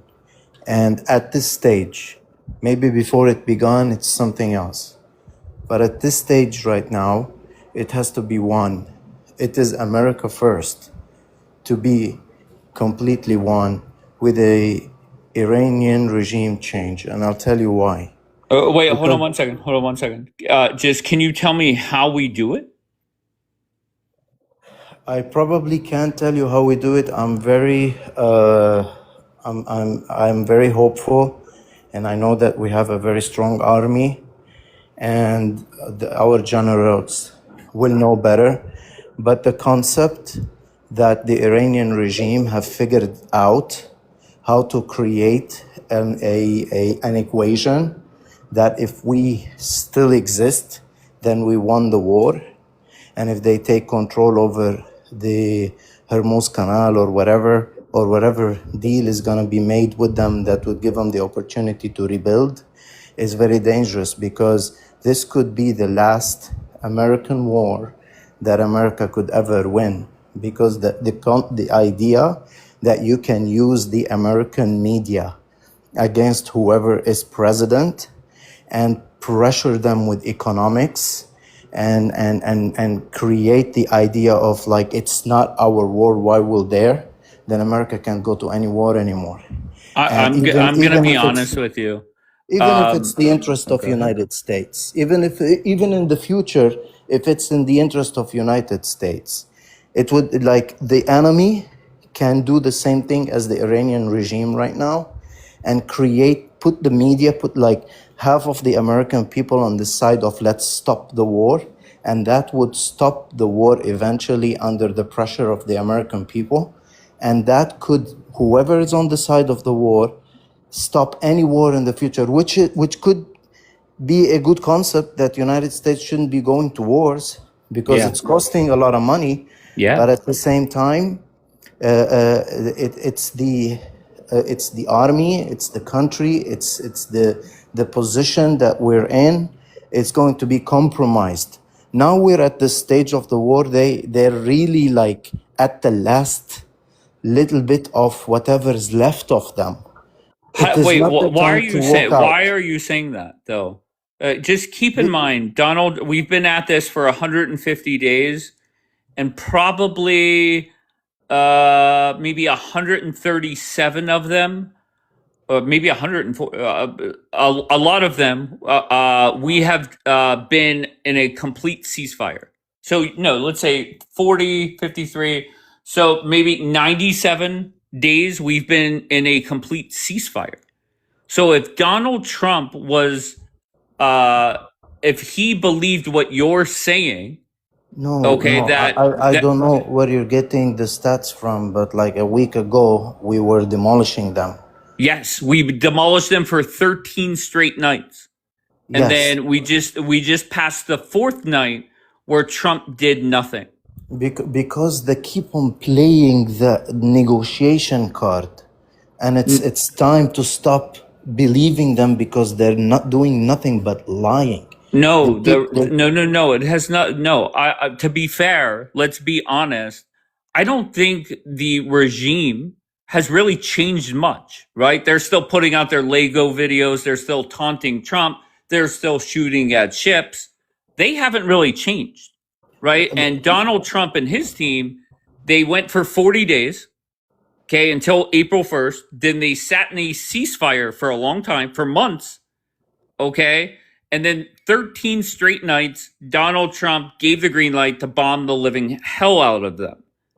And now 4 nights, we have stopped. The reason is Trump's team, especially General Kane, believes that there's no positives in escalation. I think that they're trying to switch the war from a direct war to a proxy war, because there's a lot of angry people in the Middle East right now, and they have gotten to a point that they are literally serious about joining the war.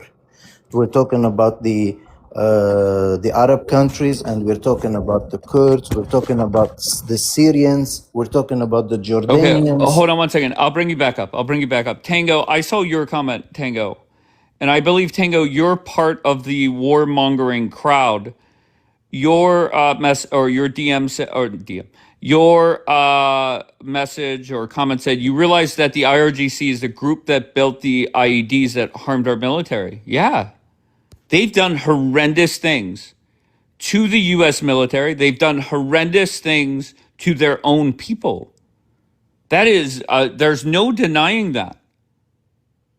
But whenever General Kane is saying there's no positive to escalation when it comes to this war, why are people on TikTok thinking that they're more intelligent than General Kane?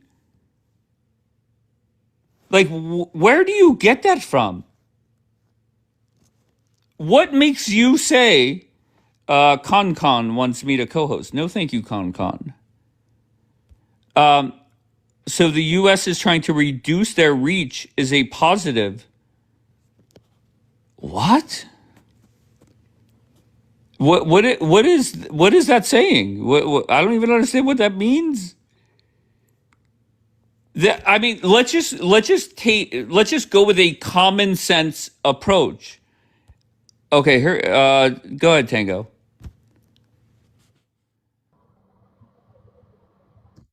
Go ahead. I'm very intrigued by your thought process. Yeah, sure. So one, I'm not a warmonger. That's weird to call me that. Two, understanding the way that global politics and front-facing and back-channel conversations happen in international relations is a much bigger conversation than what can be had on TikTok with people's ADHD time limit spans. But the U.S. never took action against Hezbollah, the IRGC, and all its proxies for unaliving 200 military members in Lebanon in 82, 83, right? Sure. They never went ahead and took action against the IRGC for building the very roadside bombs that amputated and unalived our military members, right? And so now that Israel has been able to, right, last summer, weaken the IRGC enough that they are not in contact with each other. They're completely, they're unable to communicate well with each other. So you have IRGC in Tehran, but then you have also IRGC in the south, and then IRGC, and you'd really have no leadership. And so this discombobulated group of terrorists are in a weakened position. And so Admiral Cooper, who I trust implicitly, he's amazing. He leads CENTCOM. He has said what the goal is, right? What is the goal? What did he say is the goal? So it's to reduce the IRGC's reach. So Sure. remember, when the IAEA was not allowed to go in to actually count the mined uranium, right? What they were doing with it, they said there's the ability to make 9 to 13 warheads with that, with what they already have, and they are obviously producing 80% more than they need to be producing. They only need to produce less than 5%, and they're up at like 60%. But can I ask you? Maybe I'm under the wrong impression. Are you have you been saying that there should be regime change? Gosh, I have been listening to what my Iranian friends have been saying, the people of Iran who want that. The issue with that, though, is it cannot happen from outside.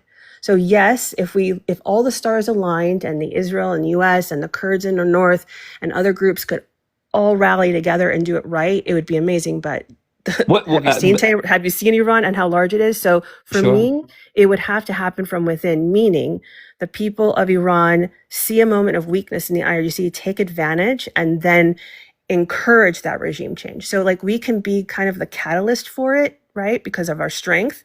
And then the people then take that over. Does that make sense? Sure. Okay. So if Trump goes back to the negotiating table, and I think over the next 90 days, you're going to see the war restart, stop. And then once Israel gets done with their elections, I think that's when we're going to see a deal made. And if a deal is made and there's no regime change, is that still a win for Trump or? Oh, I'm a bad person to ask about that because I'm not very pro-Trump. I know you are, but I'm not. No, that's fine. I'm sorry, but he has been strong in some ways. I actually would rather listen to what Rubio says because I actually trust him more than I trust Trump. And I do Rubio's believe not the president. No, I know, but he's running the State Department in a way that I think is healthy. And Trump is listening to his advisors. I think the one thing with Trump, unfortunately, is that his ego gets in the way. So you may be absolutely right? That past November, elections happen, and then some deal is made, and people will be left unhappy. But will you be unhappy? That's what I'm asking. I don't want the people in Iran to suffer anymore at the hands of the Islamist Republic Guard. So I will be saddened if change cannot be initiated to help these people. And I do think this is where I'm a little bit pissed at the administration because Trump did make a promise that he was going to help the Iranian people. He said that out loud many times in speeches across America. He did help. He did. He helped take out the Ayatollah. Sure. So and then he backed I don't off. Get that. And but then he backed off when it was time to press. And then I think there's just, this is politics. This is what diplomacy looks like. It's not something where I would say I'm pissed. For me, the bottom line is I'm sad for the Iranian people because they've been asking and pleading for years and years for help. And I feel like we were so close last summer and then Trump called Israel off when I don't think he should have. And there was an opportunity there that was sorely missed. And as long as Hezbollah, Hamas, and the Houthis, who are the tentacles of the IRGC, continue to not only harm the Middle East, but mind you, they're in South America, they're in Latin America, they're trafficking people and substances across our US border, okay? As long as they're doing that, they're not good to be in power. And so I think there's other things. Remember, I lost my family in Argentina because Hezbollah kaboomed the Jewish Community Center in 1994. I know the reach that Hezbollah has. I know how they own the tri-state area of South America. I know how deep they run in Chile with the Palestinians that are there. By the way, Chile is the second largest number of Palestinians in the world. That's where they are in diaspora in Chile, not America. So I think there's just dangers that people aren't aware of. And I get it. We all live in our bubbles and live our daily lives and we're not, aware to all this. But when you kind of see the bigger picture, you have the KGB remnants wanting to wage a disinformation war, and they're aligning with groups like China, the IRGC, the Muslim Brotherhood, Qatar, etc. And you have the West. And so I ask you, Dave, are you pro-West? Because I sure am. I'm pro-democracy. I'm pro-West. Are you pro-IRGC, China, Russia, having an alliance that can harm us in the West? reality is this war was not beneficial for America from day one. And I firmly believe that Donald Trump was under the impression that if he went through with this, these people would rise up and take their country back. And Trump found out very quickly that was not possible, and he's been stuck. But you realize why it wasn't possible, right? Because the IRGC turns off the internet and then right, because so many revolutions throughout history needed internet in the streets. Yeah, right, No, right. So many revolutions. Like, do you hear what you're saying? Do you hear what Do you I'm think saying? the internet is what stopped them? Do you hear what I'm saying? Go ahead. That the IRGC has a chokehold on certain elements of the Iranian people being able to rise up. And they need the assistance of more powerful nations with more powerful weaponry. Okay, then they're not ready for a revolution. You may be right about that, but even if there is regime change, let's pretend, right, for a moment, let's live in La La Land for a moment. Let's say there is regime change. It doesn't mean that there aren't going to be civil wars inside of Iran. There will be. Guaranteed 100%. But that's where we're not needed. See, that's where the Iranian people stand up and are able to do it. And the Kurds in the north, who are armed and are already doing it, continue to do it. And all these groups that, by the way, are covert ops, our elite officers have gone in and trained. They're there, ready to do it. And then you have groups that are aligned with Pahlavi. Like, they're there, they will do it. The problem is like, how do you align all the stars? So how many deaths are you okay with? I don't want any, obviously. Really? You're essentially advocating for a civil war that could last decades. So how many people are you okay with dying? Well, let's see. The Iranian regime unalived in the course of 2 weeks, 40,000 Iranian civilians who were innocent and were just in the streets wanting change. Right. And it's not up to me, right? I'm not in Iran. But I know the Iranian people have said to us over and over on these apps, by the way, from Iran, and leadership that are in diaspora come onto these apps and talk to us, and they say, we're willing to put our life on the line because we want our country back and we want our children to live in peace. They're there. Where are they? They are there. What? You should speak to this guy named. I got to see if I can connect you in some way, because there's. This is okay. Listen, this is a boring conversation to have on a TikTok where people like drama, obviously, right? And it's very hard to get an educated, kind of nuanced conversation. But like, you should speak to the people who are begging for help, because if you heard their cries, you'd understand. Yeah, Trump's in a fucking hard place, but any administration would be, with the type of vile, inhumane beasts that are the IRGC, Hamas, Hezbollah, and the Houthis. And do you want Israel to fight it alone? Like this one little, like, who else is going to help? They're literally trying to destroy the country of Israel. They're trying to destroy the country of Lebanon, Hezbollah. They're trying to destroy Yemen. Houthis are trying to destroy the country of Yemen and the indigenous people. Like, I don't understand. Like, are you okay with that? I think there's a lot of terrible things going on throughout the world, right? There's no doubt about it, right? In China, they have people in camps. North Korea is doing horrendous things. We cannot put our people at risk to help whatever is going on over there. And I firmly, hold on one second, Tango. I firmly believe Trump came off of Venezuela, which by the time you woke up the next morning, or America woke up, it was already over. And that was a victory for Trump. That was smooth as can be. The videos that they put out, it looked like a smooth operation. And then Bibi came to the White House and gave a sales pitch, obviously probably built up Trump's ego and misled Trump. Oh, if you think... wait, hold on. I'm not done, Tango. Okay, and I hope we don't laugh this off when it's now well documented. And that's the problem with your side on this. Okay, Donald Trump had every chance to bat down that article and has not. Bibi came to DC, lied and misled Donald Trump. The responsibility is still on Trump. I criticize him for it. But Trump was under the impression this was going to be a few weeks and then gone. And these people did not rise up. And now we're fucked. You could respond. So, okay.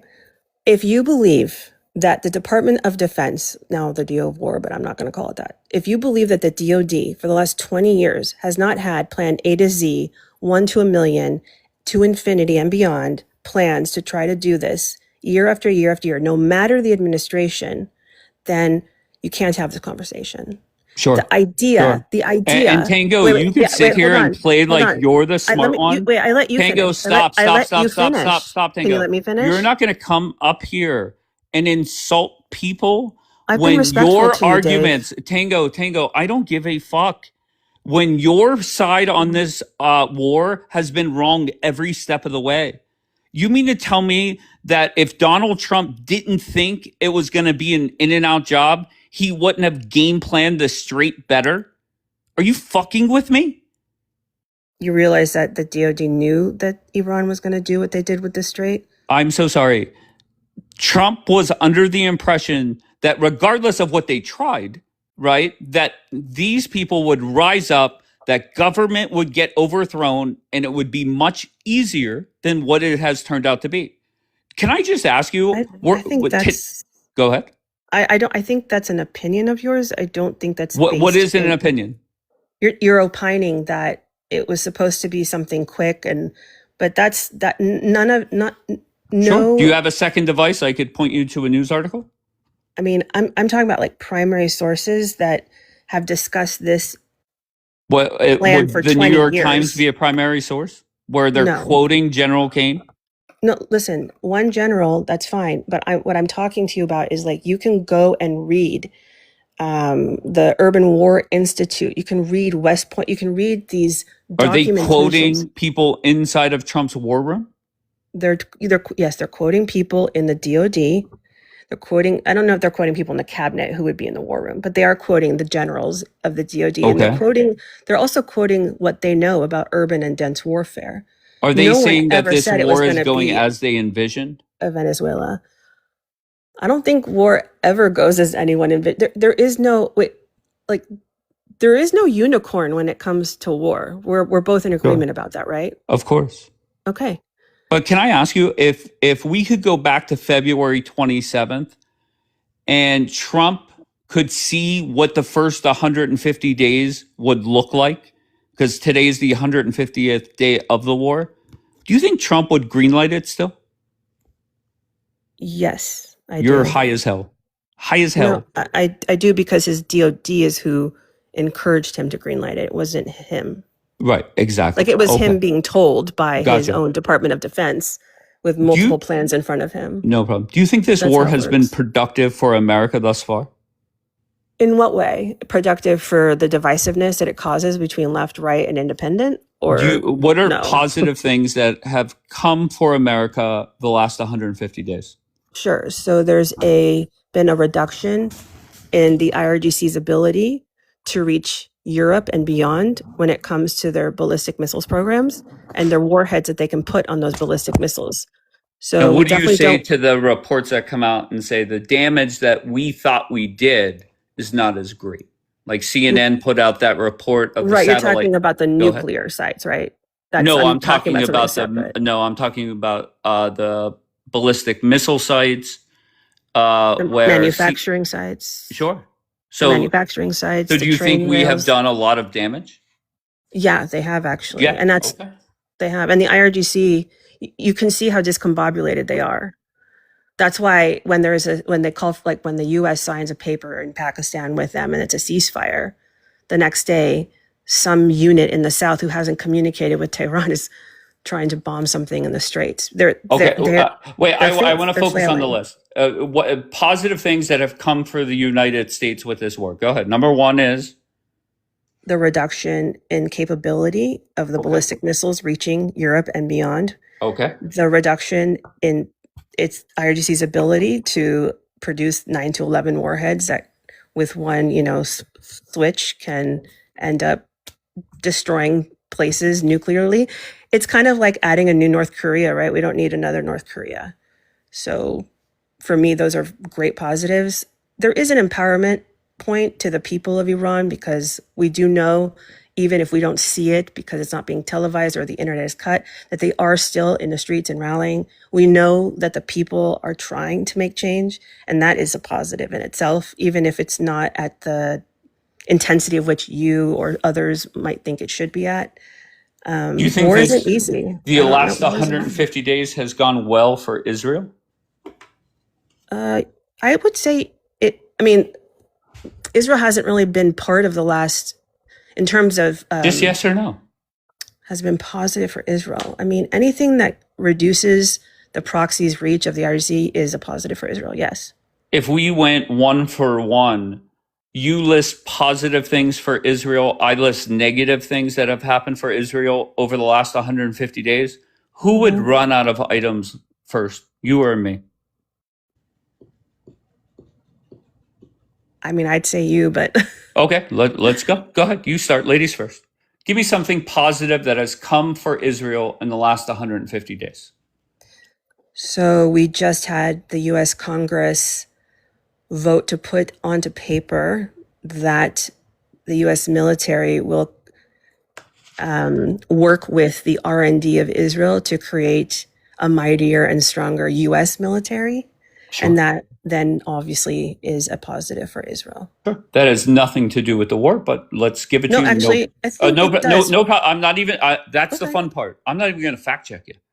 Over the last 150 days, you've had the sitting president and the sitting vice president drag the fuck out of Bibi. Go ahead, your turn. Yeah, I mean, that's what politicians do. They drag the fuck out of each other. I don't. Sure, Tango. Tell me the last time that the two most powerful men in the world dragged the fuck out of Israel. Is that what politicians do, Tango? Have you seen Keir Starmer and Albanese? No, I'm so sorry. I'm so sorry. I'm talking about the United States, not the fucking UK. Nobody gives a fuck about the UK. Okay, so tell me the last time a sitting president and a sitting vice president dragged the fuck out of the prime minister of Israel. Go ahead. I think there have been many a time, including, by the way, when there was embargoes against Israel by the U.S. prior to the U.S. ever having a relationship with Israel. Okay. All right. Point number 2. Go ahead. Floor is yours. What was the thing? Like, what are the positives for Israel? What are the positive things that have come for Israel over the last 150 days? Well, she's been able to defend herself from 90+%, 95% of what's been thrown at her from multiple proxies and giant militaries. And I think that speaks well to their own military industrial complex. Sure. My number 2 thing will be when the article came out that Bibi misled Donald Trump. That's a New York Times article. Go ahead, floor is yours. Number 3. I don't know if the New York Times is someone to quote when no problem. Christoph writing a report about dogs doing something that is literally impossible biologically. Sure, I don't know problem. Okay, no problem. Okay, then I'll take another one. No problem. What about J.D. Vance going on Joe Rogan and saying that, yeah, Epstein, he had ties to Mossad? Is that a good look for Israel? I think it was a poor look for J.D. Vance. I think it showed his lack of intelligence and knowledge and his inability. You're calling the sitting vice president saying he has a lack of knowledge? Yes, that's incredible. He chose to cater to a particular base, and personally, I think to Qatar and the Muslim Brotherhood, versus speaking up for the nation of our country, the United States. Yeah, I actually think that Vance lost face on that one big time. Gotcha. He lost zero face. He's the vice president of the United States. And he's an embarrassment to American citizens everywhere. All right. Your third point. Go ahead. Like I said, Israel's been able to test technology. Israel's been able to solidify the Iron Beam. Israel's been able to, do all of that. They've degraded Hezbollah's infrastructure. They've degraded Hezbollah's manufacturing infrastructure, meaning the lines that went from Iran through Iraq, through Syria to Lebanon to get, warheads and all the other shit to Lebanon to Hezbollah had been not all decimated, but I think they're at what, 75% decimated. There's been regional security cooperations that have come out of this, like Saudi Arabia, Bahrain, Kuwait, Oman have all made positives in the directions of wanting to do joint things with Israel, even if it's like, back channel versus front facing. We know that's the case. Jordan has protected Israel's airspace. That's like 6 things, but you get it. Great Like job. the Middle All right. East So my is next really point will supporting Israel. be, and I'm not fact checking any of the things you're saying, but let's go to my next point. Donald Trump said to Bibi over a phone call that if it wasn't for him, 1, Israel would not exist. 2, Bibi would be in jail. And he said that everyone hates Israel because of this war. And what happened for a good 48 hours, people came up here and said, well, you can't believe Barack Ravid or whoever wrote the article. Then Trump did an interview with Miranda Devine and said, yep, I said those things. I said them. So not a good look for Israel. Good, your turn. Well, I gave like 6 things when I said you want to keep going or? Okay, Wait, I'm sorry. Say it again. I mean, I gave like 6 things when I gave my last one. I should have done more. Oh, great. Okay, so I could give 6 in a row? Or just do like 2 or 3 more. And then I Okay, can no keep problem. going. What about the Time article that came out where it is alleged that Bibi was spending, or Bibi's government was spending money to undermine the ally, the United States, and Trump's deal, paying people to talk badly about the deal with the IRGC. I don't have any evidence on that. If you could point me No to problem. that, I would Guess like who to read does? that. Time does. Okay. Oh, Time magazine. Okay. Okay. And then what All right. about the article that that Israel was spying on Kushner and Witkoff?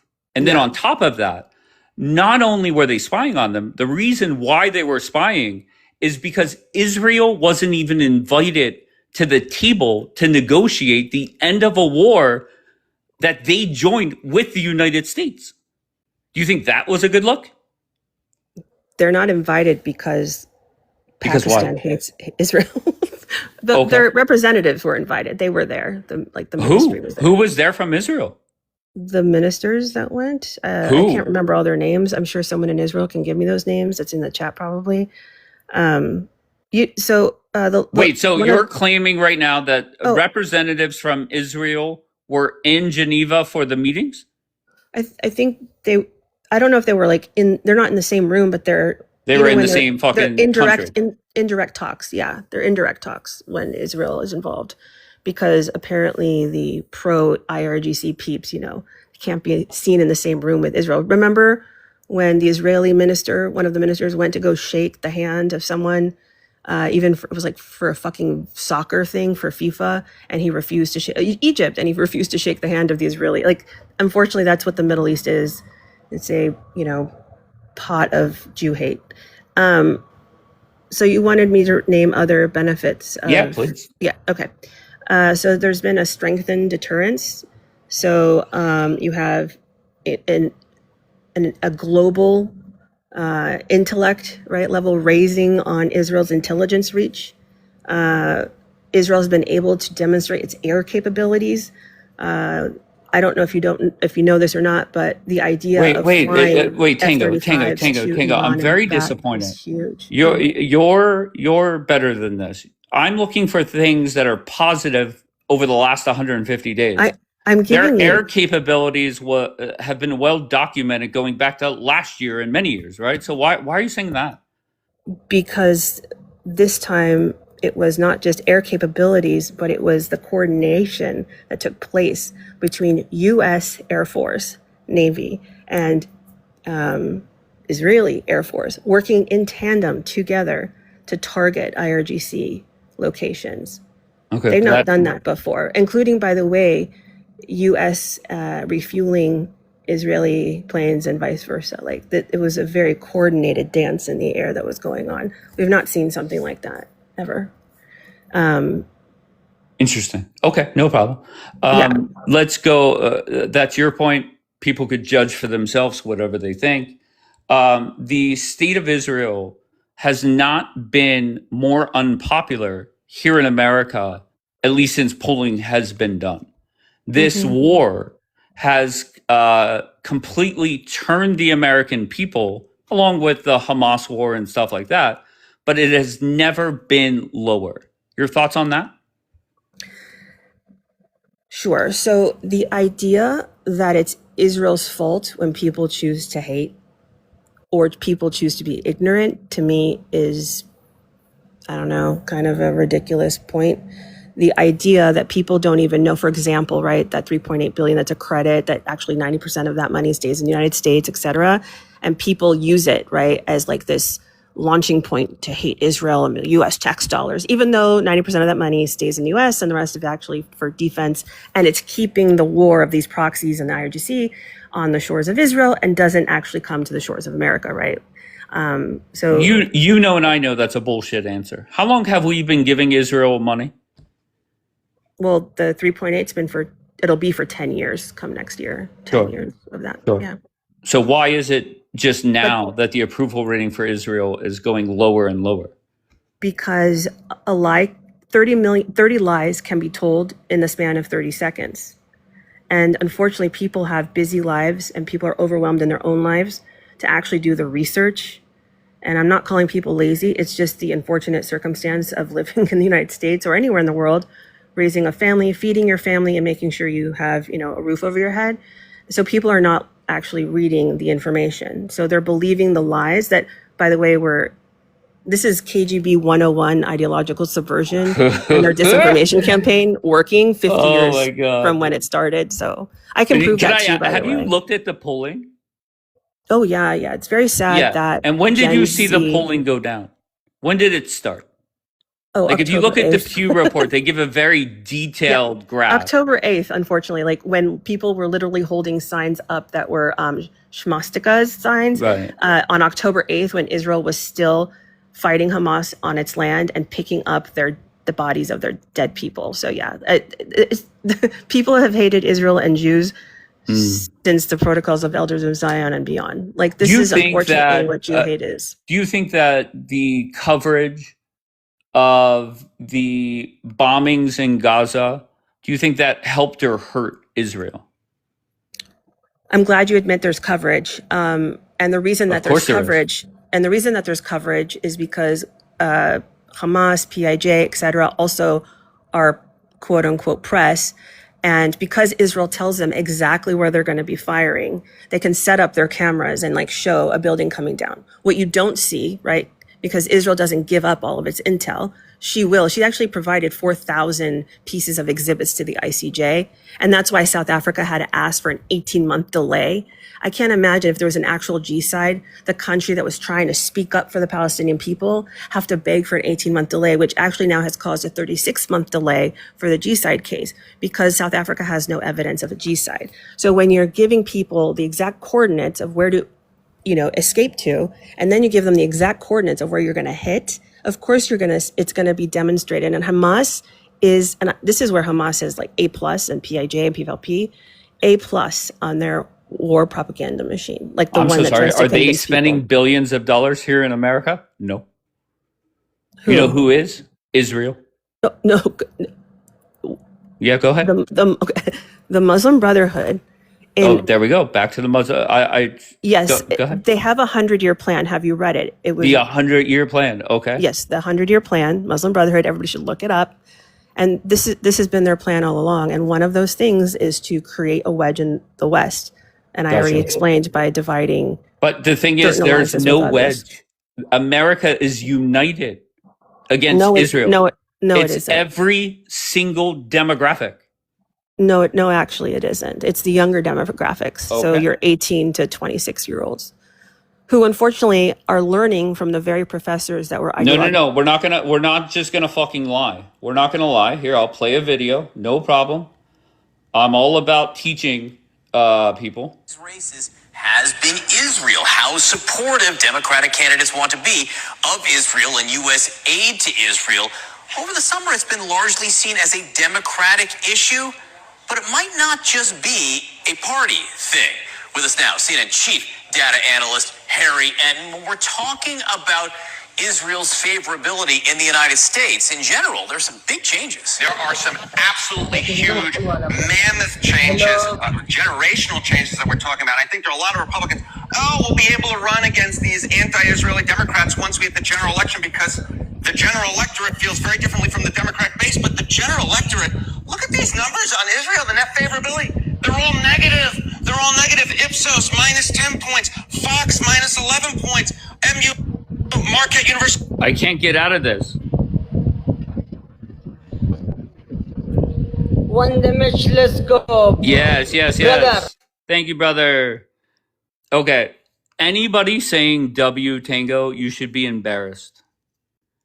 Do you know how many times she just flat out lied? She just flat out lied now for the last time, and I dropped her. So let's go back to the video. Why is it that everybody on her side comes up here, talks to me like I'm a fucking moron, lying, okay? Tango, admit that you just lied. Wait, I'm sorry, she did not lie? Listen, look at all the leg humpers here. Let's listen to this. School law poll. Look at that, minus 20 points. Pew Research Center, minus 23 points. Negative. Wait, hold on. I want to start this over. Races has been Israel. How supportive Democratic candidates want to be of Israel and U.S. aid to Israel.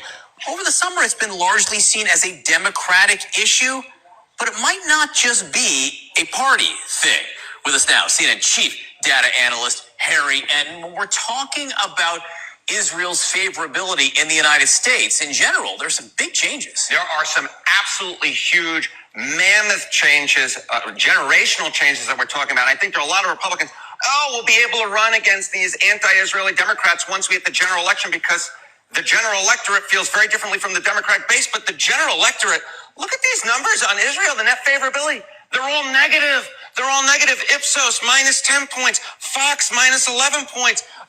Marquette University Law School law poll. Look at that, minus 20 points. Pew Research Center, minus 23 points. Negative. And Gallup earlier this year was also negative.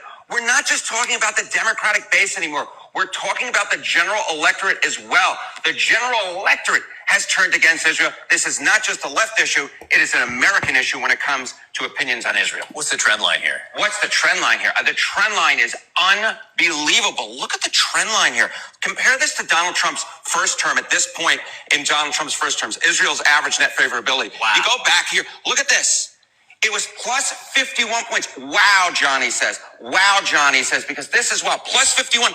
It's minus 16 points in the average poll now. That is what, a 67-point shift against Israel in just 8 years. Israel used to be a consensus issue in American politics, and that was a pro-Israeli position. Now the consensus has actually shifted, and now when it comes to general electorate, it is a minus. Israel is now seen negatively, and we're seeing it in poll after poll after poll. You just had this vote in the House where 100 Democrats voted against military assistance to Israel. How is that specific issue seen right now? Yeah, you said wow, right? How about wow again? Take a look here. I never thought I'd see the day military assistance to Israel say U.S. should reduce or end it. Overall, 55% say they should reduce or end it. And it is true across the educational spectrum. 51% of non-college graduates, 62% of college graduates. So this isn't just an issue right among white liberals in Democratic primaries. No. This is true across the educational divide. Even when we are looking towards a general electorate, the majority of Americans believe that. Okay, so bottom line is I think the bullshit line that people give, well, Qatar is funding college campuses, right? But when we look at every single demographic, the approval rating for Israel is down. There's no way around it. Mamacita, come up and tell me what facts that I disagree with. Come on, Mamacita. Mute it. Let's go, Mamacita. What facts did she give? That's question one. Then question two, did she lie?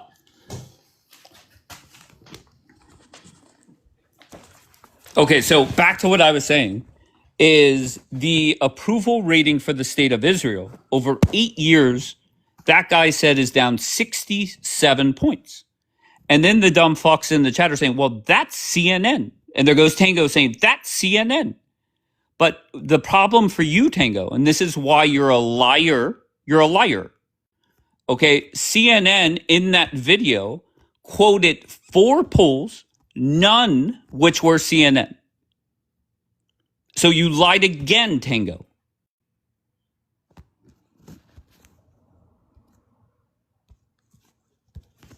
Why lie?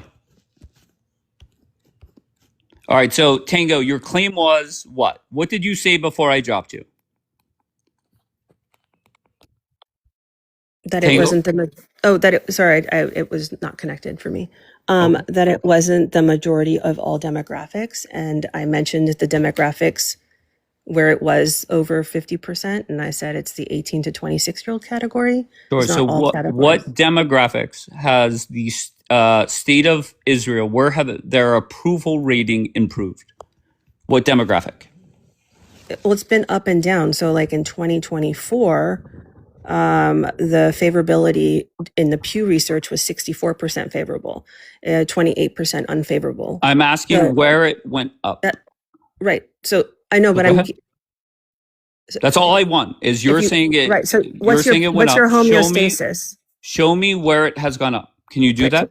where is your homeostasis? I don't Where's want to your hear line? anything else. Show What year me. do you want? Show me where. What are you talking about? What year do I want? Tell me what you have, and then let's see if that makes sense. Okay, so in 2024, that's what I was trying to say. Even during a highly polarized war, Pew Research found nearly 2/3 of Americans viewed Israeli people favorably, and That's criticisms. not that. No. You're saying the Israeli people. No, I said Israel and the Israeli people. No. Okay, so let's pull up I'll pull up that thing that from the July 9th one, right? Because I've gone to that one a lot. Well, there's also the one where 57% of Americans sympathized. Which date are you looking at? Just tell me so I can look at the same thing as you. Yeah. And if you're not looking at the July 9th one, let's just use the most recent one. Yeah, this was March 21st, 2024. Okay, let's pull up the July 9th one so we're looking at the same thing. You want to go to, okay, because you asked when was it up, when was it down? Sure. So what we're going to do is we're going to look at the Israeli government, and I believe it starts in, let me pull it up. I think it started in 2019 or 2018. And then you see, the up and the down, and you'll see a big down with approval. Israel, Pew, July 9th. But what does it, like, even if which we know right now, the Pew research of the certain demographics, the young demographics, not the older demographics, it did go down or whatever. Like, what was your point? The point I just was, said to you that it wasn't all demographics. Okay, what demographic does approval for the Israeli government go up compared to 2018, 2022, and now 2026? Like, where do you see it? Because I don't see it. Well, it goes up and down. Every time they do the research, it goes up and down. Sure. But and it's gone down since this war. It didn't decline in all demographic spaces, which was your claim. Okay, go ahead. That's all. That's all I was saying. No problem. Tell me which demographic it did not decrease. Go ahead.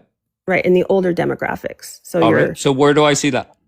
40 to, I think, how do they break it down again? It was like just tell me where to look. 54, tell me where to look so I can verify it. I think it was 45 to 54, 54 to 65, 65 and up. And then I think even the 35 and up, it was still in the positive. Just tell me where, once again, I'm just asking for you to show me where to look to verify what you're saying. The poll, it's like many pages, right? So I have to find it. I don't have it in front of me. All right, let's go. I'm ready.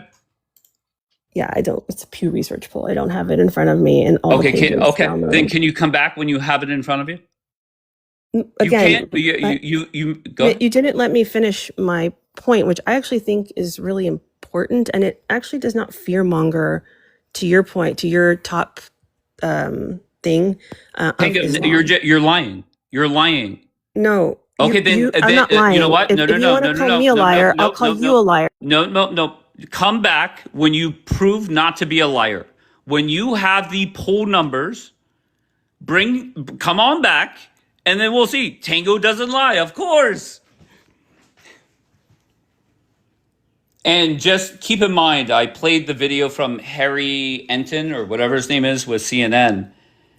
and they were mind blown that every fucking demographic, doesn't matter if you're Republican, Democrat, black, white, college educated, high school graduate, did not matter. The state of Israel is more unpopular. That's the bottom line. I don't know what to tell you. So it's either the people that like D-Light and Miss Blonde and Tango and, you know, all these people.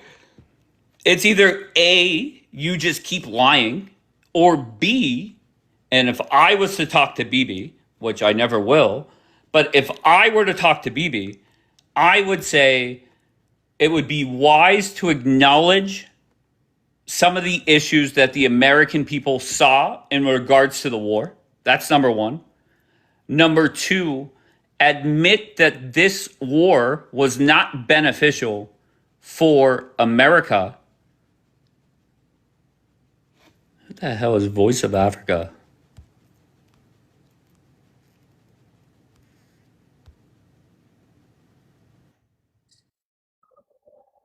David. Bon. David, I want to ask you a question. Wait, hold on one second. Dave, wait, hold on one second. Let me find this comment. Tango, prove to me you're not a liar.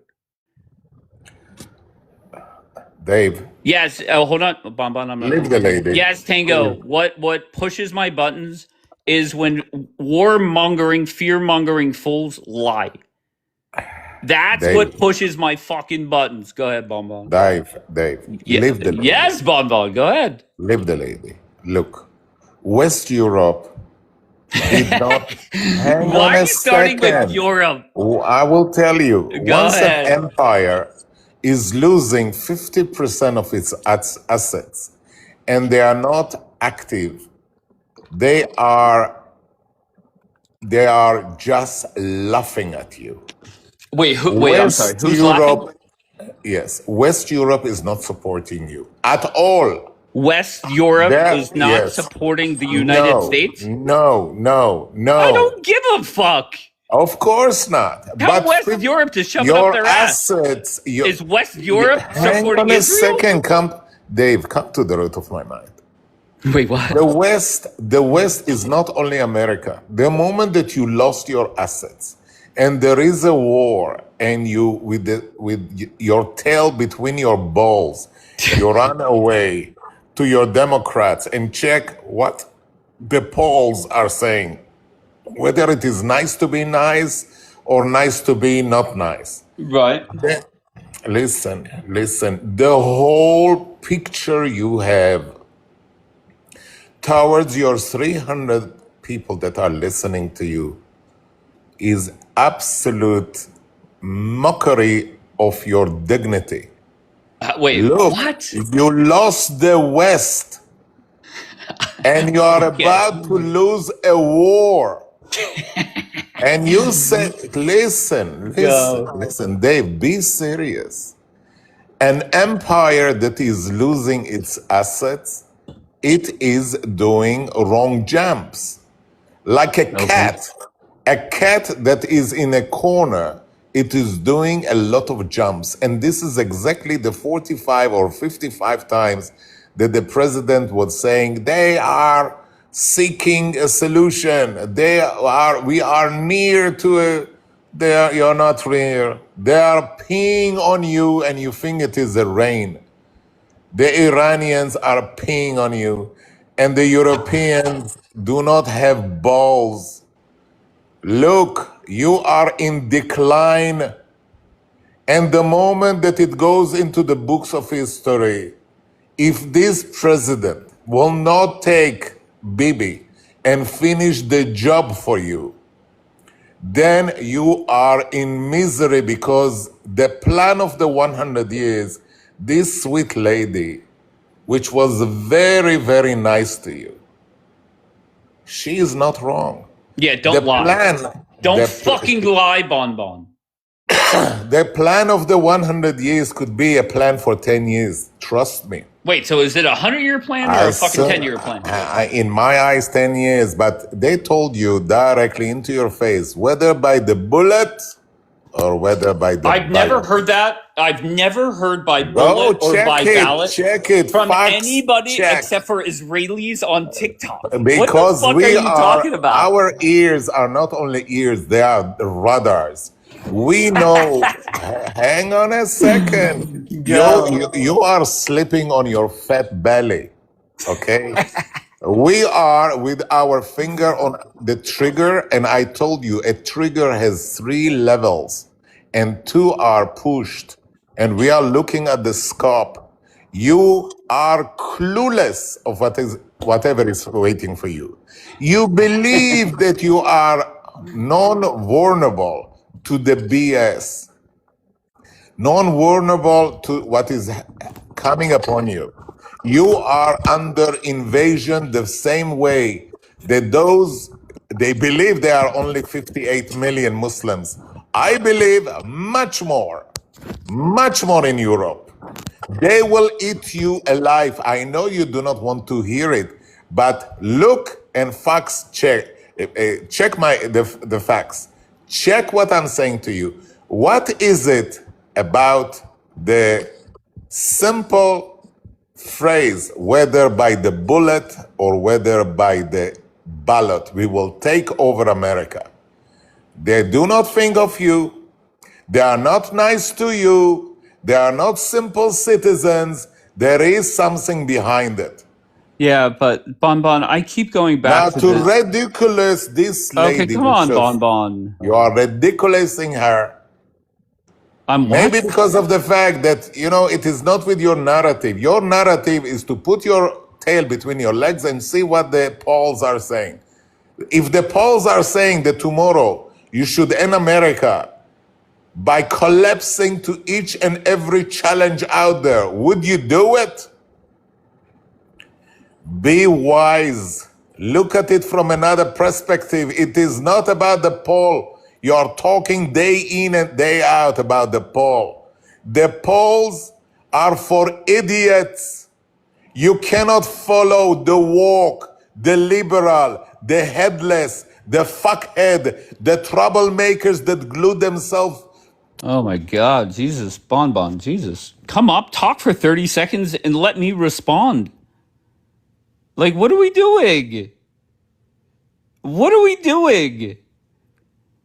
And once again, is it crazy or ironic? What is it that we have a man lecturing Americans, fear-mongering about Islam, when his country is 20% Muslim and they already have Sharia courts?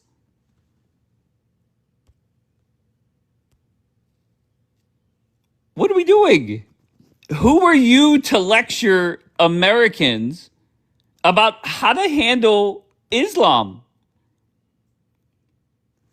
Come on, wake up. I beg you, wake the fuck up.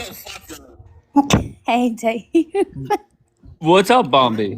Who are you launching war against this morning? I like Tango. I think she's cool. I What like did she do Tango, wrong? but you're not gonna lie. You're not gonna lie. Okay, she's better than that. Okay, she is a person that is considered one of the best on the warmongering pro-regime regime change side. And for her to come up and give that kind of performance, I don't know what to tell you. Yeah. I don't know. And if I'm Tango, if I'm D-Light, if I'm whomever else, let's face reality of this war. That's number one. And number two, let's start to figure out how you fix the approval rating of Israel. Coming up here and talking to me like I'm a moron, Tango, you're. It is what it is. I ignored it for a while. I ignored it. It is what it is, Tango. You come off very rude. Okay. And when I post the replay, people could judge for themselves. Doesn't really matter. Okay. But you are all like that. Everyone. You're all like that. You come up here and usually it's the Israelis talking down to an American audience, you were beyond nice. Yeah. Okay. But go ahead, Bombi. Yeah, no, she's I mean, I don't know about Arrogant. Very. warmongering. That's a great word. Arrogant is the correct word. Great job, Just Facts. Go ahead. Just facts. I was gonna say, I'm like, Tasnemo still hasn't unblocked me. Okay, I'm sick of having to watch it on my lurk account. Like, I said to Tasnima, I said to yeah. her about you and Issa, and she says, "Oh, I'll look." She said for Daniel, she's like, "No way in hell I'm ever unblocking him." But she says, "I don't think I have an issue with them, but I definitely asked for you and Issa." Yeah, like I'm sick of having to look. It just made me laugh sitting on the panel on mute. Wait, when? Today? Well, yeah, no, I saw when you left when I think Doc was starting to like get really personal with Maddie. Yeah, and I But didn't like that because I adore Maddie, and I wasn't gonna sit there and like it was like 4-on-1. I just said I'm out. yeah, but Maddie's used to it. Like she goes into those spaces and she begs them to let her up. So I mean, she's a big girl. She loves the attention. I feel like anyway. I'm not really her biggest fan, but did you manage to watch some of the debate or no? You It's been all the adore rage. Maddie, but you know what Maddie doesn't do? She doesn't come up here and talk down to people. Maddie does not do that. I felt that Tango 100%, and people in the chat were saying it as it was happening. Dave, she's talking to you like you're dumb. Okay, so that's reality. Wait, Tango, there were people in the chat saying it. What are you talking about? Melvina just said she does.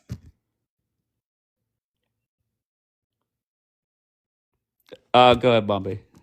I'm gonna say Maddie's still a Hebla, but no, it Why was are you all talking about Maddie? I don't like her. Like I don't, but like whatever. She came for Somali people, so I'll have a problem with her. But aside from that, whatever. She's just who she is, you know. All right, let's go to Just Me. Just Me, go ahead. First of all, you were rude to her. I think you were Yeah, very don't fucking lie. Don't fucking lie. She didn't lie. She was talking about the reality, and let me explain to you, okay? There is like Section 117 in U.S. federal law. Colleges must disclose foreign money. Qatar leads. Wait, we weren't arguing about that. How are you proving that she did not lie? Let me explain to you, okay? This leads to those polls, okay? What's happening in universities leads to those polls. And now you ignoring it, it's not just disrespectful. It's not America first, because she brought you facts about the. Wait, I'm sorry. What? Okay, hold on 1 second. Why did I drop her? What did she say that made me drop her? I don't know. I don't remember. You were angry at her. That's what I'm talking about. That's what I'm talking about. That's what I'm talking about. Dumb fuck after dumb fuck after dumb fuck. Just coming up here and just saying anything. Wake up! Why are we doing this?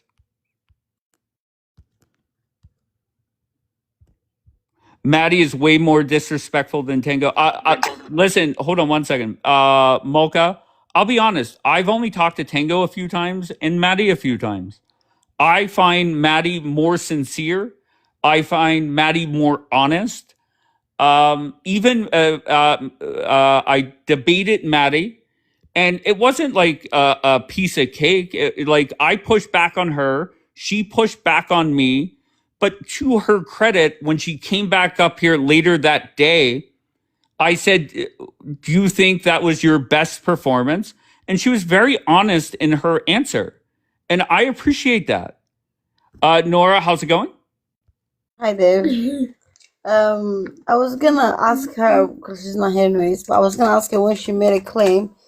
She said basically the RAGC and Hamas and all these Yehudis are human trafficking, and that was kind of weird. Does that make sense? So I wanted to know where'd she get that from. To be honest, I was not even and that's the crazy part, is when we were going 1 for 1, I wasn't even fact checking her nonsense. I was just letting her go so I could go to my next point. Right. But that was weird as hell. But Dave, like seriously, like everyone in the chat, all the viewers, if you ask them, she was literally insulting intelligence. I mean, we can all obviously tell. So that's kind of embarrassing. Well, to be fair, the people that are saying W Tango, they're saying that she did not. So and once again, I'm not oblivious to the fact that people are very biased, and I'm okay Is she with that. American? If you're, Is she, go ahead. No, go ahead. is she American or is she a Jew or something? Tell the truth. I think she could answer. She's still in here, but I'm not oblivious to. There are people that are big fans of Tango. Okay, that's fine. So Tango is actually smarter. Smarter, Maddie. I'll be just from my experience. I don't know. I don't listen to Tango. I don't listen to Maddie. I'm just telling you from my experience in talking to both of them. Maybe 3 times each, 4 times maybe for Maddie. Maddie is better. There's no way around it. At Okay. least Maddie can admit that she's made a mistake. That makes sense. But my question is like, if you are first American, you shouldn't be worried about the war should be stopping. I mean, I don't know why you are arguing with all of this, to be honest with you. Like, why is she worried about RAGC and Iran? The women out there are very happy. Shut up, Nora. Why don't you ask the pro pallies to stop attacking Cora? She done the best that she could, okay? There you go, her deflected. Bro, no, who are you, bro? That's the thing. All right, I'm not starting fights with. I'm not letting you two fight. Let's get just me back up here. Did you figure out why I dropped Tango Let's yet? have a conversation. Let's have a conversation. Yeah, Okay? sure. Go ahead. For 1 minute, okay? Sure. The thing is, this is a very relevant subject. Okay, you brought up those polls, and she came up and just talked about, and I know the facts. I always print it out on the comments. You just ignore when it's convenient for you. But I bring all the facts all the time, all day. And Okay. you Give me the sometimes facts. Don't sit there and lecture that you know all the facts. Give me the facts. Okay, so are you ignoring the fact that Qatar, yeah, is putting so much billions in universities? But that wasn't my argument, sir. I'm asking you a simple question. Yes, I'm aware of it because of people on TikTok. Do you agree that There's wait, hold on. Let me respond. There's 2 things that you know. If you're a warmonger or a fearmonger, there's 2 things you can rely on. Hold on, I'm talking. Number 1, Qatar, and number 2, some way somehow tunnels are brought up, and I firmly believe Bibi is going to start fucking with Turkey, and all of a sudden there's going to be tunnels over there. All right, go ahead. Okay, I was trying to explain to you many times before, but I'm just going to drop it. Okay, I tried to explain to you my point of view as an Israeli living in Israel, and also an American. Okay, so you ignored some basic stuff that is very important for everything that is said in your life. Okay, but so first of all, just me. The argument wasn't why the poll numbers are lower. The argument was they are lower. We never got into the reasons on why or who's funding this or who's funding that. Don't you think it's a relevant conversation? I got you, but I don't want you to come up here and act as if that was brought up. That was not brought up. No, but wait a second. But the thing is that Tango came, and I know her from other lives, and she's great. She's a very respectful person. She never disrespect nobody. Do you feel that she? Wait, just me. Do you feel that she at any point talked down to me like I'm a fucking complete moron? Never. Okay. That's my opinion. So you're lying as well. Well, you see, you calling me a liar because of an opinion. That's disrespectful. That's the thing. I think anybody with 2 working ears would say yes. She did. If you think that way, that's fine. But calling me a liar, that's disrespecting me. Okay, do you agree to that? Because I never called you a liar. I never called you in with any other name. I just came with facts. I deal with facts. I care about facts. But you sometimes don't, and that's my problem with you. Okay? Because if it was an honest conversation about what. Hold on 1 second. Natalie, you said I'm intimidated by an intelligent woman. I assume you are a woman, and I assume you are intelligent, so you are muted. Come on up. Come on up.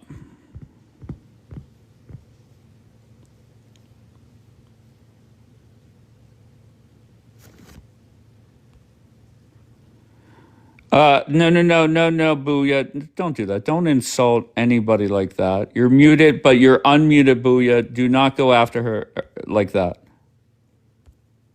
Listen, we could disagree. Why is Natalie not in the queue?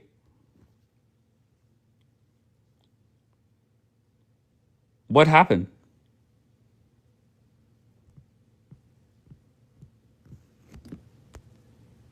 Natalie, you said I'm intimidated by intelligent woman. I assume you're both. Why are you not in the queue?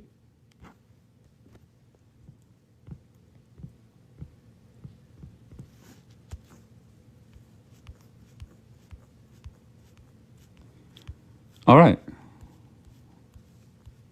Still no Natalie. 15 people in the queue. Not one of them named Natalie.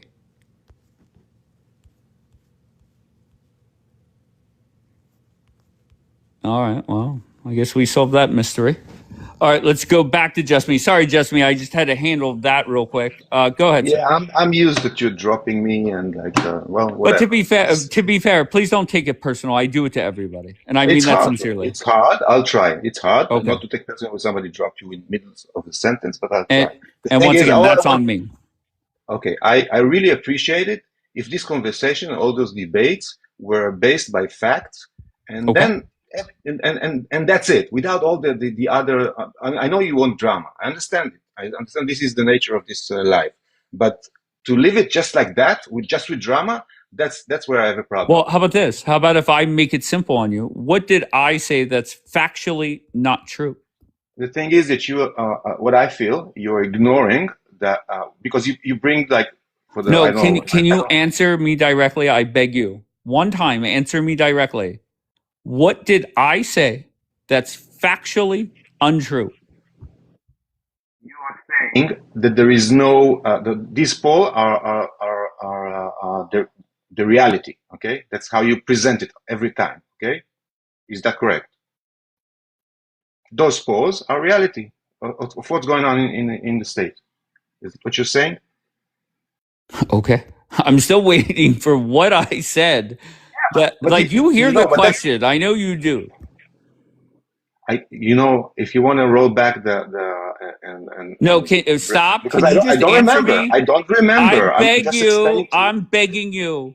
Mm-hmm. What did I say that's factually not true? Present a reality. I'm sorry. You broke up the first part. What did you say? The polls that you of CNN that you brought representing reality. That's not true. What do you mean? So did I lie or did the polls lie? I think. Well, we can discuss this. I think they represent not all ages. First of all, because I did research, and I think when you're at war, polls are different than when you're not. So I think this doesn't represent the reality. That's my observation of it. Unbelievable. What I said. Can you relate to what I said? Because the question was very simple. I cannot answer that because I don't remember. Okay. I told you before. Like you asked me what exactly you said about tango. I don't know, but you were rude to her. That's how I felt. Okay. No problem. And if you think that I was rude to her, that's fine. Okay. I think it's rude to come up here, talk down to people, and lie. That's simple. And that's why I dropped her. Did she lie? Hold on 1 second. Hold on 1 second. And then I brought her back up to give her a chance to say, hey, I'm not lying. Here is what I'm looking at. I was willing to go to it right with her.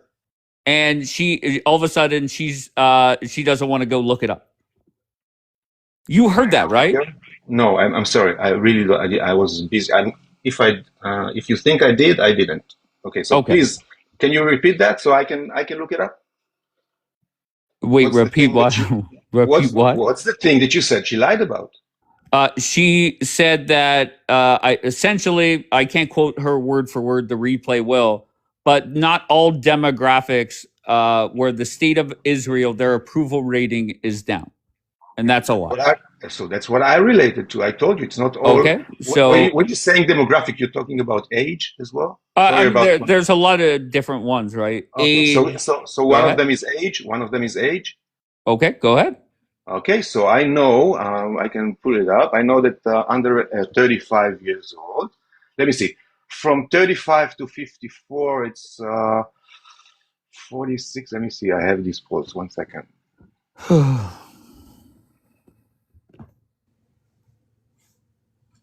Sorry, I don't find it now. Let me see. But what I read was that under 35, it's different numbers than above.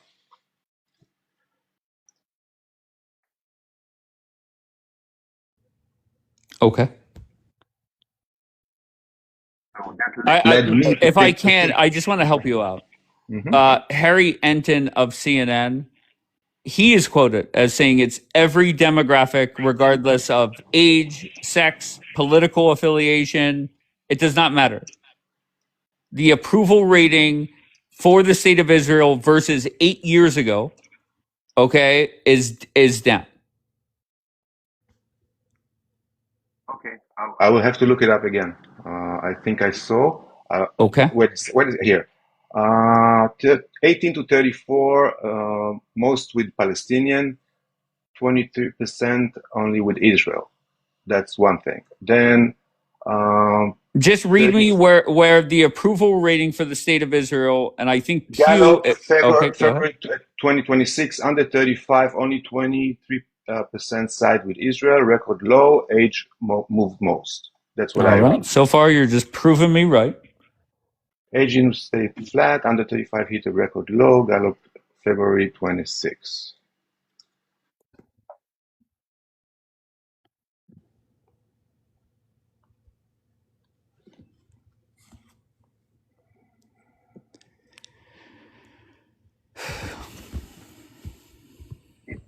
That the support of Israel is worsening for younger people, right? From 18 to 34. And look at Tango in the chat, moving the goalpost as per usual, as all warmongers and fearmongers do.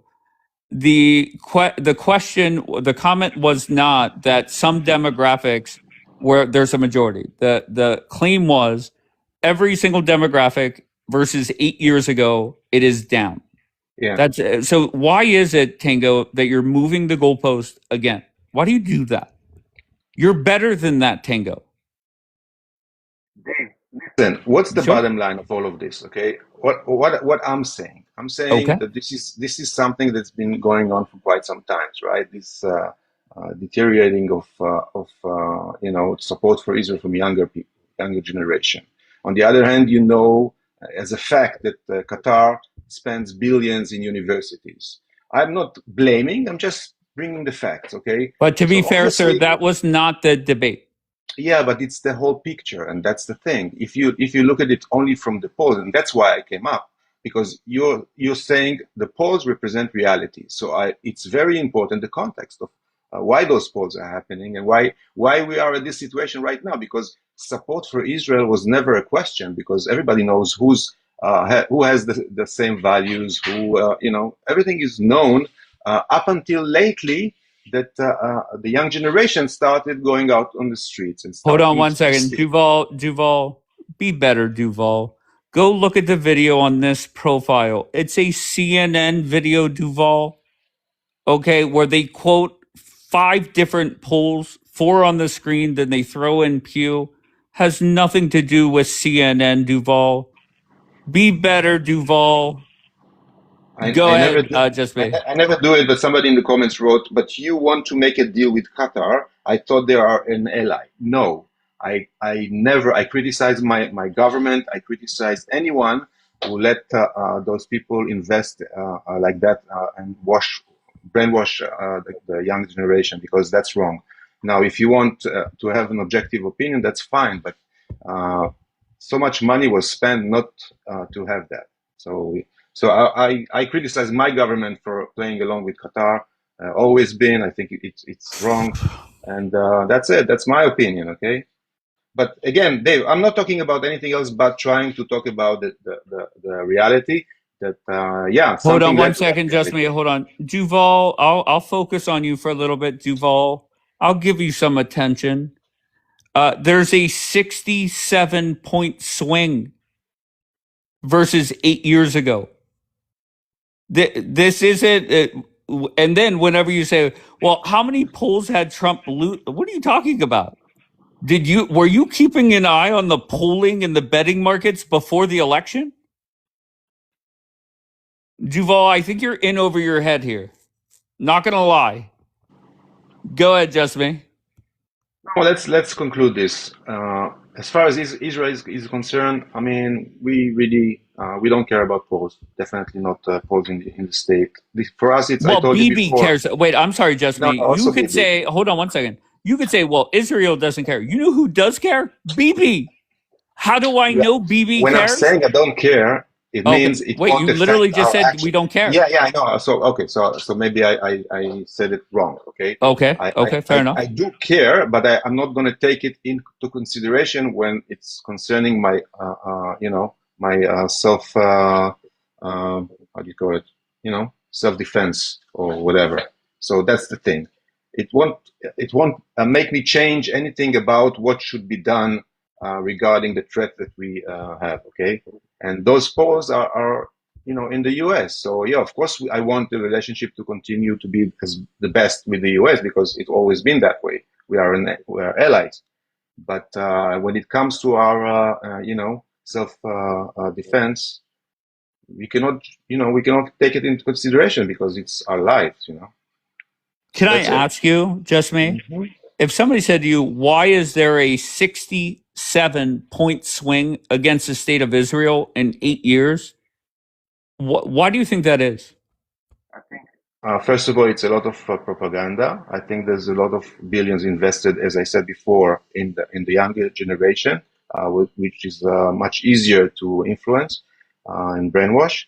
I think that's a long fight that we have that just spread outside of Israel, and this is another mean for them to fight us. All those jihadic Muslim Brotherhood companions and stuff. Yeah, that's the picture the way I see it, and that's actually reality. I can prove. See, I have proof. that's the problem. Is I think the answer has to be Americans don't like war. They saw a lot of horrendous images on their TVs and on their social media. Obviously, that has had an impact. And then fast forward to what's going on now. Americans are unhappy with this war. And the perception is we are fighting Israel's war. Okay, but And I see also. anybody, hold on one second, please. Anybody that is getting paid by BB or the Israeli government to do this needs to acknowledge those two things. You can't talk to Americans like you're basically telling us, don't believe your lying eyes. And that's why the approval rating for the state of Israel is so bad. You could respond, sir. Okay, so our enemies actually are very they're horrible. They do the worst thing, and one of the things they're trying to do is trying to show us in a very bad way, and they succeeded in some ways because a lot of things that you see is actually not what didn't happen the way that you see it. That's a lot of things, and yeah, we also have some. I'm not saying we're perfect, and we discussed this. Okay, I'm not gonna deny also wrongdoing on our side.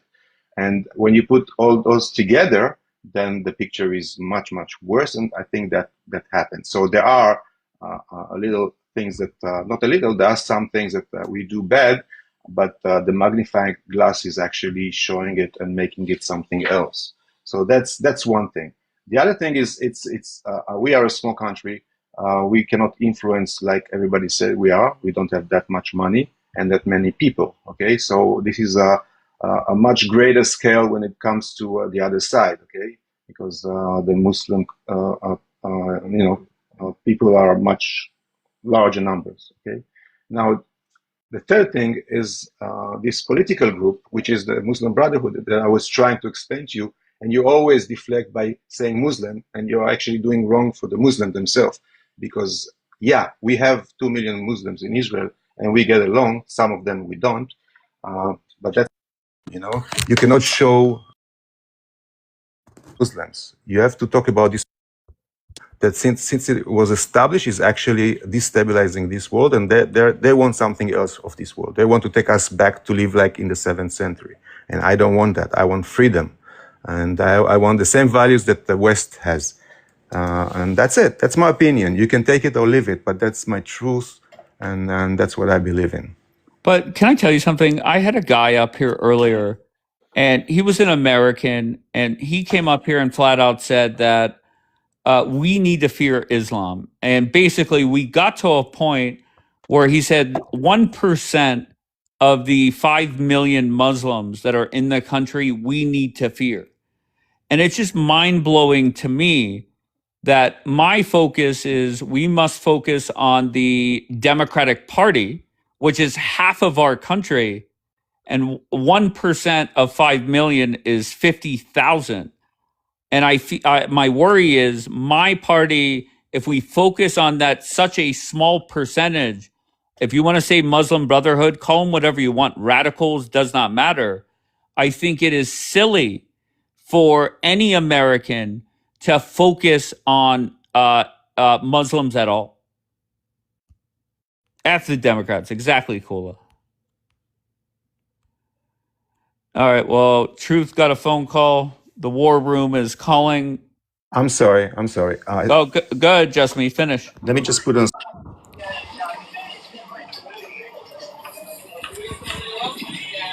All right, Bon, you have too much noise, bro. All I'm saying is it's very important to differentiate between the Muslim Brotherhood and the Muslims. It's the most important thing and that's why I was trying to tell you maybe a millionth time that your background is wrong, because you're doing exactly the opposite. You're actually damaging those. Look, in the Quran and stuff, I'm not going to go into it. I told you I'm not a religious person. I'm actually against all religion when it comes to politics. I think this world will be much better if religion would stay with everyone's heart, and not outside of it. But Muslim Brotherhood, it's a movement. They have an agenda, and they've been doing wrong things for this world, And Israel is the one that actually fights them for 100 years, and that's it. That's what it is. Okay. It is what it is. I just don't appreciate Israelis and warmongers and fearmongers coming up here and trying to talk down to Americans or pretend that everybody is dumb.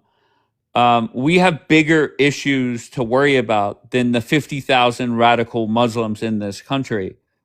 And I'm going to stick to that. And I'm going to focus on that. And I'm not going to go ahead. Do you agree that there is a possibility that you don't see, and I'm not talking down on you.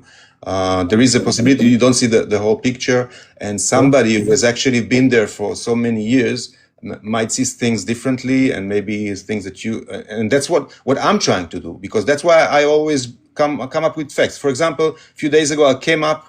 Everything that you discussed today, I came up a few days ago with my slideshow, and the description had everything, all the cases since 91. All right, stop. I just want to respond to Tango.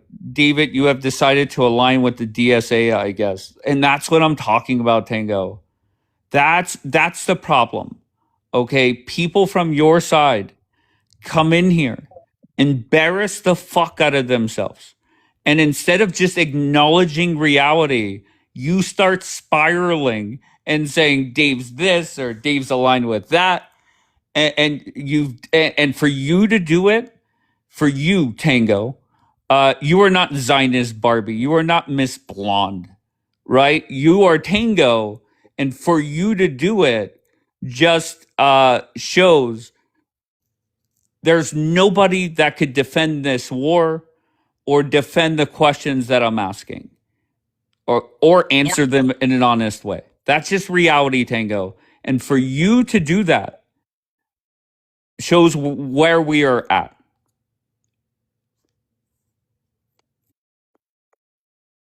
Go ahead, Jasmine. Sorry about that.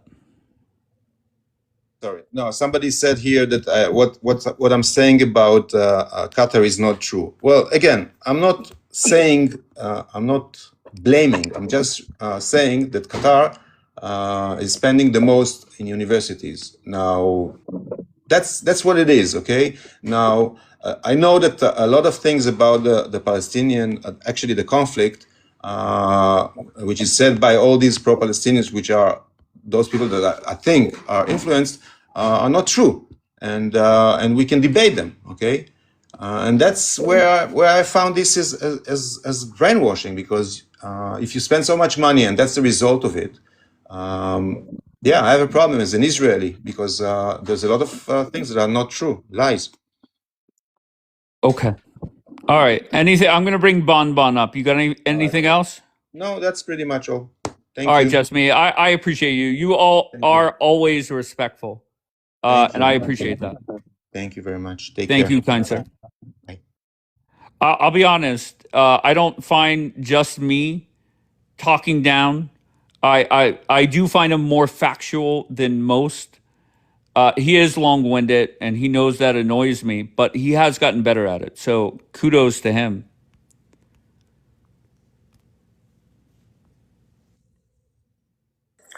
Dave, we like you.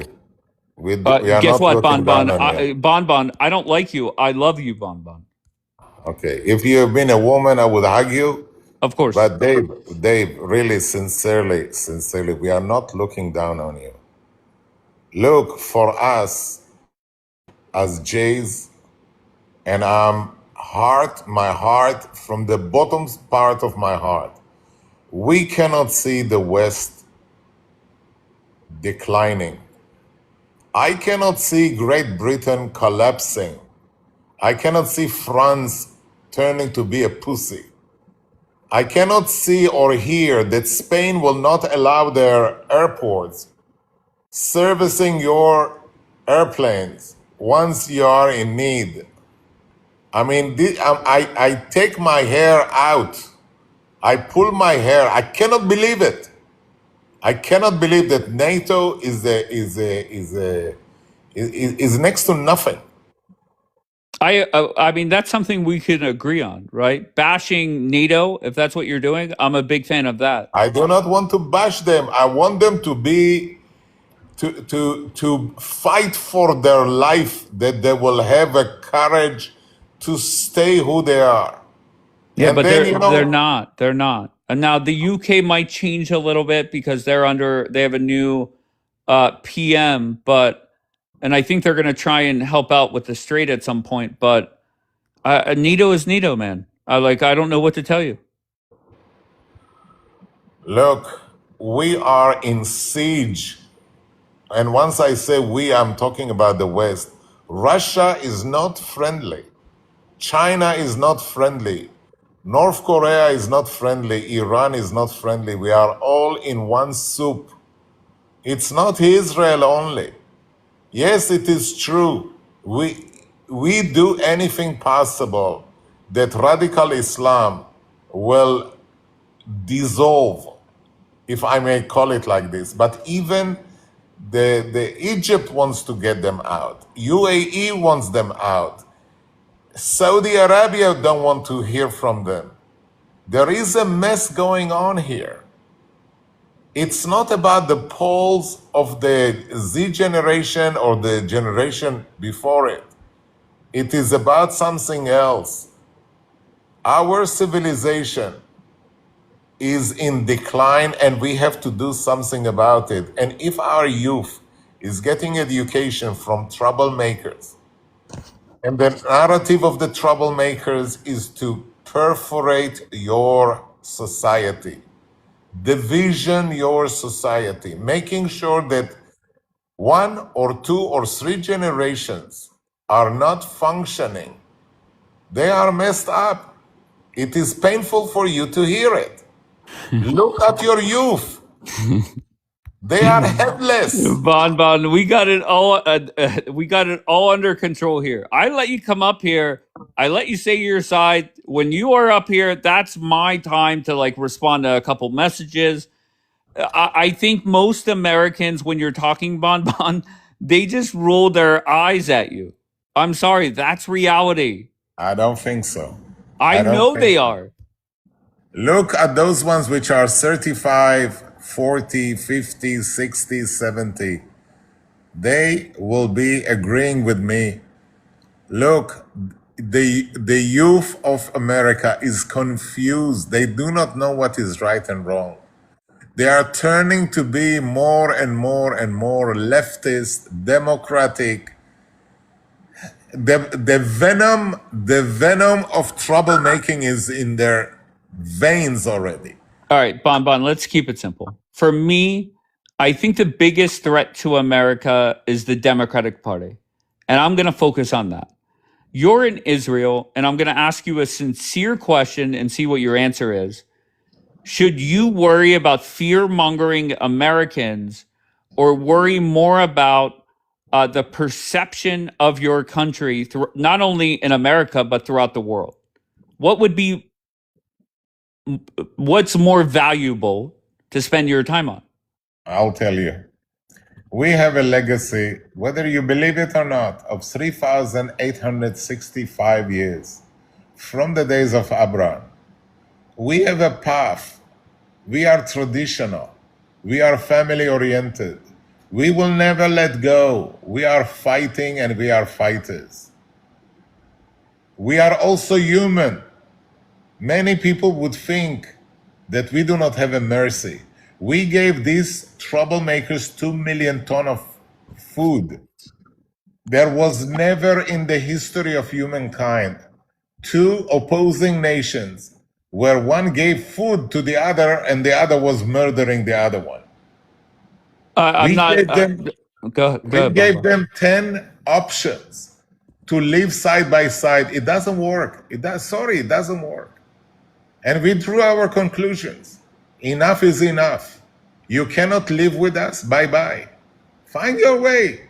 Spread in the whole universe. Suck it. You do not want to live with us because of your religion. Your religion is dictating you to be animals. Bye-bye. It's over. If you could wave a magic wand, would you get all 2 million Muslims inside your country out? If they behave, if they obeying the laws, if they are not after purchasing illegal weapons, if they are normal, yes. If they are troublemakers, sorry, it is the same like in America. What do you do with your troublemakers? You send them to Nicaragua. You forgot? You forgot? We learned it from you. But what percentage of the 2 million are good or bad? Is it 50-50, 90-10? Do you remember 3 days ago came here a ex-soldier, ex-American soldier, and he said, I've been drinking chai with them. They are nice people. You know what? Could be. But it is not on the level of me drinking chai with somebody. It is on the level of the Ummah. The Ummah wants one thing, to do whatever Muhammad told them to do. To be troublemakers in the name of Allah. Okay, what percentage are good versus bad? What percentage of the 2 million are good? Look, there are 500,000 illegal weapons. In my eyes, 500,000 people that I do not want to see. I do not want to recognize. I do not want to appreciate. These guns have a reason. It is not for self-defense. It is also not for honor killing of their women that are disobeying. It is for one purpose. Murdering Jews in my eyes, and do not take it away from me. What I feel, what I know, I don't want to have the risk of these 500,000 weapons. So And you what will do percentage the are good same. versus bad? Look here, we are coming to 500,000 weapons. Who are Okay, the so owners of them? 500,000, that would make it, if all 500,000 are bad, that would make it 75% are good, 25% is bad. Is that your final answer? This math is very nice, but understand one thing. These people that took decision to have those weapons, what they are going to teach their kids? To be nice to the Jews? I don't think so. They are disobeying any law. Why aren't you giving me a straight answer? What percentage of the 2 billion do you want out? In your eyes, 25% are no good. Okay, in my eyes, a little bit, much more. Okay? Okay. I have my question marks whether they want to live with us. Why you have weapons? I want to ask you another question. We have peace treaty with Egypt. Why 99.999% of all weapons coming there, whether through Iran or whether from Hezbollah or whoever, somehow came through the tunnels of Rafah? You have a peace treaty with me. How it is possible that they have weapons? I mean, this is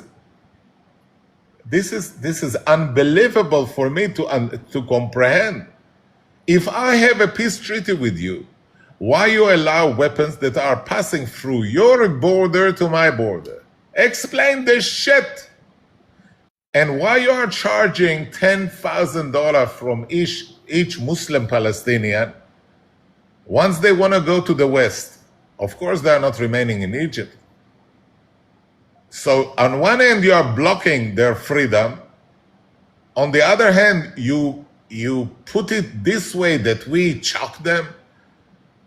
On the other hand, you give them weapons, and then you call it a peace treaty? I mean, there is something awkward here. I don't know what to tell you, Bonbon. You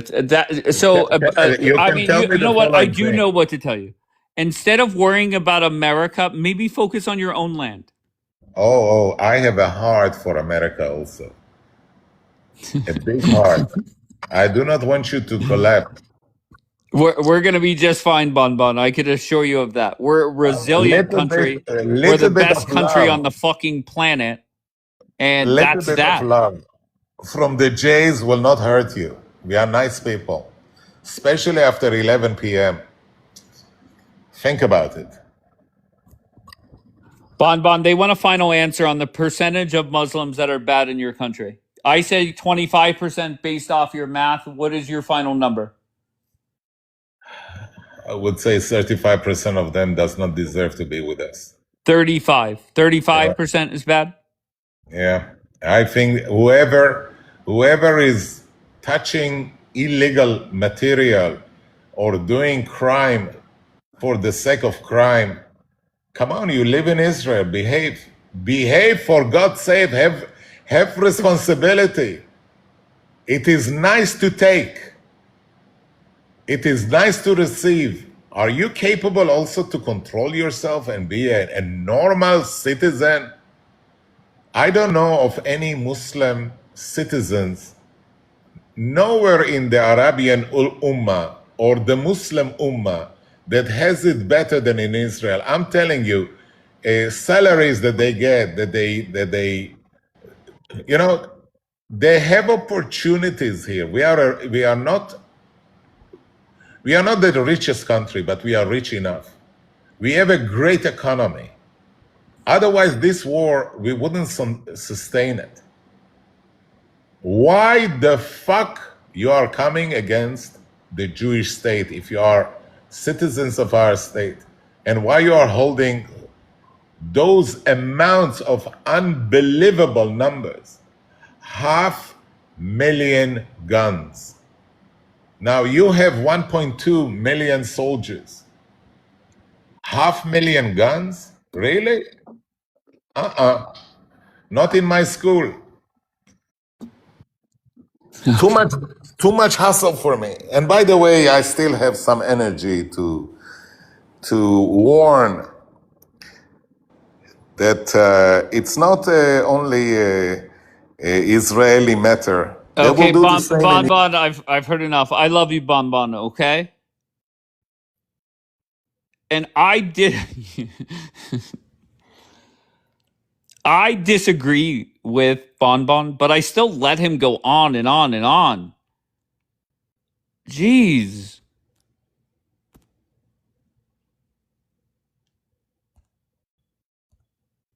I'm a big fan of letting every viewpoint be said here.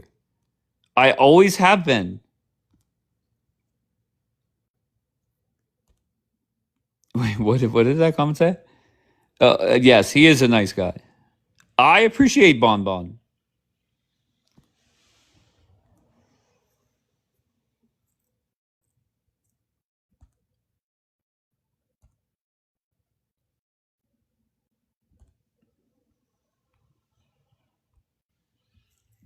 All right, let's see who connects first.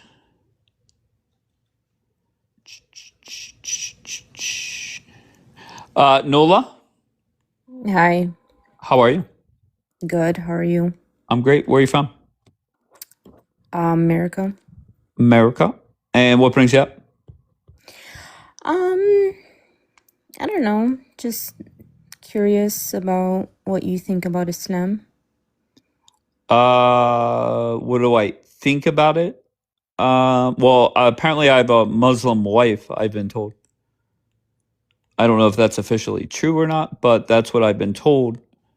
But there's a lot of people fear-mongering about the religion. Yeah, definitely. So you don't know if your wife is, you don't know the religion of your wife, is what you're saying? Yeah, I really don't have a wife. But what happened was people are saying because I'm allowing Muslims to speak, or I'm saying that a lot of people are fear-mongering. They have said that I have a Muslim wife, that I'm reading the Quran, that Qatar is paying me, and the list goes on and on. That I'm anti-Semitic. Oh, I see. Yeah, I Yeah. get it. Yeah, I mean, let people say what they want to say. I think it's good that you have an open mind. And it's also good that you're willing to hear, everyone from all sides. So that's a Are good you thing. Muslim? Do you practice Islam? Yeah, I am. And have you done it your whole life? Like you've always practiced the same religion? For the most part, yeah. Have you ever doubted it? Yeah, I mean, I had my own journey like everybody else. Sure. What's the number one thing people should know about your religion? I would definitely say not to believe what the media puts out there. I think over the years we have all came to realize that, what's on the media is not always what's true. So definitely do your own research, be educated, don't be ignorant, don't be a bigot. Yeah, and that's what I would say. If I read all 600 pages of the Quran, what would be the number one thing I would take out of it? That's a really good question. I would say, honestly, the message of Islam is very simple. It's basically just that there's one God. He sent different prophets to different times, different people. And we revere all the prophets the same. We revere Jesus, peace be upon him. We revere Adam, peace be upon him. We revere Prophet Muhammad sallallahu alaihi wasallam. I guess it's just that there is one God, and he just sent different prophets across time to relay that message. Do you think when people say there are radical Muslims, do you think that's accurate? Of course, yeah. I mean, Okay, there's great. bad and there's good and bad in every religion. Do you support like groups like Hamas? I'm not gonna answer that. That means, oh fuck yeah, you do. That doesn't mean that. Yeah, it But does. you could go ahead. You can go ahead and just assume that. I really don't care. Yeah, but you listen. It is what it is. But usually, if somebody is against Hamas, they say it very quickly. Like, no, of course not. And if you do, Okay. you do. It Okay. is what it is. Okay. You have another question for me? Oh, damn. No. No. Is there anything else you want people to know about your religion? Um, uh, I mean, honestly, we're in 2026. If people really want to know what Islam is about, I'm sure they can figure it out. If people want to just choose to be ignorant and bigoted, then that's on them. I think it's very clear what Islam is and what it stands for. If you read the actual Quran itself, you'll see it for yourself. And yeah, that's really all I have to say. Well, I appreciate you. Okay, thank you. I hope you have a great day, okay? You too. Thank you, Nola.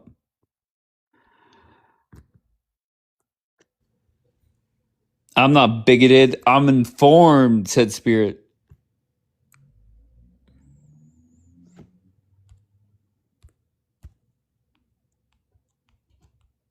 She seems nice, no? Why are you dropping her so fast? Whenever I asked, do you support Hamas? She kind of scared me with her answer. Like, all of a sudden, my office got really cold. So I don't want it to... I don't want things to escalate from there. Tango embarrassed herself. Tango is Tango. Yeah. Just all of a sudden, it went from like 68 degrees to like 26 degrees in my office. And I got a little intimidated, not going to lie. Tango can't tango. Assume what you want. Go ahead, Malvina, your thoughts. Yeah, sure. I'll try and keep it short. So You I never just do, babe. wanna- I'm trying. I'm trying I'm to just kidding. I'm just kidding. Go ahead. Go ahead. Okay. Ruining my self-esteem. I'm just I'm kidding. kidding. It was a joke. It was a joke. I know. All I'm right, kidding go back ahead. with you. I was gonna say that. So just this is to the guy that was like on before, both Bon Bon and the guy before that. I forget what his name is.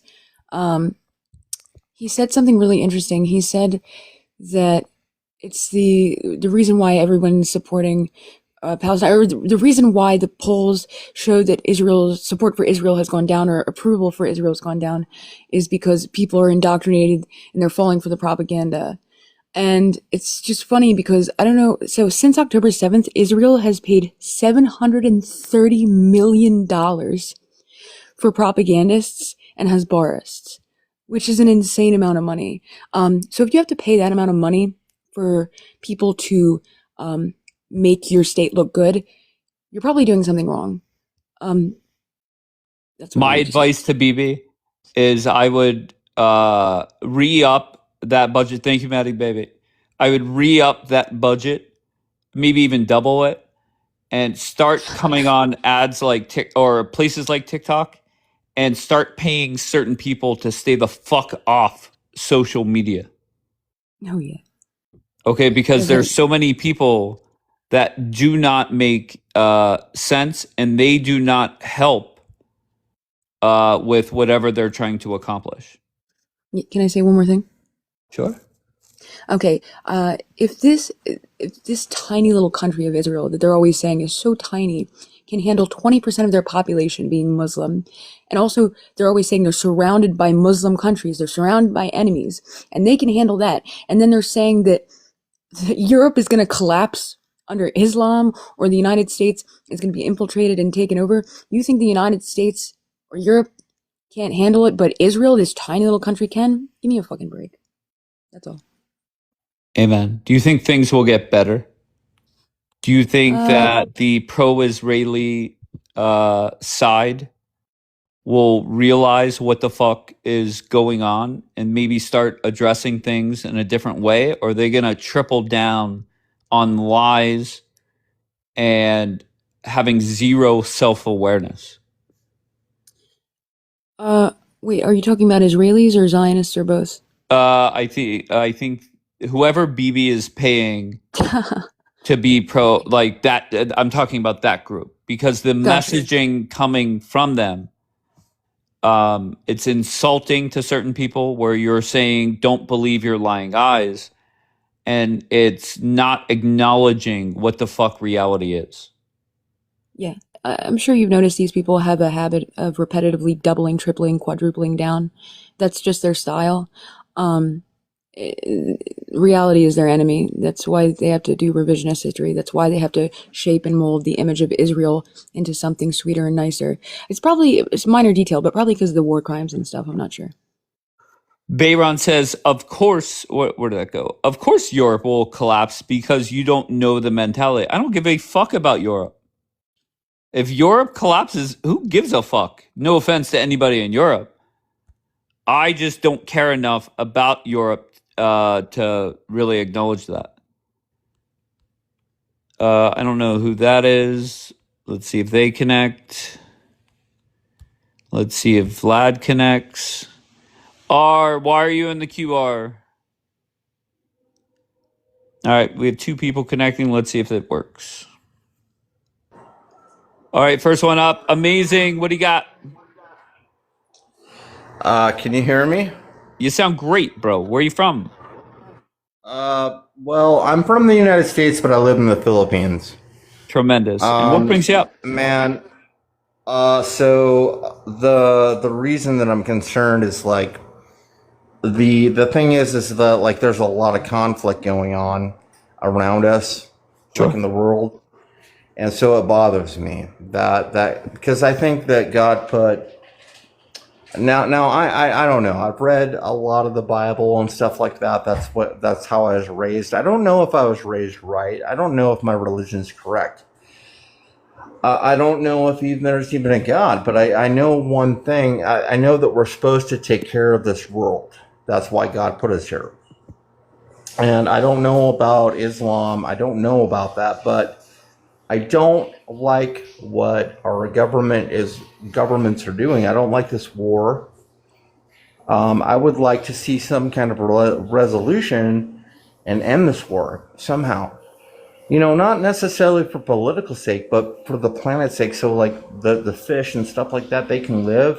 Yeah, for the fish. And we should not, there should not be war. We should find some kind of resolution, some kind of peace. We should find some way, even though we're not, me and you, we don't have any kind of political affiliation. We should find out, how can we stop this war in Iran?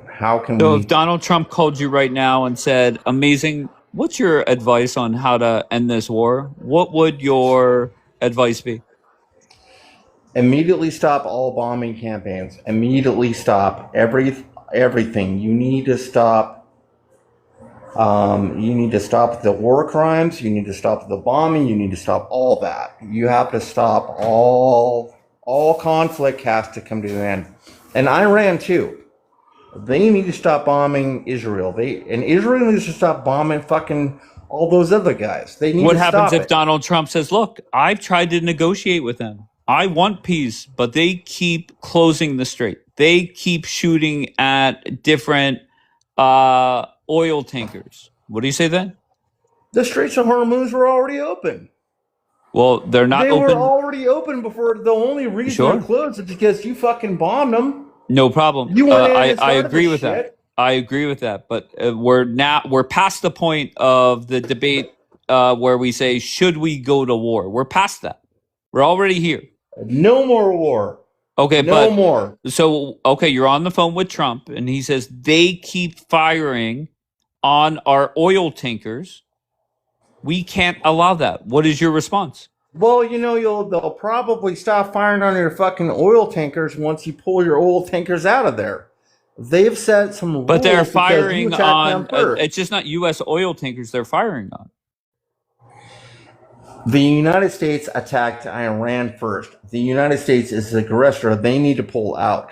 Listen, I just want to be transparent with you. I'm with you. I think Trump should leave the war. I'm against the war. I'm just giving you a talking point from the other side.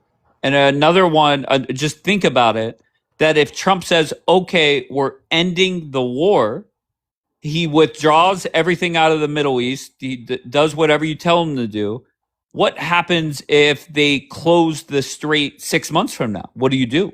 Not a problem. Just pull all the troops out and like live off of our own supplies. We'll figure something out in the future.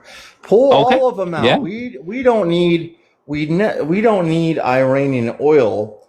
Like the thing is like we kind of rely on it because like oil is not homogeneous. Well, amazing. They got high quality oil. Amazing. I just want to tell you, my friend below you, his name is Bon Bon. He's in Israel. He fucking loves war. And I believe he was quoted earlier this week. He called Trump and America a bunch of pussies. And he thinks we should finish the job. If that means stay in the war for 2 decades, Bon is fucking in. So what are your thoughts on that? American lives, like my men and my brothers and my sisters, it's on the fuck no. Fuck him. Hey, amazing. Fuck Be you, amazing. Fuck you. Be amazing. Somebody ignited you. Dude. Amazing. I don't want American lives to be amazing. Amazing. Listen, Bon Bon's long-winded too, but let's give him 30 seconds, maybe 33. And then let's see what he's got. Go ahead, Bon Bon. Sell this American on your warmongering ways. Okay, amazing. First of all, I want peace. Secondly, after a whole bunch more bombs. Hang on a second. Please, David, I don't need help. I have a tongue, I can talk. Amazing.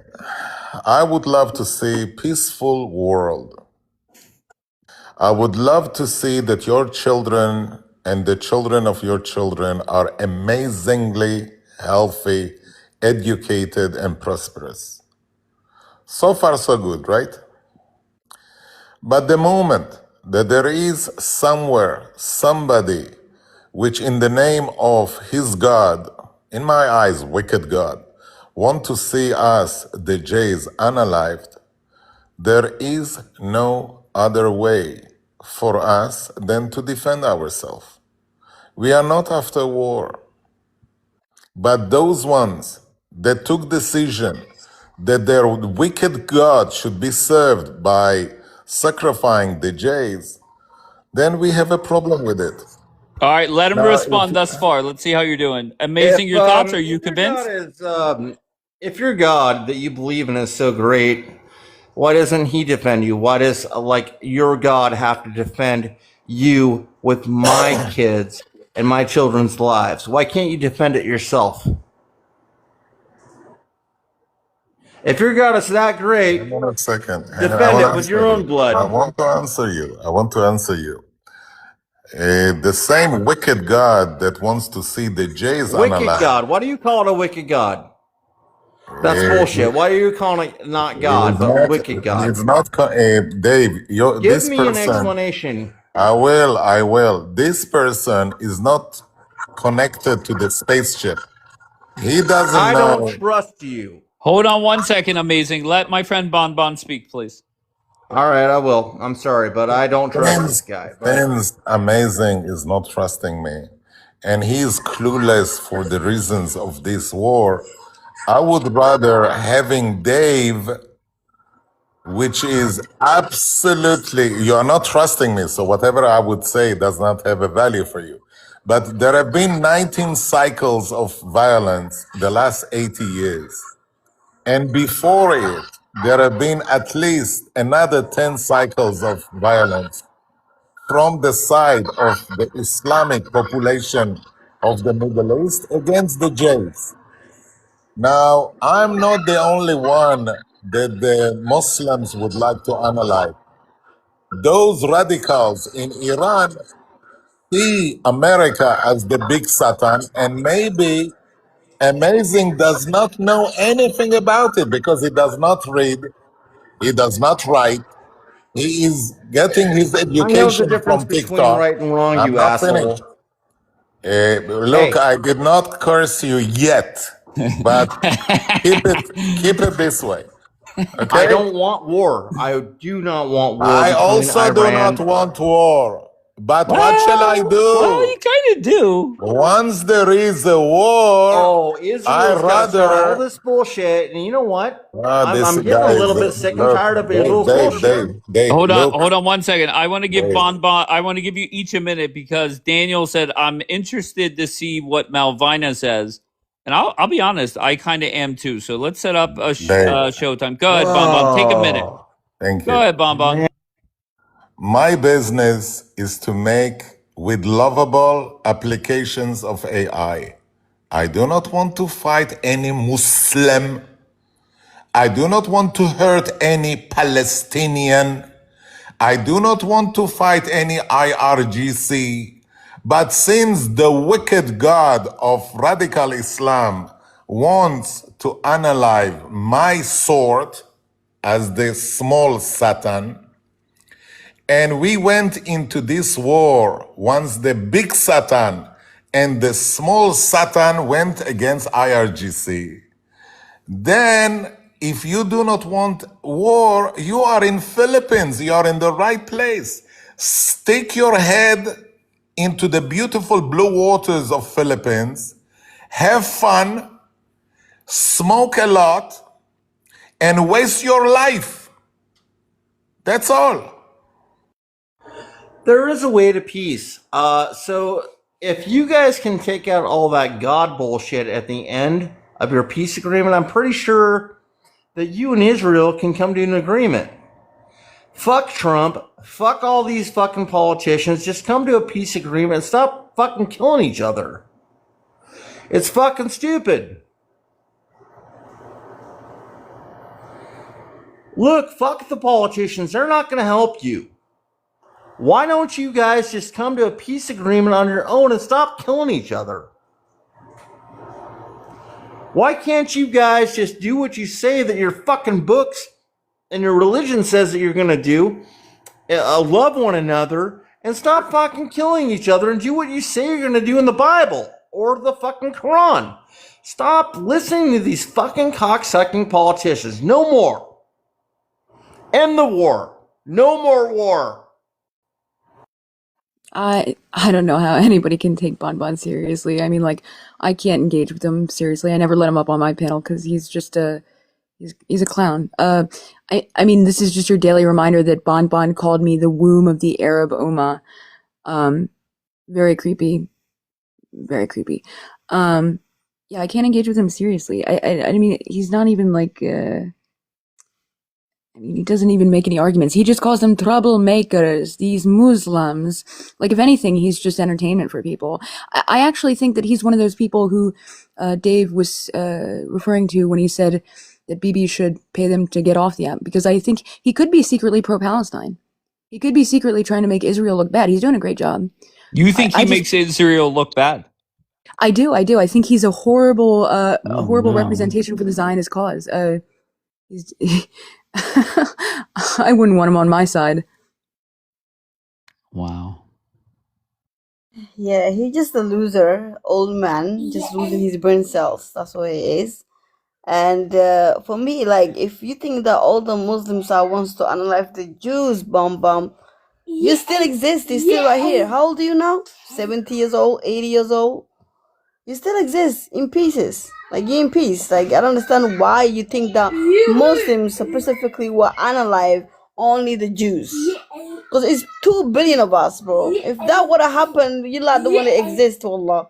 Even though I kind of wanted that, like, because you did too much drama in this world. You do too much damages in this world. Should we actually living in the earth? But who am I to say that at the end of the day? All I can say is just stop victimizing yourself. Okay, this is boring as hell. And just tell your government to stop doing genocides in different countries. It's easy. Just change your stupid Netanyahu khara. Bring somebody that will take care of you. Sadly, the Z generation is fucked up. No education, no historical facts, no archaeological facts, no wisdom, nothing. Empty, empty, empty, empty, empty, empty, empty, empty headed. not capable of realizing what's going on. They really believe that we just wake up in the morning and then we run to make a war. Just to let you know, in 7th of October, they attacked us, they raped our women, they kidnapped 251. They started with thousands of missiles, and the idiot there in the Philippines, don't give a shit. Do not listen to your politicians. Don't do nothing. Let's have peace. Fuck it. Go smoke. Smoke more. Mutilate your tongue. Have beep tongue. Success. Good luck. Am I? Is this a fever dream? Bon, I'm pretty sure he listens to the sound of Lebanese children's screams as bombs rain down as ASMR to help him relax at night. I mean, you make your cause look so bad. If I would hate Rabban Bon to be pro-Palestine, he would work, it would be so counterintuitive to any cause. I love what he does. I love him. Like, he's great for just, absolutely demolishing the narrative. I mean, a lot of times it's just whoever people see being hateful first. Like, if they're not educated on this and they're kind of like new to the conflict, it's whether they see people hating Jews first or whether they see Zionists hating Muslims first. The first impression is really important. I hope they see you first, Bon Bon, Bing Bong. Nah, I'm not getting pleasure from Lebanese children dying. Just to remind you, 7th of October it started in the south of Israel. 8th of October, Hezbollah started to rain on us thousands of missiles. Are you stupid? Do you really believe that we will accept it? What your government would do?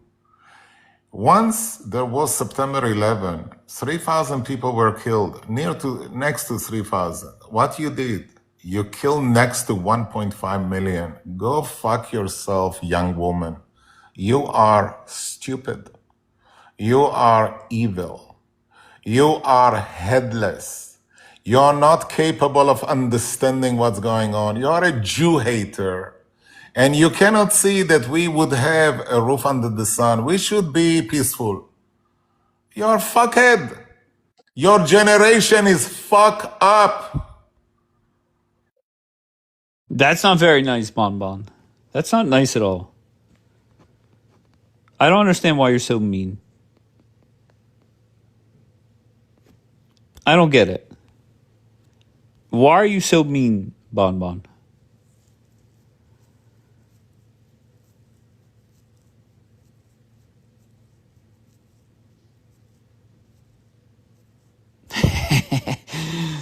Angela said he doesn't get laid.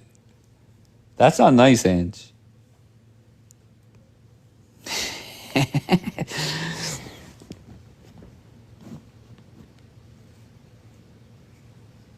All right, I'm done with this live. I'll be back later on. I know I have not posted lives in a while. I will make sure to post this one. If there is one that I did not post that you want up, just tell me. And if I like you, then I'll make sure to put it up. Host, I sent you a resource talking about the rules of war in Islam. Listen, Nola, what concerns me about you is there were two questions that I asked that you refused to give an answer. One was, I thought, a simple one. Do you fucking have blonde hair? You would not answer that. And then the second question, a lot more serious. Do you support Hamas? And once again, my office went from 68 degrees to 27 degrees very quickly. Okay? So, I don't know what to tell you there. I sent Nora. I tried to send you the tweet that Bianca was talking about, and I can't message you, so I don't know.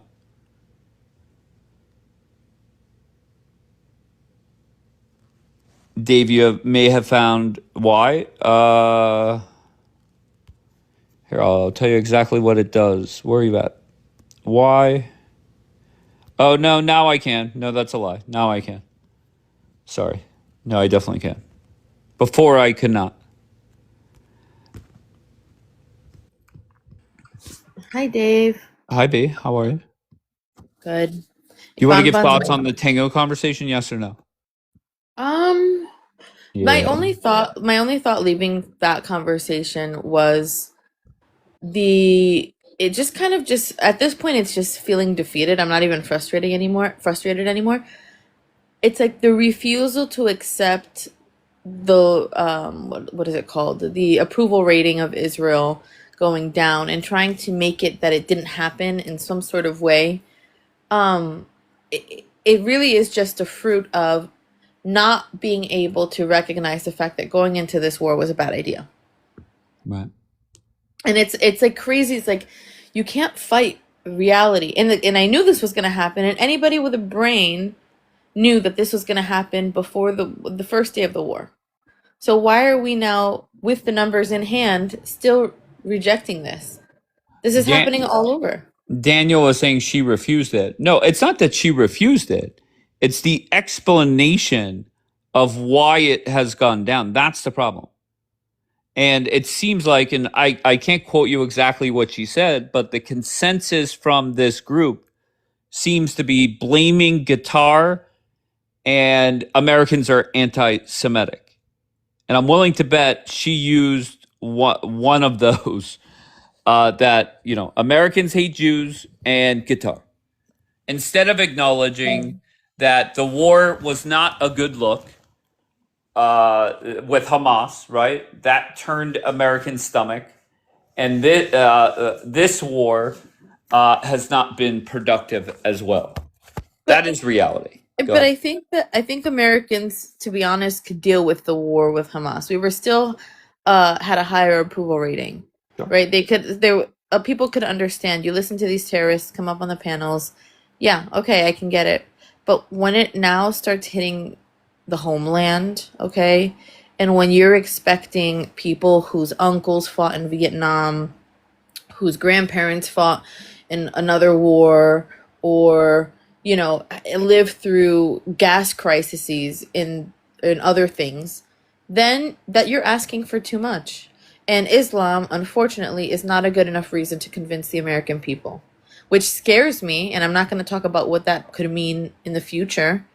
I'm just not going to talk about it publicly. But the issue is that if you're not facing reality, then you're not ever going to be able to fucking fix it. And, the truth hurts. The war was never a good idea. The war is not a good idea. And if you want to reject the fact that the administration has been leaking stories for months now about rifts between Israel and the United States, there's nothing that can help you. But can I ask you? Snoke says, if you knew your Bible, this is all in there. This is how it's supposed to be. Your thoughts on that? 100%. Wait, in the Bible, it says that that Israel is going to have the most pro-Israel government ever and fuck it up? It doesn't say that specifically, but 100% it talks about there is going to be a fall from grace. Let's just put it like that. And so if you're arguing, Snook, that you believe the war with Iran is supposed to happen and we're all going to end up victorious and it's going to be, the happy ending and we're running into the sunset together until Jesus returns, then you're incorrect. If you're talking about the fact that Israel is going to face heavy, heavy abandonment on the world stage and it's going to have to rely on the Lord and the Jewish people are going to have to better their relationship with God, that will happen, yes, 100%. But this is why you don't need to support every fucking government and all the bad things that they could be doing. Always support the nation of Israel. Always support the land. Always support the people. That doesn't mean the government. Daniel, your thoughts? Yeah, so I didn't hear any of it earlier, but I just wanted to say that it just sounds so bad when people just blame everything else, like everyone and everything besides Israel, besides anything that Israel's done. And it gives like pro-Pally vibes when pro-Pally say the whole world supports Gaza, the whole world does this.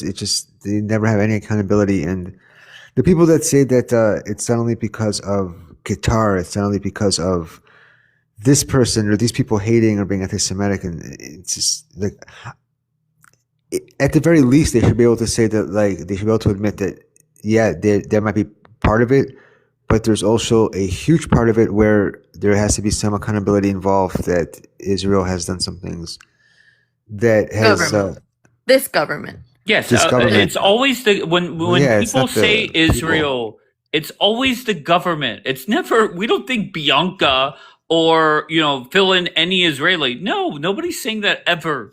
It's like somebody correcting me with Iran and IRGC. Like, obviously, when I'm talking about Iran, I'm not talking about people of Iran or, yeah, it's the IRGC. But anyways, with Israel, yeah, there's certain decisions that the government has made, and they're just, I don't know. I can't even put it into words, but, and it's not even things that they've done wrong, because it's just more about the way they've conveyed things and the way they've been portrayed. And at the very least, someone should be able to admit that. Okay. Just me, your thoughts? Yeah, I came up just to say my piece about that, because everybody is blaming always the government. And I said before, well, I didn't who else vote for is this there to government. blame? Just out of curiosity? Wait, I can tell you who they blame. I just want to say actually, bad idea. Go ahead, just me. Finish your thought. Okay, my thought on this is very simple, okay? Yeah, we always went along and tried to compromise, tried to not do anything radical in order to solve a problem that we're facing 100 years. And I think it's the first time that we took our security in our hands, and doing that without any apology. And that's for a simple reason, because it's truly self-defense. And that's what it is. I told you before, I used to be on the very left side, because I will always prefer to have peace, to have freedom, and everything about that. Okay. Do you listen to his American political analysts? Do you listen to what, not pro-Israel ones, not specifically pro-Israel ones, just general American political experts? Do you know what they have to say? Well, look, I listen to a lot. So if you want to say something, be specific, and I'm asking the analysis from the American public, doesn't matter right or left, on this war. Experts from the American side on this war. Do you listen to any of them? Do you understand that the reality that we're facing now is, because you're saying it's self-defense, so this makes me understand that you actually don't know the current state of affairs. Because if you think that we're even close, wait, if you think we're even a little bit close to being safer, you are very, very, very mistaken. The United States right now is begging Iran to get out of this on hands and knees, kissing feet, throwing flowers, okay, at the IRGC, to get us back to where we were on February 27th. And if you don't realize that, then we're in big, big trouble. Okay, so Bianca, let me tell you this, okay? October 7th happened mostly because of who? Because of Iran. You agree with that? Okay, but you're not addressing what I just said. But it's very important to you. First of all, you need to understand. I understand in totality. Wait.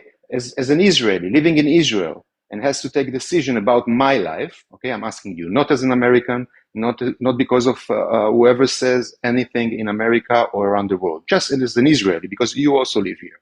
So I'm asking you, do you think Iran is behind everything right now and October 7th? Yes. Okay, so as an Israeli, what choices do you have? I mean, it's waiting for it to what? There's no choice. Israel doesn't have a choice in this matter. You don't understand, Justmeet. You don't understand. I do. This is a domino, and we can't let the world burn for our country. We don't want the world to burn. But it will. But that's what it will. There is no option. There is no option.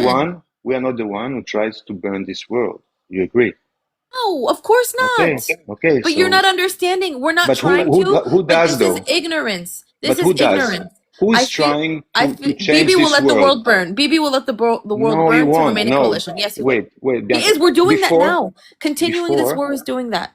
before October 7, everybody accused Bibi to be on the left side. Okay, in Israel, all the right is the right party, But right? The just me, right I don't right want wing to talk party. about within Israel. You don't understand. I'm not trying. I'm talking about the greater, bigger picture, the entire world, the I understand that. I entirety. understand that. I You're understand. saying we need to keep going. We need to finish the job. There's no job to finish. Do you understand? If the I'm United saying States, the biggest superpower in the world, is begging on hands and knees to get out of this war because there's only two options. Do you understand? Either we have to do a ground invasion and send in American troops, and I don't know if Israeli troops, probably, okay, do a ground invasion and be in a war for the next 10 years, okay, which is not an option because no American will accept that, or we have to go back and allow Iran to be one of the four biggest regional powers in the world. There's no out.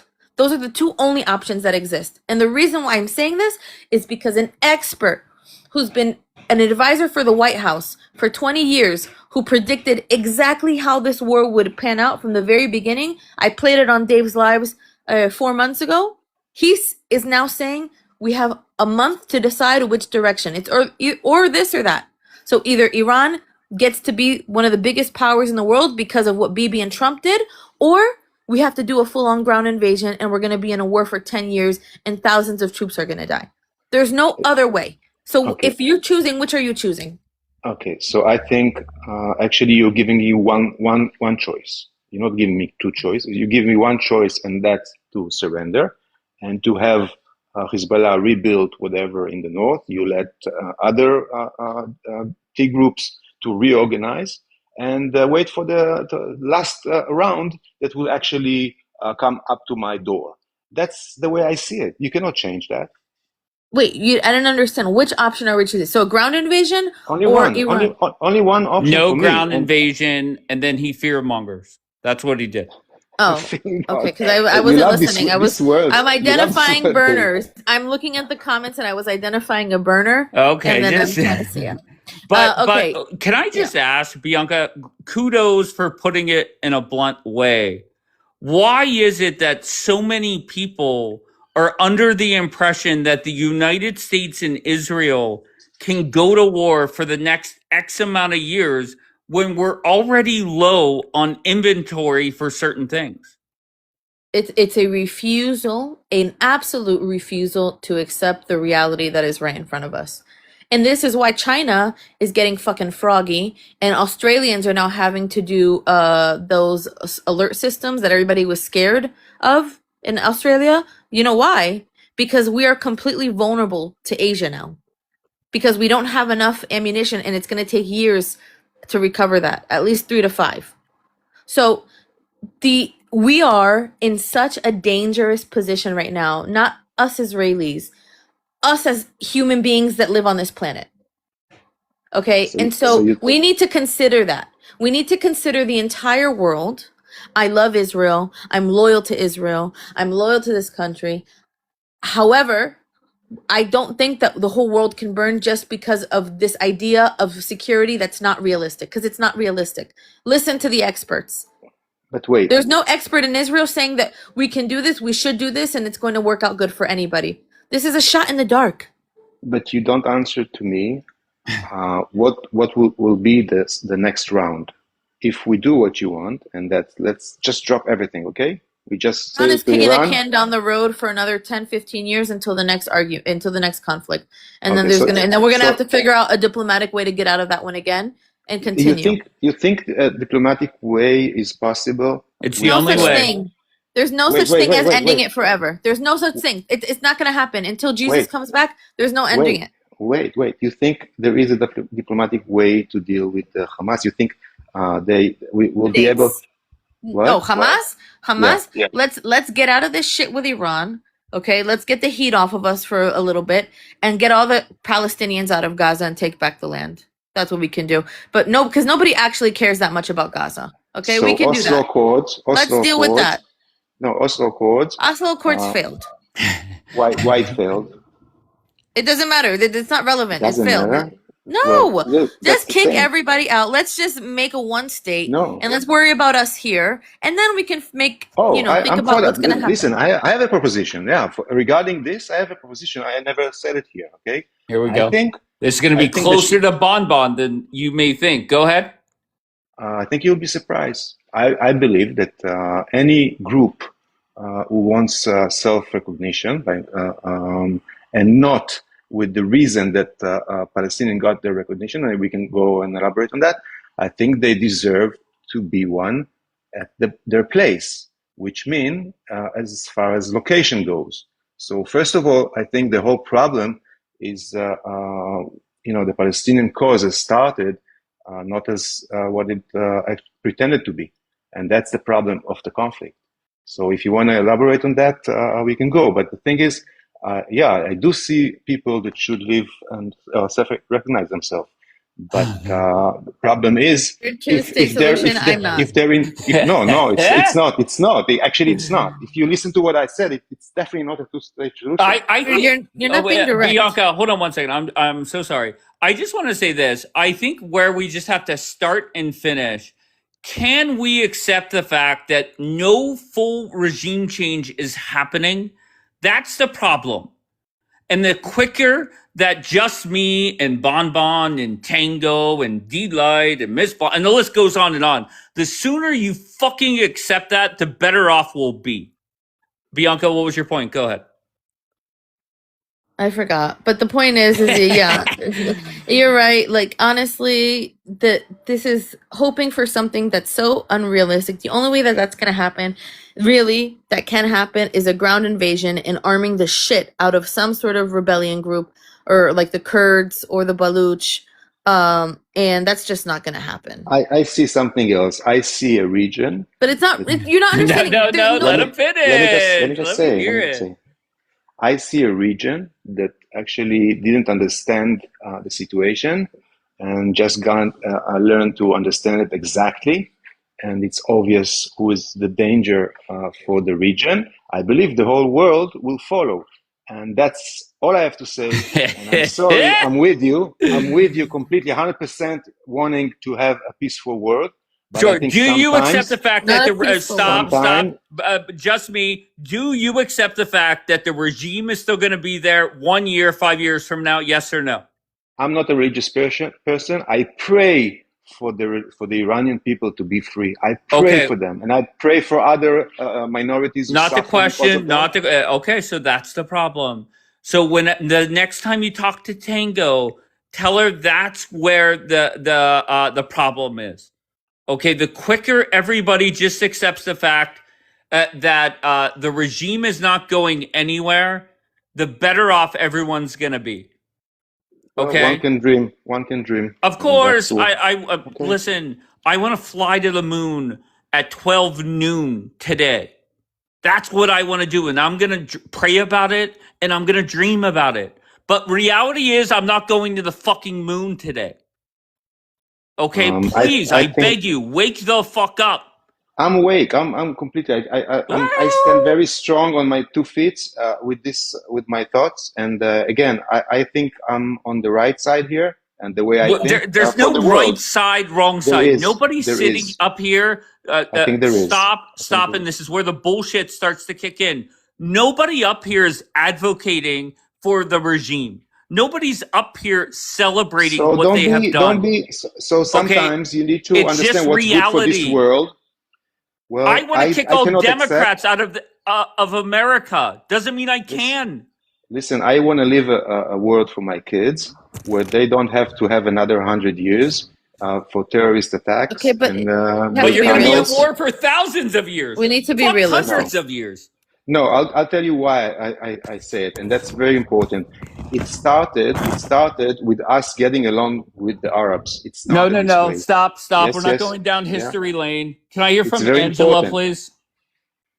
Yeah, I guess I find these religious nuts super But wild to just me. me isn't religious. If you're referring to just me, he's not even religious. Oh no, I wasn't actually Oh, I'm talking to sorry. him. Go ahead. Go You ahead. know, these people that are like chanting like the 100-year Muslim Brotherhood plan and all this stuff, and then you have the people that are like, the Bible says that they're gonna turn against Israel and we're gonna fight a war against the Yeah, that's world. BS. That's BS. I agree with you. I know it is BS.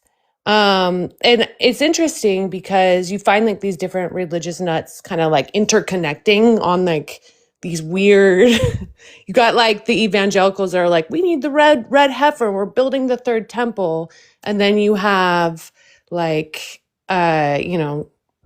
Jewish people that are talking about the third temple as well.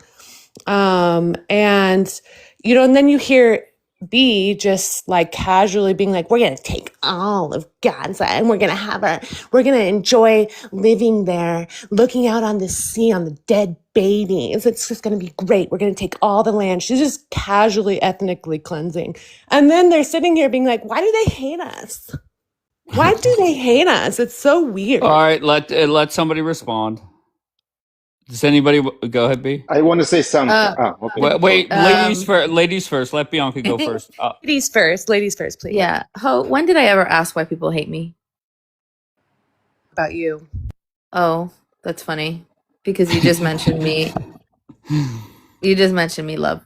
So either keep up with what you're I saying didn't say people or be hate you. direct. We hate Why Israel. are you such a scaredy cat? Well, I'm You a said part we of hate Israel. Israel. I'm a You part of must have Israel. clean your ears out and listen a little Are bit better you? next Do we time. have comprehension issues? I'm a part of Israel, boo. You're the one that's not comprehending. But anyways, I think I understood everything very clearly. I think now you're a little scaredy cat chicken ass head who's Chicken ass not head. wanting to answer. Yeah, another bird.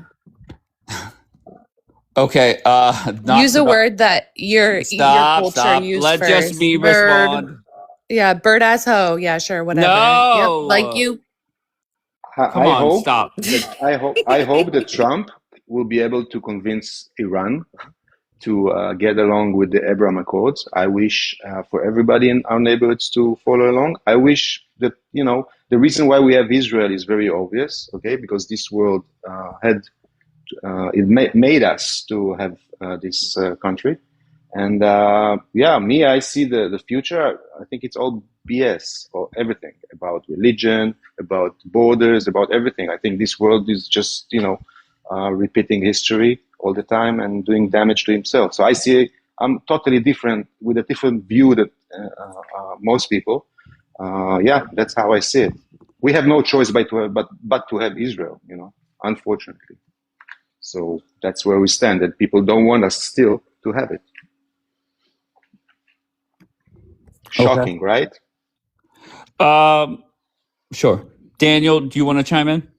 Yeah, I actually agree with the last part of what he just said. And also, I've never heard even the most extreme people who talk about Gaza or making Judea Samaria part of Israel.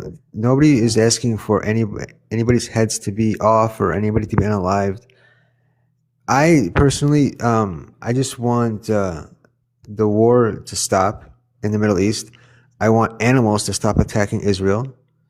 And I want Israel to change their entire PR department. And maybe for some grown-ups to get some self-awareness on here. But I don't know if that's going to happen anytime soon. But yeah, that's about it. There's people who advocate for, keep resisting and W Hamas and WIRGC just simply out of spite for America or for Israel. That they care more about hating. They care about more about hating America and Israel than they do about the actual people that they claim to care about. So I must say this, that you could laugh at the people that are saying free Palestine or whatever they scream out. I think that this group of people that are under the impression that there's going to be full-on regime change and 986D chess, I think they sound just as dumb. So let's just stop it. Yeah. I just for Daniel. Okay, go ahead. That's okay. Yeah, Daniel. So when B says that they're gonna take all of Gaza and get all the people out of it, is that something you stand with? Well, Honestly, it doesn't really matter to me, whatever the people of Israel want. But I mean, when I say people of Israel, I mean all the citizens. I don't care about, I'm not saying just Jewish people, just whatever the people of Israel want. Just like when it Vacation comes homes to, on dead bodies of children. Bro, you live in the United States. You live on probably like an Indian burial ground. Shut up, Hell B. yeah. You don't even know who I am. I am indigenous. I don't. I do have blood. Yeah. Okay. Sure. no, but Oh yeah, I she's mean, a foundational. Everybody's a Cherokee princess. no, but Go we ahead. are where Okay, we, but you certainly aren't from Israel. That's for sure. You I live certainly there. am not, and I'm still Yeah, here. you're hold on, not you guys. indigenous to that land, but you All still right, want to let take that Daniel land. talk, please. Come on, I'm ladies. not. Please let Daniel talk. Go ahead, Daniel. The fact of the matter is that we are where we are today. I mean, most of this, it's not, I mean, most of Gaza is in ruins. It's conditions of war. So there's going to be homes built Just there give anyways. vacation homes for Israelis. It's great. I don't want anybody ethnically cleansed. If that's what if you're asking me if I want anybody ethnically cleansed, the answer is no. Okay. Do you remember But at the same time, Trump? Can I answer? Do you remember Okay, Trump hold on. Gaza? Everybody's trying to talk. Go ahead, B. Do you remember the Trump Gaza plan? I You want to be loved there. it, I want to huh? go. I did. I really did. It looked fabulous. I think we need to bring that hating back. Israel now. Yeah. Who gives a fuck? So keep hating. All right, Hate from outside Bianca of the is club. taking a different approach the last like 3 or 4 days. I don't And know what she's she wants. What is this? How does it go? Like that saying, you keep hating from outside of the club when you can't even get in. Like that's the thing. Who's Who trying gives to a get in fuck? your club, Who bitch? gives We're a just fuck? trying to Israel's give aid to been you. Israel's been hated for Yeah, 80 yeah, yeah. years. You can keep on doing Jews that. have been hated since they've existed. Nobody's losing any like where nobody's going to sleep at night saying, "Oh my God, Angela, who matches her couch in her profile picture, hates me." Yala no. None of that makes sense. Your Keep on look at your trying. profile picture. Your shirt matches your couch. Angela, okay. do you think? All right, Wait. come on, come on. Just me. Go ahead, sir. Yeah, Angela, I just want to ask you, do you think that Israel wanted this? Right now, you have the Gazan have much less place to live in. They have still the same people actually who brought them to this horrible reality, and they continue saying that they're not going to leave. Tell me, what do you want us to do? I mean, you think I want Gaza? You think I want to put my house there? I don't. I Maybe don't care you about don't, more but your land. girl B does right here. Okay, so why you? No, she doesn't as Mentioning me, well. baby. You keep mentioning me. No, but the thing Okay. is, wait. There is a percentage, yeah, there is a small percentage in Israel who wants that. I don't want that. Majority of Israel doesn't want it. But I'm asking you a different question. Do you think that we can get over it with Hamas in charge and what do you want us to do? Hamas isn't in charge anymore. No, they are. Of course they are. Literally gave. They literally They're still there. removed They from said they removed from power. That was like what, July 7th? What are you no. talking They about? still have their weapons. They still control the. Oh, sorry. Okay, so it just gives you guys excuses to kill more children. No, I it's get not. it. I'm asking you a simple question. You don't answer. That's the problem here. Be realistic and answer me. What do you want us to do if they are still in power and they brought this world into havoc up But until don't now? expect anyone to have sympathy for you in the future. That's I'm all. not asking for any sympathy. Nobody I'm just asking. cares. What? You Oh see? my Sure be, God. This sure is be. so Nobody pick me. cares. This is Just so don't pick expect. me. We're not Yeah, pick just don't me. expect. We don't sit I here was saying, I honest hope about. everybody Alright. needs to I like was us. If honest. that was I the was case, we honest wouldn't be about in my fucking question. Iran right now. Yeah. Wait. Okay. I was Sure. honest about my Yeah, question, but you didn't obviously. answer. I Proof is was in the honest about what pudding. I asked, and you didn't answer, Angela, because you know I'm right. Right about. That we have no choice but to eliminate those people who To actually brought eliminate this world. Palestinian people. Yeah, I have friends there. So Hamas, when B Hamas. says I stuff was and when you very, say stuff, I know people there. So fuck Try. you. I Fuck was all of very, you. very, I was Okay. very So go to your therapist. precise. Write I it was in your very, journal. I was very precise. I said Hamas. I said nothing else but Hamas. And again, the people that actually running the place, Hamas with the weapons. Okay, that's what I'm referring to. And these are the people we're dealing with.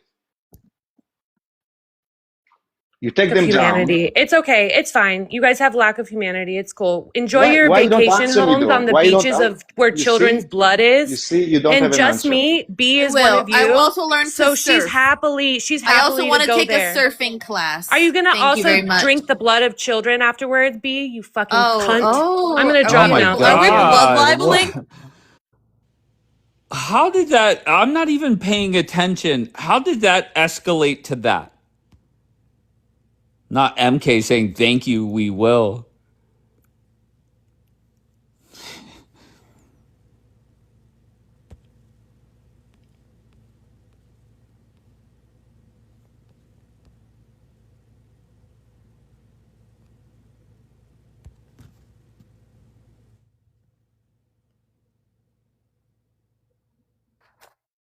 Oh, Maddie baby. What happened, Maddie baby?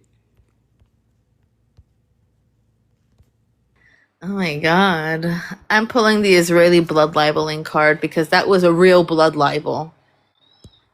That was that, Okay. but you know what? You just shake them up a little bit and their anti-Semitism just spills out. I love it.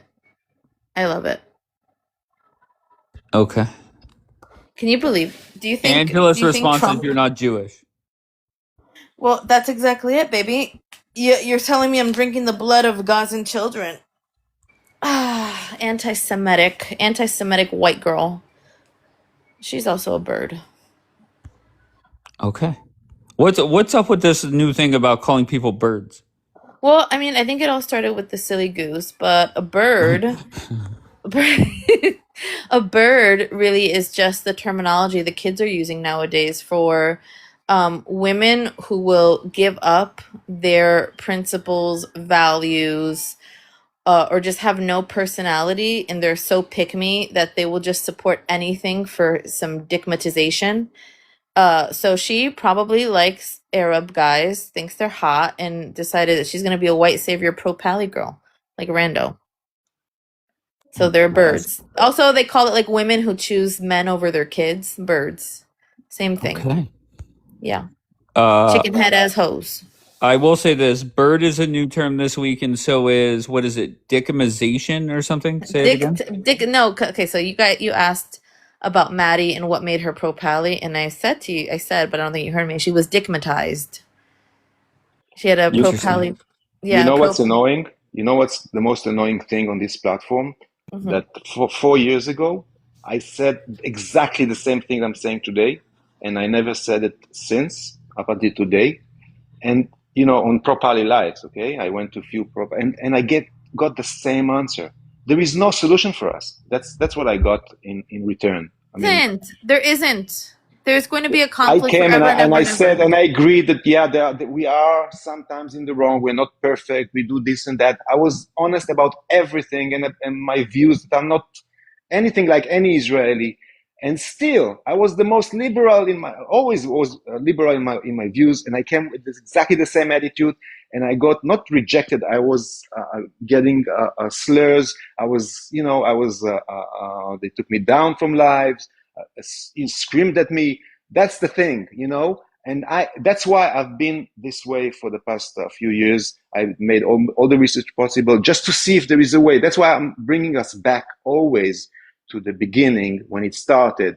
1919, there was a peace agreement between But Jews and just me, Arabs. just It's me, just important to me. I understand it. beg you But that it's important to whatever understand it, Dave. research just me. You're a smart dude. You've done the research, and I appreciate that. I'm not that type. You are, and that's great. I'm trying to bring you a But that solution. doesn't change It does. It reality. does. If people It does understand what's the not. problem, I There tell you is why. not going to be regime Please change. understand me for 1 second. Please understand me. I'm saying my research came up with a simple conclusion.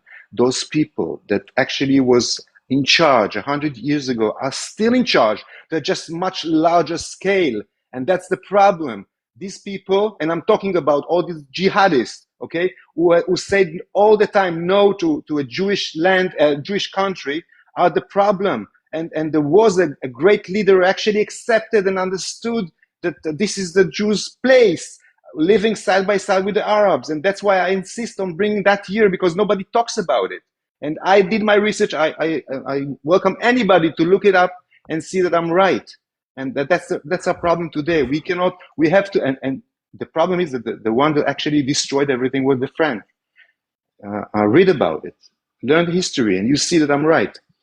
I'm not saying you're wrong in regards to history. Where you are wrong, and where a lot of people are wrong on this app, very early on in this war, nearly 150 days ago, it was obvious on how this was going to go. It was obvious that Trump was stuck. Okay. And instead of people like you who are smart and just saying, look, it's not going to go our way, what we have done over the last 150 days is twist everything around. That obvious facts are now anti-Semitic. Obvious facts are you're now a terrorist. It does not make sense. Reality is that the I'm giving you regime a is going to be solution. in charge a year from now, 5 years from now, 10 years from now. That's reality. No, And Iran that, needs to. oh, hold on, one more sentence. I'll let you respond. That is why there has been so much tension between me and you, me and Tango, me and Blonde, me and Delight, me and keep on down the list. Wake the fuck up. Not that's not towards you. That's just in general. Go ahead, respond. Oh. No, I want him to be able to respond. I'll say a simple thing, okay? Until the Iranian and any other country in this world recognize the Jewish state of Israel, nothing is going to be resolved. And there was a lot of harm done to the Jewish people over. I'm not gonna. Don't tell me play victim or whatever. Yeah, we were a victim, okay, and not just us. There's a lot of minorities actually suffered for intervention of empires and all this shit that went on throughout the years. I'm saying today the only way to resolve this is for the world to recognize the Jewish state without any question mark, without nothing. You're not responding to what the fuck I'm saying, and it's unbelievable. This is like talking past. It Can I is respond? unfucking believable. Why? Why You're talking can't about anybody one respond war to right what I'm now, saying? and I'm talking about history and the future. That's the thing. It's not about one war. Can I It's about respond? one war. Can I say That's something? what I'm saying. No, hold on. Let Bianca go. So I'm not okay, and I'm just being honest. I don't want to be rude to just me, but like when you start talking, because I feel like you answer like the rabbis when you ask them a question and they talk like in a circle. You understand that It's frustrating. No, well, not just that, but Well, it frustrates me. the risk. Let's make it very, very simple without all these circles. The risk that the entire world is facing right now is too great for the possibility or the chance that a ground invasion or a continuing or escalating in this war has at being successful. The risk is too high on a global scale. So this conversation cannot even and shouldn't even continue, because even if Israel is successful at it, and there is a small chance, the small chance that it would be successful for the US and Israel to do and finish this job in a quick and successful way still doesn't outweigh the risk. Not even by a little bit. Okay? That's number one. Number two, if you can just let me, be a little bit annoying for a second, because you're not understanding the people in the comments about why it's anti-Semitic to say what you said to me, though I'm not Jewish.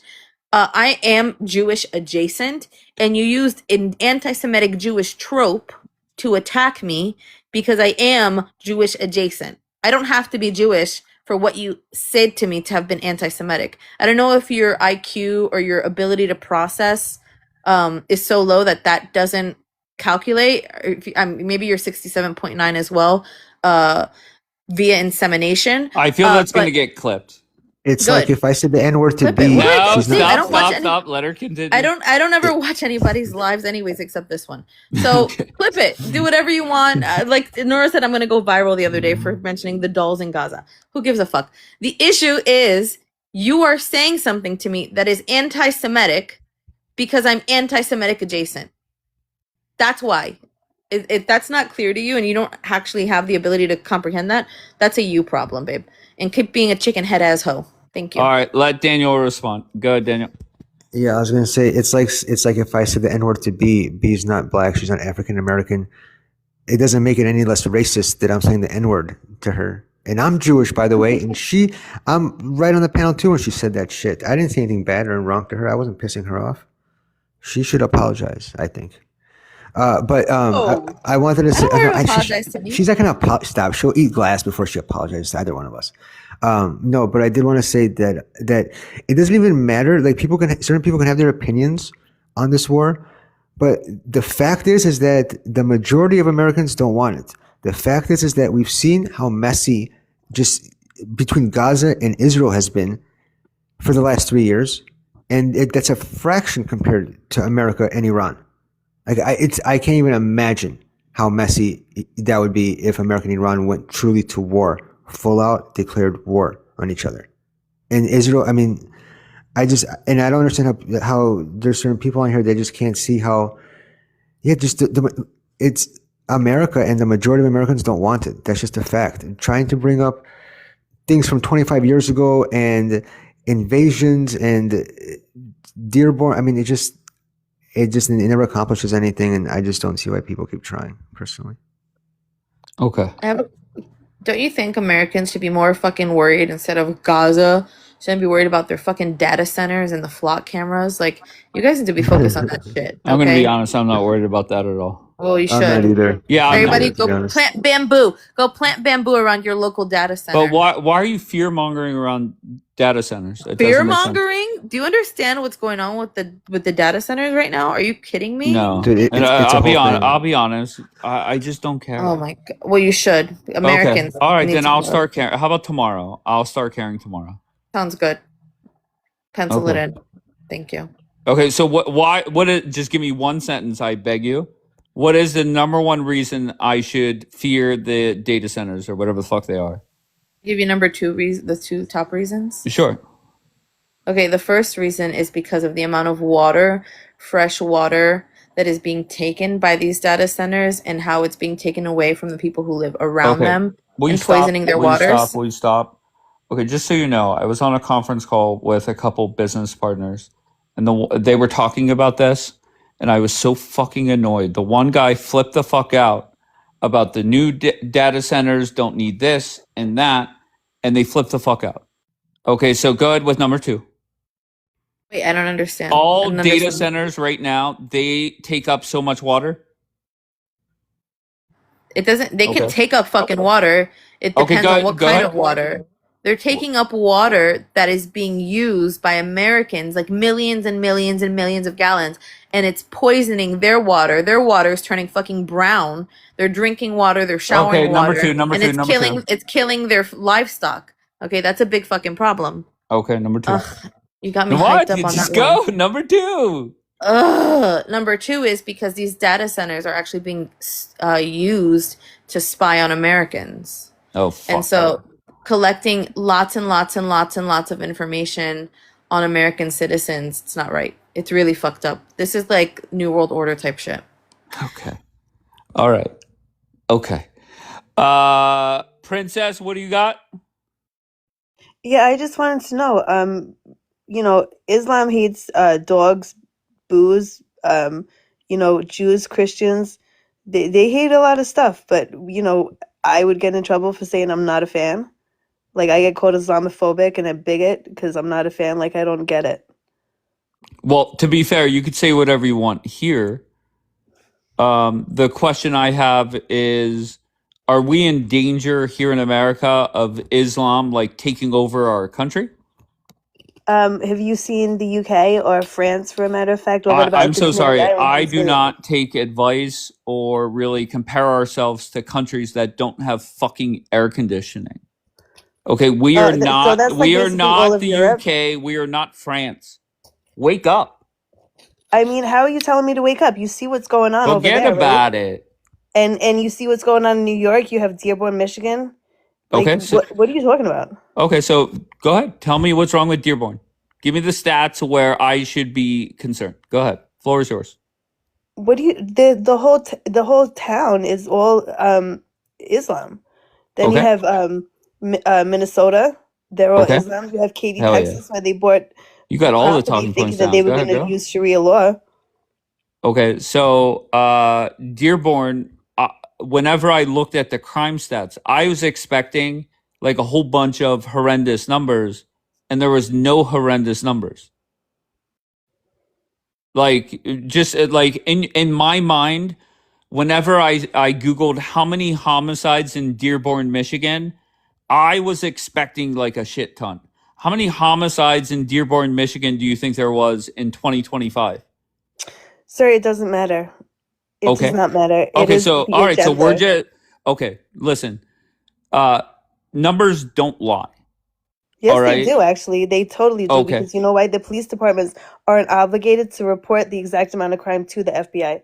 Okay. All right. So now we'll just say that because the other argument, well, it doesn't really matter. So, okay, the Dearborn, Michigan Police Department, we should not believe their numbers because they're not, they only put out some of the numbers. You know, I got to tell you, bro, Dearborn, Michigan was just clocked and on the news for chanting death to America. You know what I mean? Okay. Like, I don't, in our country now. Okay. There's been honor killings in our country, which is There's per honor the killings in hadiths. our country? Yeah. Yeah, there was 2 in Yeah, there Where? have Texas. been. Hold There on. was, I'm just talking to, what is her name? Princess? Go yes, ahead. that's right. There was 2 in Texas, and there was an attempted one in Washington State. Because the girl didn't want to go back to Iran and marry a 53-year-old man when she was 17 years old. And the ones in Texas were because they were dating this Okay, father so unalived the his 2 daughters. Washington one, how do I find that one? If that was an attempted one, you look up Oh, attempted. Okay, God, no, God. you look I'll up look it up. unaliving in Washington State attempt. Washington, just tell me what to Google, and I'll Google it. Washington State. Washington State attempted unaliving. Honor killing. Attempted honor killing. Okay. All right. So good. Continue with your talking points while I look it up. Go ahead. Yeah, and then the one in Texas was like I just said. Okay. So you're talking about 2 murders, which I could look it up, and then an attempted murder. That's just not I mean, no offense. It's just not Muslims that are killing people or trying to kill people. Right, but why would we bring someone whose religion is to like that's acceptable to do? You All know right. what I mean? You know what? Let's have some fun. You convinced me. How do we stop Muslims from coming into the country? I'm on your side now. How do we stop the 5 million? on a cotton pad. Well, we do. We have Okay. the bans from Okay, the wait, hold on 36 one second. The countries question right now, right? is how do we stop the 5 million Muslims already here and other Muslims from entering the country? Go ahead. So we do that. We continue with the deportation, right? And then we ban the countries coming here. And Trump's already banned them, and he's deporting people. What happens if they're a legal U.S. citizen? Oh, I think that we should really look into their history and their background. Okay, what about if it's a Muslim that they were born in the United States and they just started practicing that religion? What do we do then? I think we should outlaw it, to be honest with you. So no freedom of religion. Well, the thing is Islam is basically mixing church and state, and we don't have that either. I don't get that. Church. How are they mixing church and state? Because their I haven't religion is heard that their argument. law. Wait, what? Their religion is their law. Where is Sharia law? They go by the Quran like it's their law. Some of them. Okay, but I think that religions look to their religious text and they say that's law or they live by it. I don't know.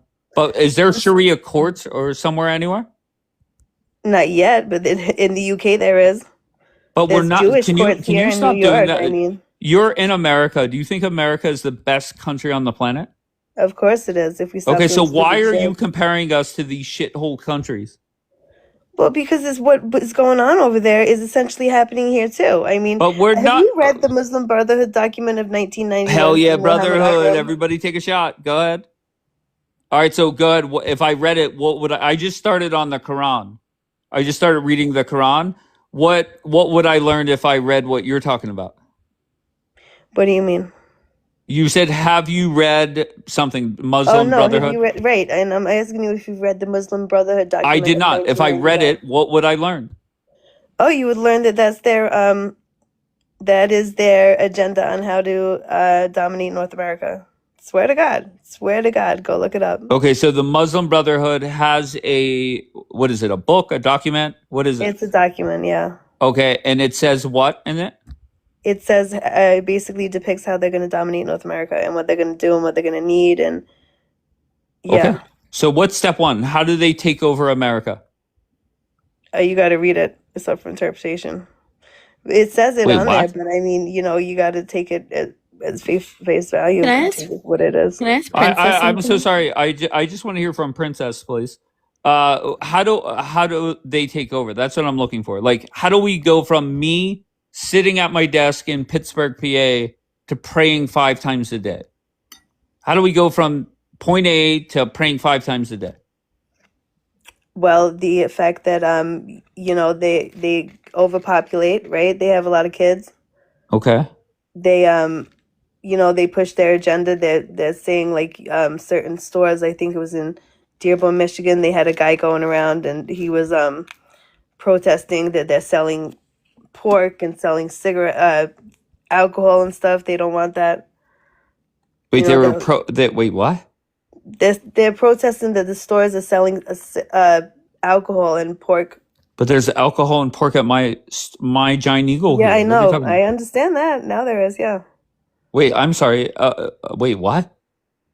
There was alcohol if a grocery store or a gas station could get a liquor license in a state, they're going to start selling alcohol. That has nothing to do with Islam. No, you need to go look at it because they're walking around and protesting this with loudspeakers and shit. What are you talking about? Who's walking around and protesting? People in Dearborn, Michigan, Muslims in Dearborn. What do you like? What do you not Okay, like? what are they protesting? Sorry, I did just say to get rid of pork products and alcohol in Oh, stores. so you're saying the Muslims in Dearborn are protesting the sales of liquor and pork? Yes, you can look it up. Did you find that honor killing? No, but I'm blown away. AI summary says in Washington State, parents Ishan Ali and Zara Ali were tried and found not guilty of attempted murder of a October 24th attack on their 17-year-old daughter. Is that the same thing? Was it a 17-year-old? That is the same thing, yeah. But Okay, if so you they saw were found not guilty? if you saw the heinous attack that the father committed on the daughter in Wait, front of hold her on, school, right? And then wait. how the mother You're tried to double flee to checking to Canada, make bro. sure Like, I found a case where the Muslims were found not guilty, yes, and if you saw the and that's heinous way the supposed to father scare attacked the America. daughter, What the fuck? Okay, okay. So so what? the Go father ahead. attacked the daughter, right, and made her pass out from choking her in front of the school, and then the mother tried to flee to Canada. Like, what? I don't know how they were found not guilty of anything. Well, here I'll give you the Ishan Ali, the father, found not guilty of second-degree attempted murder and first-degree assault. The mother found not guilty of attempted murder and assault charges. Yeah, that's wild, right? I think it's wild that I'm asking you on why we as Americans should fear Islam, and the best case you Oh, have I'm is not saying fear. I'm okay. not saying fear. Really? What are you saying then? What word do you want to use? The dislike of the religion. Oh, okay. But do you? I mean, it is weird that I asked you why we should fear Islam, and your go-to was a case in Washington. No, you didn't actually Okay. say the word fear just yet until now. Okay, no problem. Should we fear Islam? I mean, people can hear however they feel, however I'm they sorry, want. just You know yes what I or no, mean? please. Do you Not fear necessarily, Islam? right? But in a way, it's concerning. Okay. Do you fear Islam? No. Okay, so what? Okay, all right, great. All right, we made progress here. All right, Angela, you want to back up? What do you got? Yeah. Do you want to Well, bring up a court case where people are found fucking not? Go ahead. yeah, right. Well, you could go look at the Texas one. I mean, that's the thing Okay, too. no problem. I'll look that up next. Go ahead. Yeah. Angela, go ahead. Well, as someone who is Jewish adjacent, I just wanted to make a One point. more, girl. I didn't finish my sentence. Are you having a problem? All right, Go ahead. stop. Let her give her 30 Let seconds. me finish my sentence. Yeah. As someone who's Jewish adjacent, I was not actually talking to Jewish people. I was talking to you directly, you Christian B. So Okay, that was when stupid you because said Daniel that you were explained to excited, you why okay, that's if you still want to interrupt me, anti-Semitic. that's fine. Go ahead. Is the N-word racist? Yeah, but I don't think I don't think I could say I'm black adjacent. But I Like, am I'm Jewish white. adjacent. I am So too. I'm not Jewish adjacent. I'm No, Jewish I don't, adjacent honestly, as well. I don't even know what that No, means. it's funny. Even I've if I'm never not heard Jewish anybody say it. adjacent. Even Okay, if then I'm I'm not fucking- Jewish adjacent. I grew up in a Jewish household. So does that make me Jewish adjacent? You grew up in a Jewish household? I did. Yeah. They're even more of a bird. Okay. I don't even know what the Wah, wah. fuck you're talking about. You're using the term wrong. Okay. I don't give a fuck. I'm not Let me using finish my you're, sentence. baby, you're Okay, not going to tell me. Okay, you're she's not gonna let me tell finish me the how to sentence. use a word I'll let her right go. or wrong. You're just like a white girl who matches her couch. Continue. As someone who's Jewish adjacent, when I was talking about drinking the blood of people, I was talking about you, B, you Christian, who said that she was Christians excited drink about. blood. Okay, she's not going to let me finish. I'll let her. I'm so confused. So it's You not done a blood interrupting, libel. or It's not a blood you libel. can't let that me came out- finish. Okay. Wait, it's not a blood libel that came out of Damascus hundreds of years ago, right? You just came up with that right now. Why you're such a gaslighter, Angela? Come on, you can't gaslight an expert. Okay, are you done? I'm going to finish It my depends sentence. with the next piece of bullshit that comes out of your mouth. Continue. Let's see. As someone who's Jewish adjacent, when I was saying you're going to drink blood, B, who is a Christian woman, who says she's excited about going and doing surfing at Gaza because she wants to take it all, right? Yeah. Yeah. So that's what I mean. The blood of the children of Gaza on that land. You're excited to go build your little condos and have a good little hee and ha and drink blood of children, whatever the fuck it is. That has nothing to do with Judaism. What? It has the Girl, fact. are you it has high? everything. Okay, she's not gonna let me Oh my finish. I'll god! let Yeah, her. no, interrupt. it's my turn. It's my turn. Yeah, like I don't I understand didn't what land the my. fuck I you're didn't saying. land my point, but There that is means no that you plane have to land nothing because, to baby, say. you're going in a whole nother direction. Okay, the fact of the matter is, you saying anything about the blood of any children is stupid. Me saying I want Israel to take all of Gaza, children don't have to die. Tell their parents to pack their shit, get an overnight bag, okay, collect their belongings, grab their stuffed animal, and hit the fucking road. Take whatever stipend they're going to be offered and find a new place to live, my love. Nobody's saying that they want the blood of Gazan children. The only way that that would happen is if their fucking parents decide to continue using them as human shields. So you, with your whole roundabout theory about the drinking the blood of Jewish children, so are you basically admitting then that they're going to be used as human shields because their parents are more nationalistic than they are people who love their own children? Is that what you're saying to me? Because if they're offered money and said, no, get out of here, we have a place for you, we can set you up in some other country, why not take that option? Why not, Angela? Okay. So you're thank admitting you. they use their children as human shields. Okay, Dave, you're gonna post this. Why are you tomorrow, talking to Dave? right? You're talking to me. You're posting this tomorrow, right, Dave? I will post it Thank you. today. Thank you, B, so much. I appreciate it. Yeah, That's good. all. No I'm done. problem. Okay. Okay. Good job. The fuck? Oh my god. All right. Alright, W Trump Gaza. Okay. Trump Towers Gaza. Yeah, W Angela, she's amazing. I know what she does. Amazing at what? Amazing at what, Nura? What did she do that was so good? Bianca, what's up? How are you? I'm fabulous.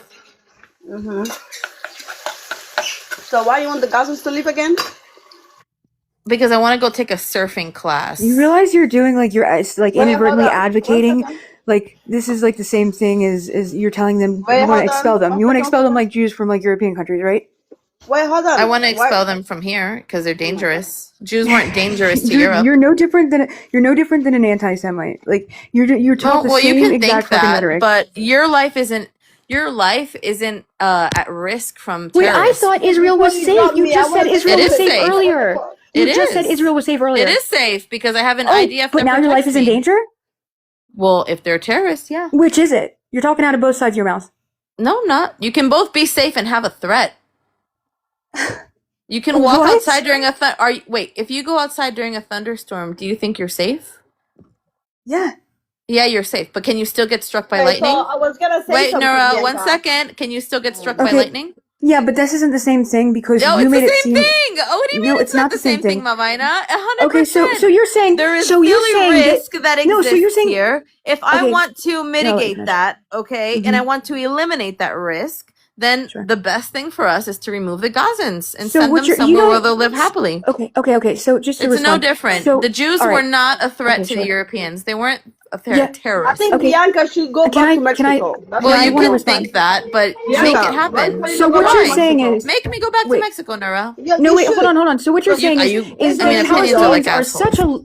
a little threat. You know the chances of getting Mexico struck is by yours. lightning are like so little. So you're really saying that Palestinians really aren't a threat.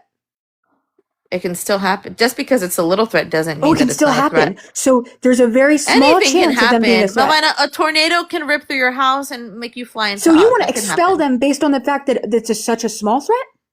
I want to expel. Well, Gazans are not a small threat. Gazans will Oh, continue so to. now they're a big threat. I'm So are you answering safe or you. not? I'm answering you, my love. Gazans will continue to propagate and teach their children to hate Israelis and Zionists. It's written within their charter. So if that continues, that 100% means that they are going to continue planning things like October 7th. Did October 7th get to me? No, it didn't. But how it's still a chance of happening where 1,200 Jews and Israelis It's were gonna killed. happen. It's gonna happen, Bianca. Okay. And also, don't So forget that's why you. we So it need to sounds kick like them you're out. That's why propagating they Wait, need hold to. on. And That's you why they should need to go go back to somewhere. Mexico. And you should go back to Mexico. Don't forget that. Because not Israel or America is your country. Does that make sense? Because you are claiming the country that's not yours. Make it make sense. I need a timeout because I have a diaper to change, so I don't know what you said, but you guys can keep talking. You didn't know what Can I I said. be tagged I in? said Can I ask? Mexico is yours. Go back to Mexico. Are you deaf? All right, come on, let Daniel talk. Go ahead, Daniel. Oh, No, I Bianca just. should go back to Mexico, Dave. Okay, Nora, relax, please. Go ahead, Daniel. No, I was just gonna ask Malvina if she heard what Angela said in return. But I was just gonna tag in while B is doing whatever I she's thought doing. she said she was going to change a diaper. No, if you heard what Angela said to B, if you heard the blood libel, Oh. if you think that was blood libel. Say, Is B Daniel. Jewish? Oh, okay. No, So I think I that am. is. I think it's a slippery slope into when you're talking about like children's blood. Like it's one thing to say it's a genocide. I think that's a little too close for my comfort. When you're talking about like sacrifice or children's blood, that's a little too close for comfort.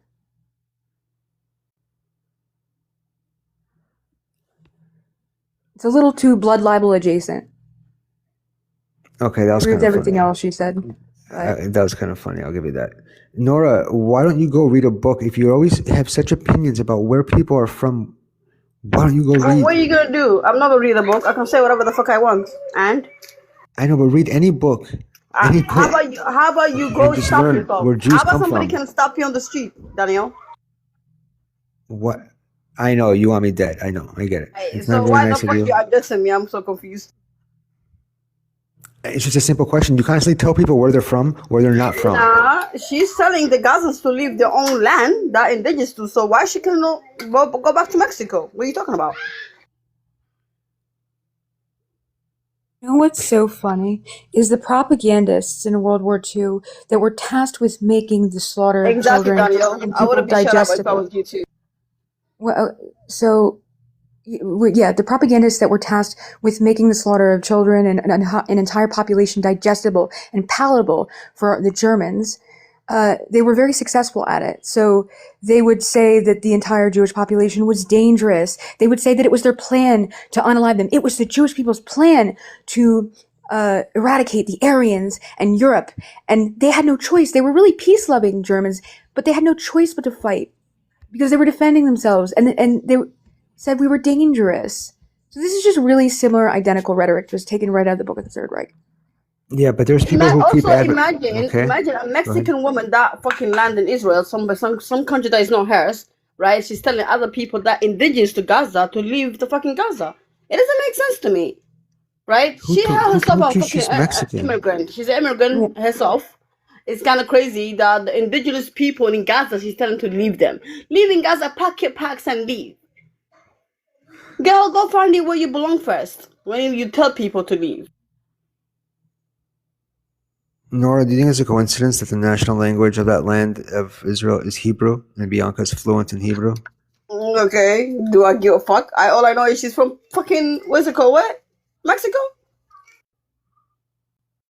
We're all from Poland. Well, I'm from Poland. Yeah, she's from Mexico. Sure. Yeah, you definitely from not Poland, actually. You just so-called Jewish that you claim in TikTok that you're Jewish. Does that make sense? Why? Well, what do you think I really am, Rasta? Why can't he? No, we got Moroccan Zionist here, so let's see what he's got.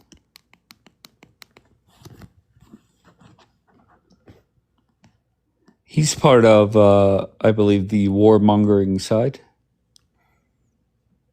MZ, what's going on? Smart.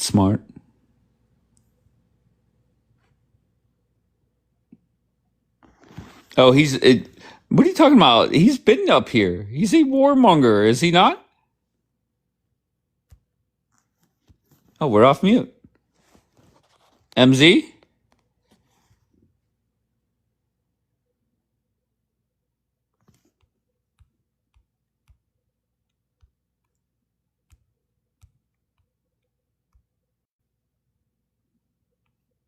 All right, smart. Mic isn't working. Probably for the best.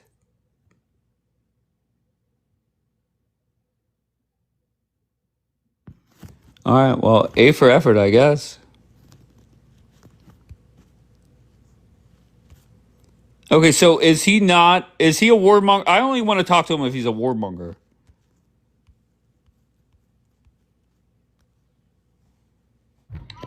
Yeah, there we go. I hear you now. What's up, MC? There we go.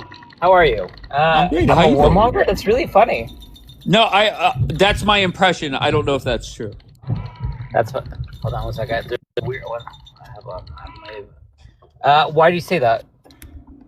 Based off our prior conversation, it was short, but my memory's not always perfect, but I thought you were advocating for regime change. No. Well, I mean, if that's what the people want, right? But that can't be imposed by anyone. Okay, fair enough. So if Trump wants out of this war, you're not going to shit talk Trump because he got out. I believe in diplomacy first, right? I Okay, think that great. You have to lead. Yeah, but if diplomacy fails, like, what's the line, right? So for me, it's that's the question, right? Like, at a certain point, right? I think the U.S. put very fair demands: no tolling the Strait of Hormuz, nuclear inspectors. You had to decide, or the U.S. wants Iran to spend the $300 million within the U.S. markets and on the black market, which can be used to endanger people of the region, right? So I think that those are all fair demands that the U.S. is putting on the IRGC. The IRGC rejected it. IRGC is also imposing on Oman how to use their own waterway, right? They were firing ships off the Omani coast, right? So that's also problematic, right? You can't have Iran dictate how other countries and allies of the U.S. I are got using you. their own So, coastline. okay, no problem. I think where we stand now is some of the shit that they want, they're going to get. They're in control. Like there's no way around it. Sorry, America's not a superpower. I don't understand. Okay, no problem. We are a superpower, but how do we get rid of the regime? Oh, it's not about getting rid of the regime. That's for the people to do, right? Okay, but they can't do it. We're 150 days into this war. Where are they? I understand. But Dave, for me, what is your line, right? Let me answer very directly. Let me answer. Let me make it simple. I don't give a fuck what Trump has to give them. He needs to get the fuck out. Okay, I mean, but that's a capitulation scheme. Yes. Right? Because, okay, well, that's never been the position of the U.S., thank God, or the West.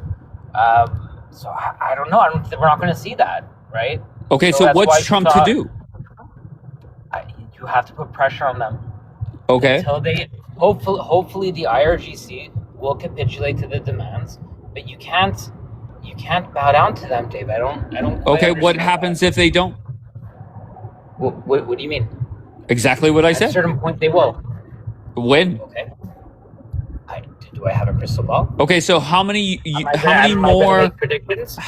more U.S. soldiers are you okay with dying? Not one. I don't want to see one single. Okay, death. so why are we delaying? He needs to end it now then. Okay. So you would be comfortable with this war ending by Iran controlling the coastlines of allies of the U.S. Yeah. Right. So they're telling Oman you're not allowed to have ships transit along your coastline, and we're firing along ships that the U.S. and Oman had decided would be able to pass through there. Sure. Let's say they concede to Trump now. They announce, you know what? We're going to submit. We're gonna give in to Trump. Okay, that's great. They sign a deal. The war ends. What stops them from doing it again when America is out of the Middle East? What stops them from doing it a year from now? From doing what? From doing the same thing that you're bitching about. What are you talking about? Doing what? Well, thank God you have the U.S. that's positioned there, and you have the international sanctions. Thank God for that. Right. Thank God we have. We do. We have the EU. We have also North American sanctions on them that's crippling their economy. Like, if you actually look, Dave, I encourage you, look at their dollar, right, or their currency, and how much inflation and their currency crashed after the sanctions went back into effect. Then why aren't they on their knees begging for Trump to stop? If they cared about that, if they cared about your talking points, why aren't they giving unconditional surrender? We're dealing with an ideology, unfortunately. Okay, great. Now we're making progress. So how do you you're proving my point fairly quickly, so kudos. You can't get rid of an ideology. You can get rid of people, but not an ideology. So now we're back to, what the fuck do we do? You made it very simple on me, to be honest. For me, Dave, it's a simple question, right? Are America's demands fair and just? I'm so sorry. You twisted yourself up into a pretzel. I'm not saying that the demands are wrong or right. It doesn't matter. But your principles. It's not about my principles. Okay. This isn't about my principles. This is about exactly what you just said about 45 seconds ago. It's not the people, it's an ideology, and you can't get rid of an ideology. For sure, you can't get rid of an ideology, but you can have the people rise up and change. Did you get rid of the ideology in Hamas? No. You know what? I would argue, and I would be one of the I would be on the liberal side of things. I think that you could look at polling data, right? Look at the support for October 7th at the beginning of the war, and it was started at what, 80% in Gaza? Unbelievable. Today, one sec, after the war in Gaza, polling data shows support for 10-7 has crashed below 40%, right? That's something that's a different outlook and perspective. Where is that polling data at? What do you mean? Palestinian Center for Statistics and Research. So you're talking about the Gazans? Well, they research people in the West Bank, and they also research Gaza. And you can see the trend ever since October 7th. You can have all the trends from 2023 to today, and you could see a shift in the perspective because the people don't want to live in those conditions. Then why are you still bombing Gaza? What do you mean? Because Hamas has not refused to disarm. Okay, so But there's we've still seen, okay. but one sec. But we've seen the people stand up and protest against Hamas. We've seen change in the opinions from the population around Hamas, around 10/7, right? We're seeing a shift in the population as a result of the war, which is not a bad thing. This is what blows my mind, and I mean this sincerely. MG, you're not a dumb dude. You're thinking that Trump and Bibi, or the United States and Israel, regardless of who's leading the country, can go to war for years and years and years when there's multiple reports of us being low on our inventory. Like, I don't want to see the I don't want to see the U.S. in a war. I don't think that's good for the. Listen, also, I'm a fucking you have Canadian, no right? clue. You have no fucking clue where to go here. Go ahead, MZ. No, I do. You do. Okay, go ahead. Absolutely. You continue diplomatic pressures. You continue the diplomatic pressures, the sanctions. You continue the blockade on Iran, right? For me, it doesn't. I don't want to see ground troops. I don't want to see people on the ground putting their lives at risk. That's not what I want to see. I want to see diplomatic pressures. I want to see blockade being put in place. Different things to exert pressure on the regime. I want to see forces on the ground be armed and have the ability to rise up against their government, right? But I don't want to see American boots on the ground. I think that would be too risky. I don't think there's an appetite in America for that. And I don't want to see Americans lose their lives. Okay, so, but we're doing everything you're saying, and it's not working. I mean, it's only been how long? It's 150 days ago today is when the war started. Okay. No one said it would be a quick change, Dave. I'm sorry, Donald Trump told his people it would be 4 to 6 weeks. Okay. What do you mean nobody said that? Donald Trump said that. Okay. I mean, Trump says a lot of things. Okay. No one here. Well, don't say that nobody said it. Don't. Sorry. Right. You could say politicians lie. I agree. No one who understands why this war is a necessary thing to happen says that would be quick. I haven't heard anyone say that. Maybe you ran into someone that said that, but that would be really silly and show misunderstanding of. Listen, I'll tell you that. I'll give it to. I was fighting with our clue side. Where to go. You have no clue Dave, where to go, MZ. Dave, go ahead. Dave. Anyone who says that the IRGC is an easy nut to crack is crazy, right? The IRGC went through a decentralization campaign over years, where in a situation like this, they would break off into small cells. It's extremely difficult to take them down. That being said, right, and I'm giving you that. I'm not shying away from that. That being said, when I look at what America's putting on the table, allow countries of the region to have their own sovereign, allies of the regions to have sovereignty, nuclear inspectors, ensure that the 300 million won't be used on black markets. That's protecting us globally, right? I don't know if you're aware, Dave, but you had the UK Foreign Ministry, along with 22 other countries that signed on to it, that Iran is planning and plotting attacks against civilians on our territory. It's talking about the UK. Did you see the statement from the UK Foreign Ministry, or you didn't? Yeah, I saw it. Yeah. Okay, so that's the UK, Canada, France, Australia, New Zealand. Across the globe, highlighting the IRGC as a threat to civilians on our territory. And for me, I'm sorry, I'm not comfortable with them having access to $300 million that they could use in the black market to go and fund and continue to go with the proxy groups that they have. Number one. Number two, having nuclear inspectors is international consensus. Everyone agrees. The US, Canada, the EU, that there should be nuclear inspectors in Iran. That's international consensus around that. They want to reject that? Well, yeah, they're going to be isolated and they're going to be maligned by the international community. That's what's going to happen. I just have a simple question. Do you accept the fact that the IRGC will still be in power 1 year, 5 years, a decade from now? I think that I think it's up to the people. Just yes or no. The people can't do it. MC, Why? you know that. I'm sorry. It's a country of 100 million people. What do you mean? Exactly my point. So where are they?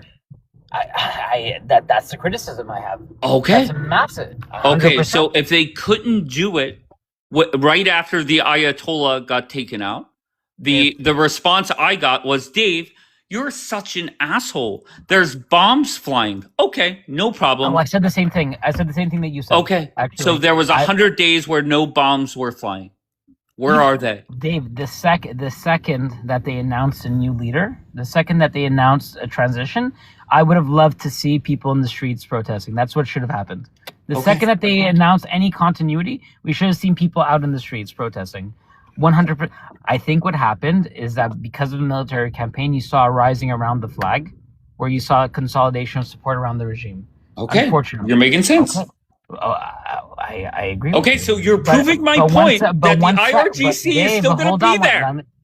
But one sec. As a result of not even this war, as a result of the inflation from the snapback sanctions from the EU, that led to an 83% rise in inflation in Iran, right? And because of that, that's what sparked the protesters going out. What needs to happen is the continued pressure that we saw that led to the protesters that happened in December, January. That's what we need to see continue. Not necessarily an air campaign, definitely not boots on the ground, but continued international pressures, sanctions, embargoes, all these different things, boycotting, whatever the fuck we need to see from the international community on that level to put pressure on the people to finally rise up. I think that that's what we're going to see happen eventually. I'll be honest with you, MC. I appreciate what you're saying, but I cracked the code this morning. I had Tango, which in my opinion is one of the top 3 or 5 debaters on the We Love War side. And Tango came here and could not answer the questions that I asked. And this is reality. It's either A, you accept that the IRGC is not going anywhere, and just accept that and move on and just hope for as few deaths as possible until it ends. Or B, you're in this group that thinks that Trump is playing 943D chess or whatever your reasoning is. And I don't know which one you're in, to be honest. Some of your talking points actually make sense. Some of them are going towards the dumbass side of, okay, well, Trump's going to stay in this until there's regime change. Well, for me, I'm more on the side of you can't boom an idea, right? You can't boom out an ideology. Okay, right? great. We agree on that. Kudos. But we agree on that, yes. I think that there's smarter ways to exert pressure on the regime. And we've seen those smarter ways work. That's How have they worked? Well, okay, the sanctions from the EU, right, resulting in the mass inflation, that's what led to the protests that we saw happen in December. And but Dave, this is history. It's history. This is history. What do you mean? Why did we see the people go to the streets in January and December? But you do understand, taking out the Ayatollah made things worse. Israel was not. Yeah. Go ahead. Yeah, I'm not. Israel was not in a better spot than they were 150 days ago. America is not. That's a hard one. That's a hard one. With Israel, you see a lot more cooperation between Israel and the Arab states compared to before, especially the Gulf states in the region have been far more cooperative with Israel. The ties between them on a defensive level are unparamount. It's unprecedented, the amount of cooperation that they're going through right now. We've seen Iran be far weaker in its attacks on Israel. They're far weaker in their ability to I don't know if you remember, Dave, but at the beginning, when the whole Israel-Iran wars were starting back in 2024, Iran had the capacity to launch hundreds of ballistics at one time against Israel. We haven't really seen them reach that peak level since 2024, right? We've seen a gradual reduction in their capacity to do that kind of damage. All right, let's play America's new favorite game. Stop. Okay. It's a new favorite game of the world, really. If you name one good thing that happened for the state of Israel, I'll name 100, or I'll name one thing that is bad for the state of Israel. Who do you think will run out of items first, me or you? Sounds like a strange game. Okay, well, just give me one thing that has gone well for the state of Israel over the last 150 days. You start. Go ahead. Okay. Building a perimeter around Gaza. Okay, great. I'll start off with the sitting president and vice president has bashed the living fuck out of Bibi. Your turn. Go ahead. Okay. Perimeter in Lebanon. Sure. JD Vance went on Joe Rogan and said, yeah, Epstein had something to do with Mossad. Not That's good. Still point one. That's still Okay. point one. That's still Okay. point one. Oh, no. I'm just getting started. I like this game. Like my thing is about security. Let's for the see people. who runs out of Your things thing or is crashes rhetoric. out first. But there's also come on. quality, Dave. Go ahead. Number three. Oh, you want me to give you another one? Fuck, we're going until you give me unconditional surrender, as Donald Trump said. I mean, I think that the Wait, two hold things on that I've 1 given second, you- Mr. Mondo. How is that bullshit? Do you want me to play the clip of JD saying that, you dumb fuck? You're muted. Bring your bitch ass up here. All right, go ahead. Point three. Go ahead, floor is Dave, yours. hold on. But wait, on this point though, I would argue that any country that makes their borders secure from hostile forces, that's far more important than like political shit talk, right? So it's not just about the number of points; it's also about the quality.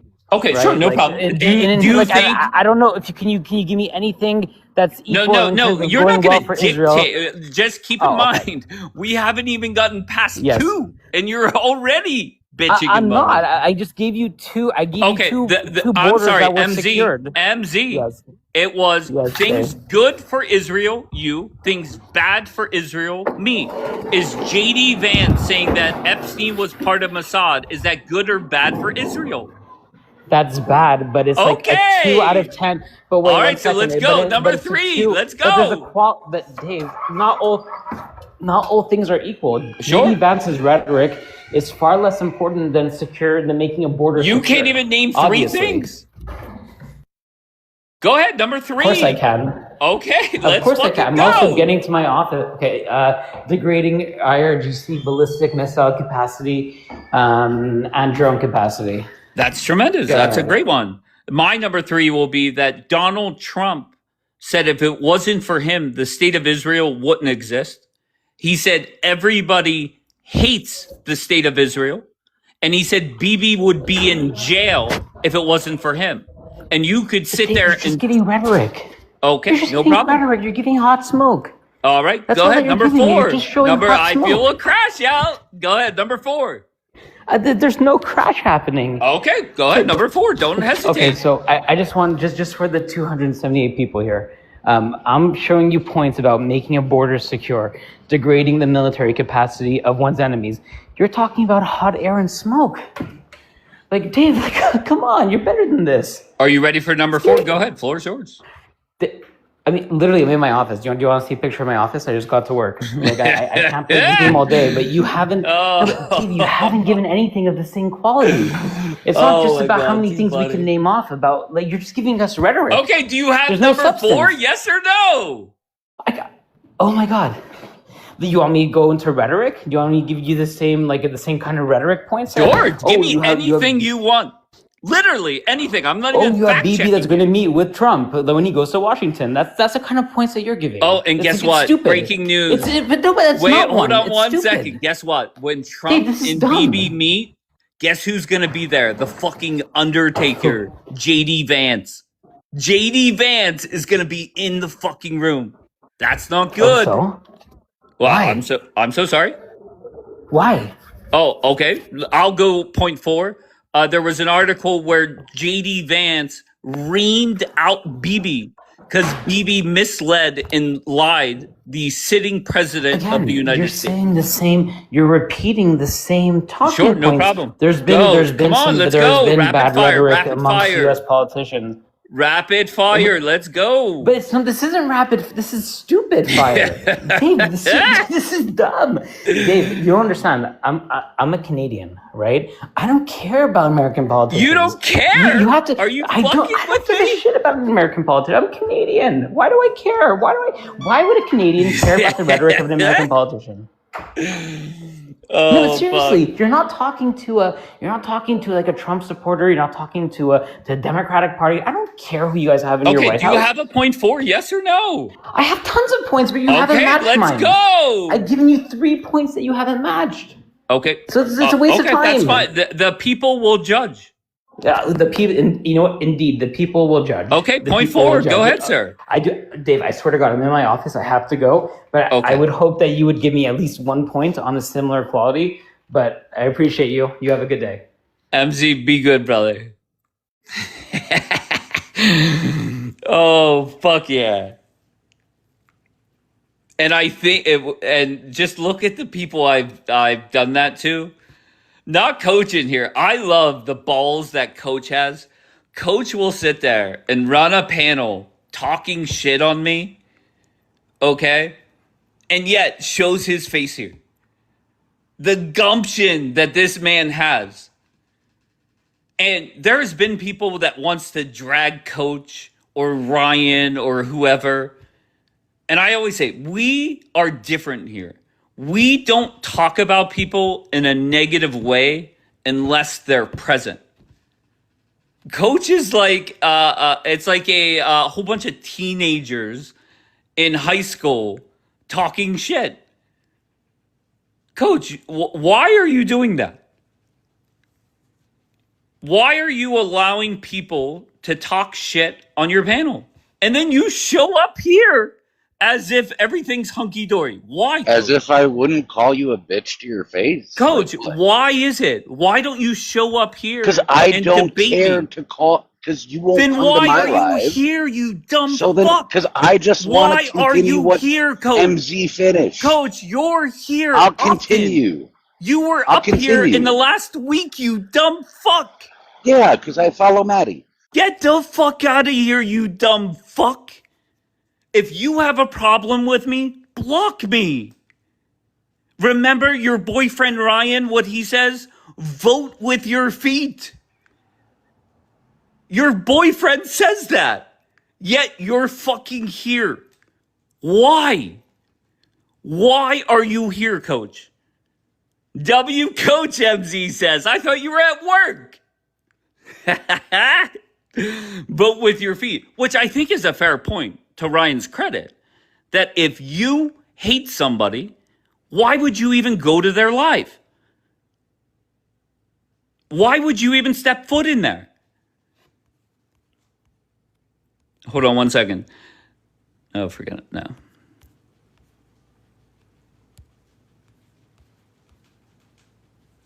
You're saying bring Coach back up. He's not in the queue.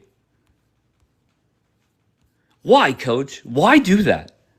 Why? No, it's not me watching you, you dumb fuck. I'd rather watch paint dry. It's people clip you and send me the fucking videos. You think I'm really sitting there watching Coaches live? Are you fucking with me? Are you fucking with me? You really think that I'm sitting there watching Coaches live? I would rather repaint the walls in my office right now the same exact color, which would change nothing, pull up a chair and watch it dry, than watch Coaches live. Wake the fuck up, Coach. Coach, why can't you have the same role that you can turn off co-host? All right, turn off. You're a fan. Yeah, Coach. Right, because you know me. I'm always in here just talking about Coach. Are you reading what you're typing? Are you fucking with me? I'm the fan, but I have never, ever once talked about you unless you were here. Come on, Coach. Let's be better. Coach, I have always said, even whenever people wanted to drag you or Little Rye Guy, I always say, no. We do not do that here. You must talk shit on the person when they come here. I didn't start up a live talking about Coach. I waited for your bitch ass to walk in here, and I got on your fucking neck.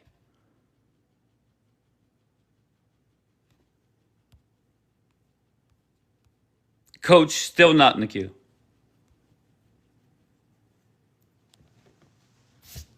Too funny.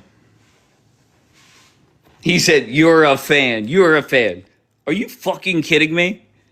You're the one that is consistently coming to my live. Tell me one time I've ever stepped foot in your dumbass life.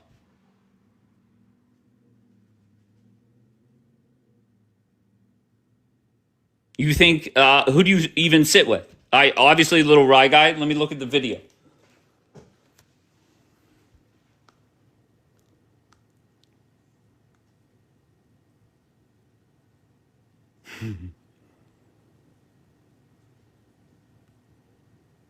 Let me see if I can find little bitch boy coach. Here we go. 2 minutes, 7 seconds. Look at this fucking lineup. I said it was going to happen. Look at this fucking lineup. We have coach right in the middle. We have somebody by the name of Bob. No clue who that is. We have Beige. I know Beige. We have Smoke. No clue who that is. We have Lioness the Liar. Good catch there, coach. Then Chris, Nisha, and Global. No clue who any of these people are. No fucking clue. Too funny. Clowncast. Let's see what the comments are saying. Mita, whoever the fuck that is, says, I blocked Dave. Let's see, the person that's recording, let's see if we can fast forward, get some more comments.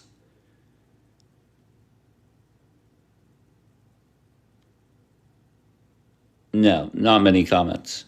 2 people responded, no clue who they are. Me too. I blocked them. Look at Coach sitting there with 112 people. That's what I'm fucking talking about, Coach. 112 people watching fucking paint dry. That's what I'm talking about. There we go. Dennis! Yo, what's up, bro? How you doing, brother? You're good. So,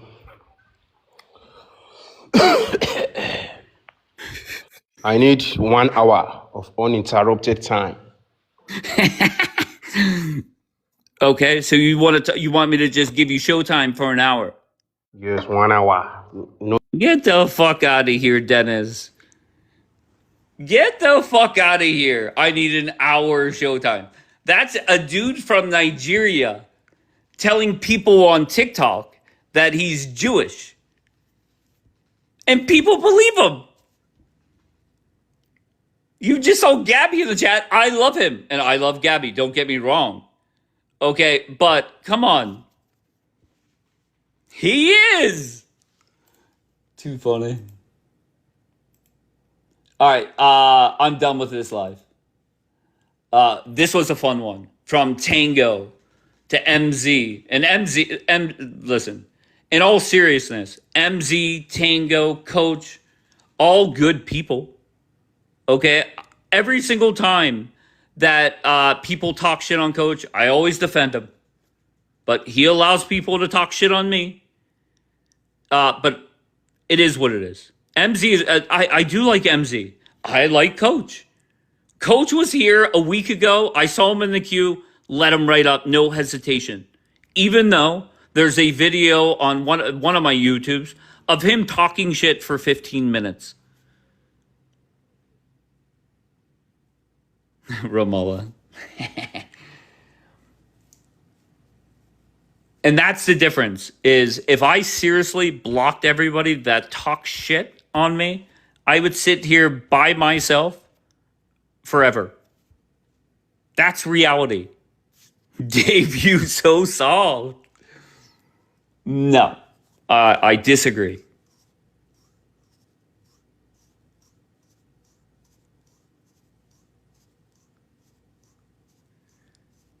No, Gabby, don't go that. No, Gabby. What are you talking about? I've been complimentary of her side more and more. What are you talking about? I compliment Celine, Rando, even though a lot of people don't like them. Come on, Gabby.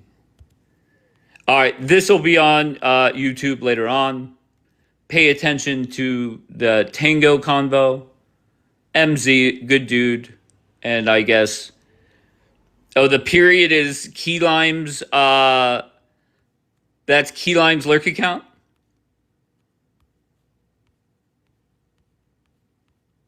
Unbelievable. Key Lime's not going to be happy because whenever I did, and that, you name one good thing, I'll name one bad thing. That started with Amir, and Key Lime lost her shit. And I got it twice today. I got Tango and MZ. That's America's new favorite game. Let's name something that went well for Israel over the last 150 days. And I'll name something that didn't go well. And I think the highest number we got to was 4. Okay, Tango flat out lied. Liar. MZ, listen, MZ was busy. He's at work. Let the man go. And Amir got his ass chewed out by his boss, Keyline. So it is what it is.